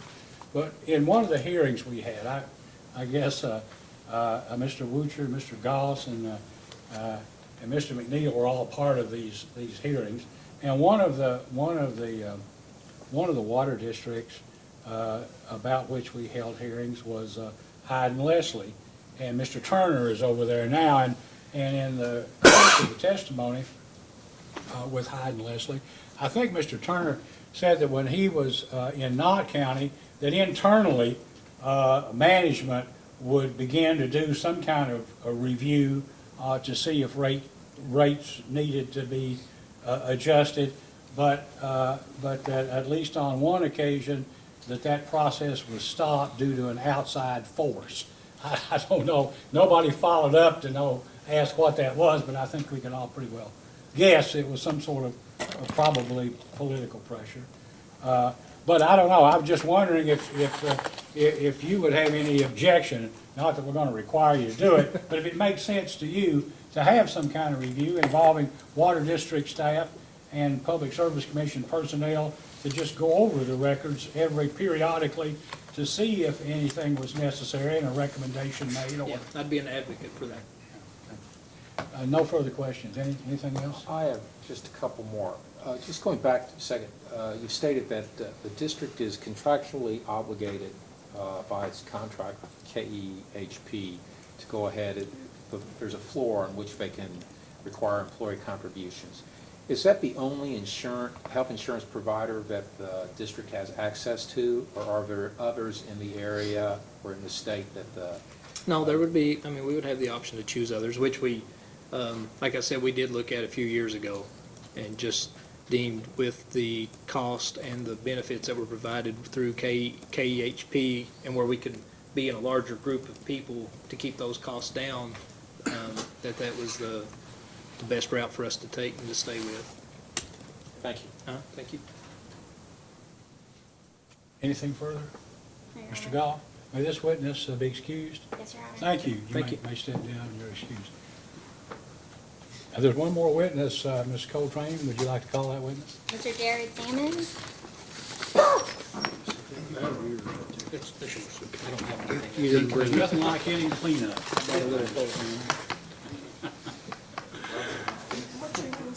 Jared, save the best for last. Yeah. Please raise your right hand. You solemnly swear or affirm under penalty of perjury that the testimony you're about to give will be the truth, the whole truth, and nothing but the truth? I do. You may be seated. Mr. Goss? Thank you, Mr. Chairman. Mr. Salmons, would you state your full given name for the record, your age, your address, and your occupation? My name's Jared O'Neill Salmons. I live at 747 Wiley Fork Road in Knott County. And what's your occupation? I am the general manager at Knott County Water and Sewer. And how long have you been the general manager there? A little over 2 years. if you would give the commission some idea of your education and your work experience, please, sir. I graduated in '96 from Knott County from Knott County Central and high school. And then I had a few years at the Hazard Community Technical College, and I got where I got surveying and highway design. Do you have an associate's degree, or do you have any degrees? I Or know just I've got hours? I don't think, yeah, just hours, yeah. Okay. I'm probably gonna. How many hours do you have, do you know? I think it's 100 and, a little over 120 hours. Okay. In what did you say? It was in surveying and highway design. I think it is actually was in mathematics. Okay. And then I went from there and worked 2 years at A&T Manufacturing, where I did some design for them. And, Kind of design? It was called steel detailing, where we take the steel structures and we break them out and calculate loads and how to weld them and bolt them up. What was A&T? What kind of business was that? They were a mine. They made a lot of trusses and stuff for mine companies. They did a lot of steel work for mine companies. For use underground? Surface. Oh, I see, like for prep plants and stuff Yes. like that? Okay. Did you, I mean, you had the background to do that, or did you, I mean, I kind of, the mathematics helped a lot, but I kind of learned on the job. And then I worked 13 years for R.M. Johnson Engineering. well, let's go back just a second. When you would figure, I mean, that's a pretty significant job, when you would figure load tolerances and that sort of thing for structures. Did you have somebody that maybe was an engineer, mechanical engineer, or some other type of engineer that would sign off, check your work and sign off on it? Yes. Okay, just wanted to make sure. Yeah, yeah. All right. And what did you do after A&T? I went there to R.M. Johnson Engineering. I worked 13 years there, and after a couple of years, I was the civil engineering department manager. So. And what did R&M do? R.M. Johnson. R.M. Johnson, what kind of engineering consulting firm were they? When I first went there, they were probably primarily mining, but they were. I was brought on more for the civil side of things, and we went majorly to the civil engineering. We actually designed the majority of Knott County, well, probably 95% of Knott County water and sewer system. Okay, all right. Water and sewer. Do you sort of do the same thing for them? You did work and then it was checked by Yeah, an probably engineer? in a much larger capacity. Okay. I took courses in hydraulic design and then I pretty much did all the engineering calculations and everything, and Okay. then we have an engineer review it and see if it was okay. All Which right. was Then what'd you do after RM, the RM job? I worked 2 years for Precision Engineering, doing the same thing. Okay. I headed their civil engineering department. And then from there, I came to Knott County Water and Sewer. All right. How many years of experience do you have in the water and sewer business total? Probably 17 years, I guess, either designing or in this case, managing the water and sewer district. Do you hold any special licenses or certifications pertaining to water and sewer service? Yeah, I have a Class 3 water operator's license. All right. Are you a member of any sort of other boards or foundations or societies or organizations that the commission needs to know about? No, I pastor a church also. Okay. And as general manager for the Knott County Water and Sewer District, what are your principal duties? I oversee all the operations of Knott County Water and Sewer, whether it's water operations or distribution, sewer operations and collections, and then oversee all the personnel. All right. That's all I have, Mr. Chairman. Ms. Copeland? I just have a few questions with regard to the Corps of Engineers pending contract. Have you corresponded with anybody at the Corps of Engineers with regard to that pending contract? As Kyle Smith stated, we dealt with Ken Mefford on a couple of phone calls, which were followed up with emails. And those two emails that y'all discussed earlier, and I also had spoken with Hal Rogers' office and Mitch McConnell's office, and representatives from there had helped get that process going. I guess that was probably the most progress had been made in a long time. That process had, of trying to get to 4 million gallons had been in place before I got there. I can't speak to exactly how long, but it was quite a few years they've been trying to get that. So when was the last time you spoke with Mr. Meffert? It was in November of, I think, of 19. Or not 19, yeah, 19. Yeah. And the Following other up this. individuals that you referenced having spoken to, can you repeat their names? I'm sorry. It was, yeah, I can't remember the representatives' names. I just know one represented Hal Rogers' office, and the other one was represented from Mitch McConnell's office. Do you recall? Beverly was her name, and then I can't remember the girl's name from Rogers' office. Do you recall when those communications were? They were prior. They were in 2018. And you have not spoken with anyone, Louisville District or U.S., with regard to the pending contract at this point? No. I have no further questions. Mr. Cicero? So I'm curious, you have P&L responsibility for the water district, What's that? profit and loss responsibility? Yeah, I think.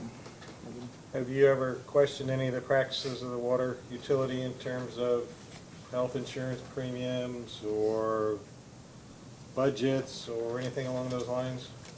Yeah, I think I would say I probably talk to Kyle on a daily basis about various things related to that.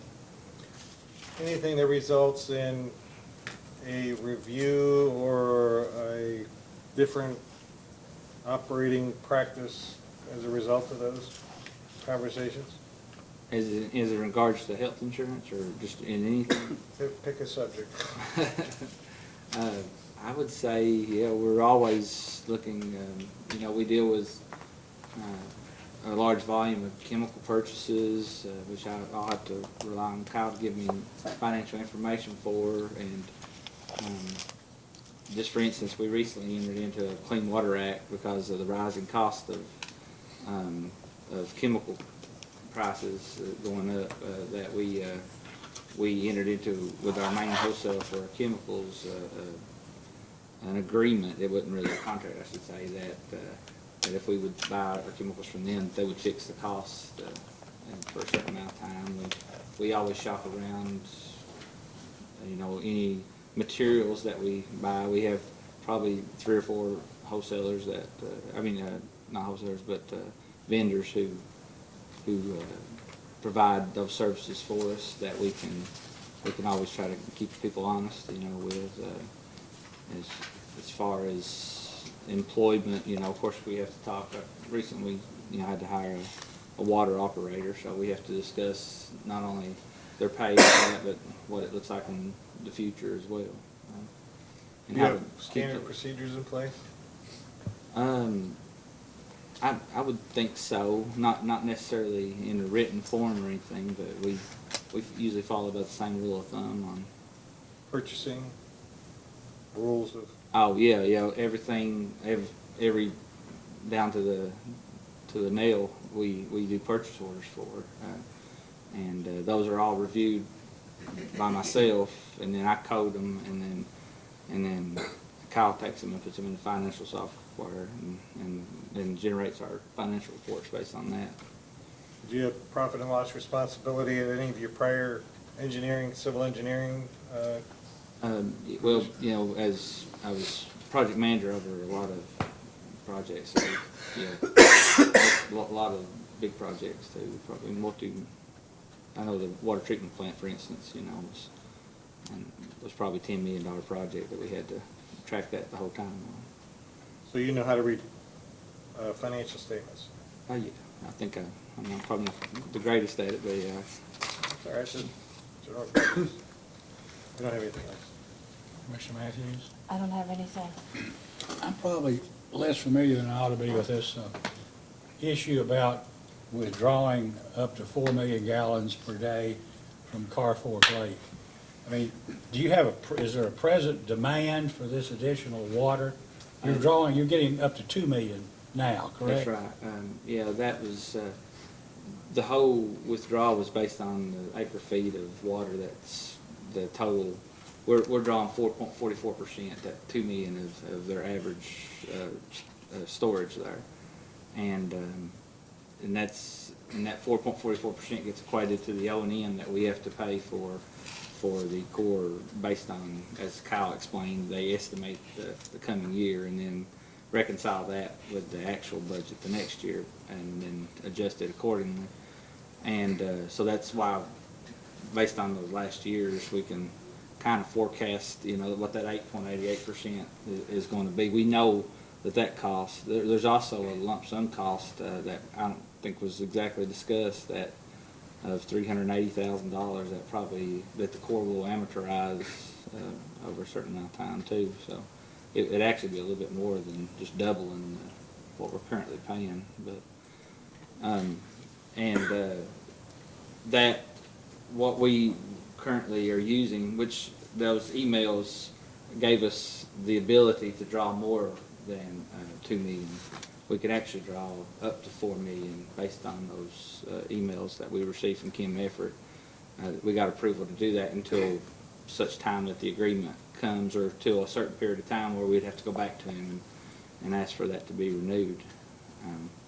There's times where we would exceed 2 million, especially right now. Our wholesalers have experienced, they're experiencing some heavier water loss because of colder weather, and so there's times that we're probably, I know not this past winter was pretty light, but the first winter I was there were times we were well over 3 million, probably around 3.1 or 2 million to keep up with the demand from wholesalers. So the cost that the Corps of Engineers would charge, is it based upon a volume that you pump, or is it a straight fee? It's a straight fee based upon the maximum that we can take. It was set at 2 million at 4.44%. They base that on that percentage of how much we'll be taking out. So that would be a standard cost in going forward once it's implemented? Well, yeah, standard as in it's going to be based on 8.88% of the O&M budget for that particular Corps office. Right now, if you draw more than 2 million, it's based on the amount that you're paying this year. Right, yeah, we just still pay the 2, yeah, even if we draw more, it's still based on the agreement that's in place for the 2 million. But it's been several years, and you anticipate that the agreement will be executed or approved at some point, but imminent may be, it's been 4 years now, or several years, correct? Yeah, that was just based on our phone conversation. I don't think there's anything else as far as calculations that's left to do. It's just kind of make its way up to the top. It's just when it begins. It's just Yeah. when all of these discussions come to fruition and a new rate is established. Is Yeah. that what you're saying? Yeah, when the agreement is made, yeah. Well, I mean, if the commission approved your application as it presently stands, then basically ratepayers would be charged now for amounts or expenses that you might not incur for a year or 2 years. Is that correct? That is possible.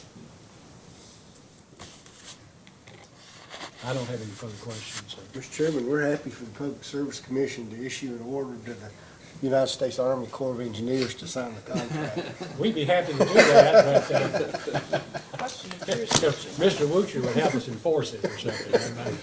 I don't have any questions, Mr. Chairman. All right. May this witness be excused, or is there anything else? No further questions, Sir, Your you Honor. may step down. Thank you very Thank you. much for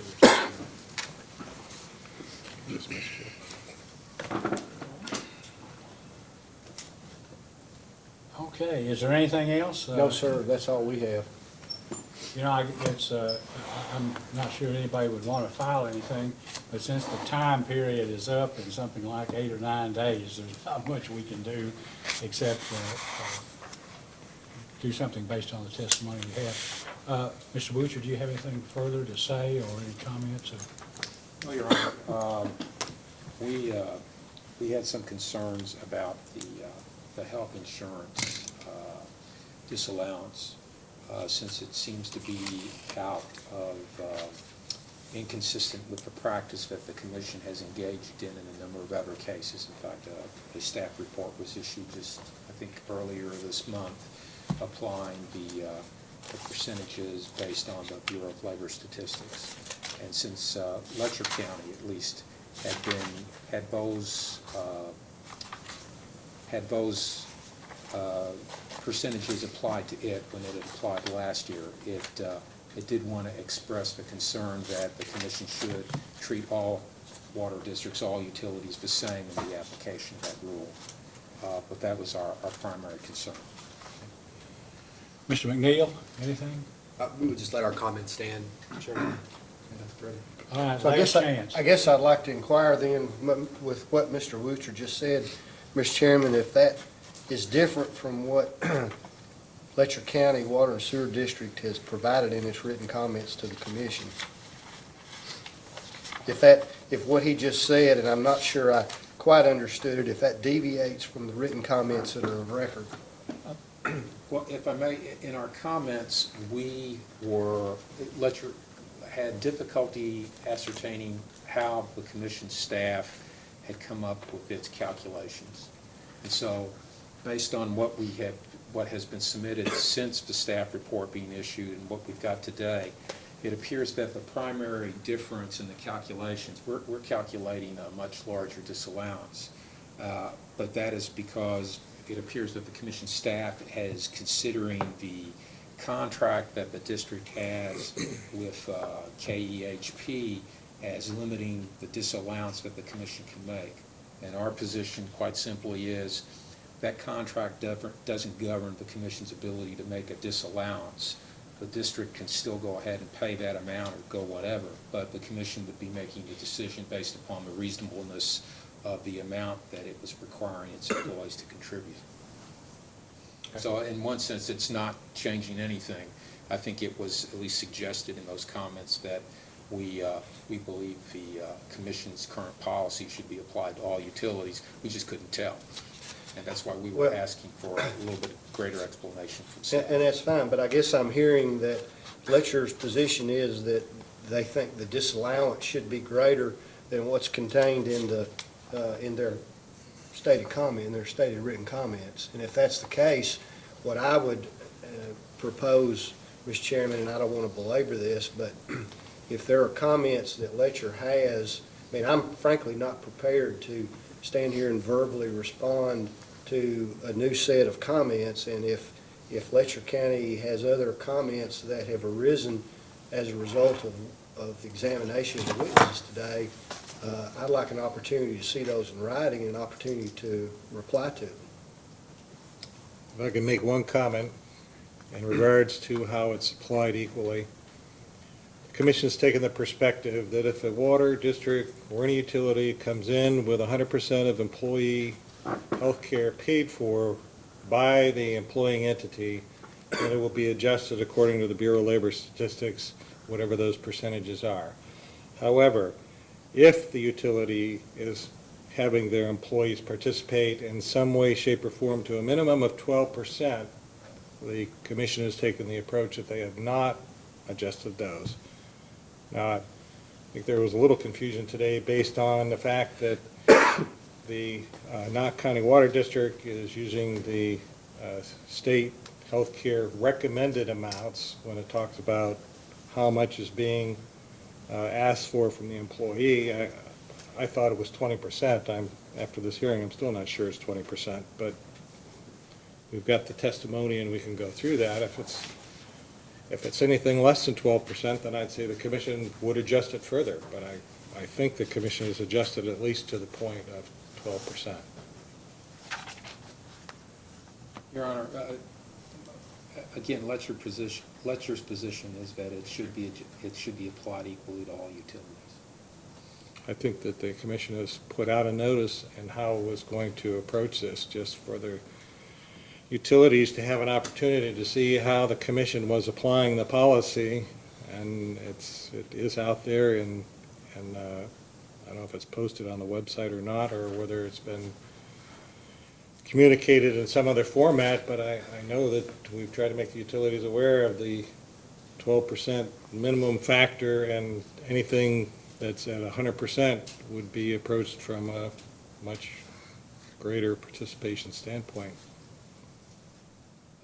I would just simply suggest Letcher will wait to see what the commission does based on the numbers it has. I think we're fine then, Mr. Chairman. If there's nothing else, then this hearing is hereby adjourned. Thank you.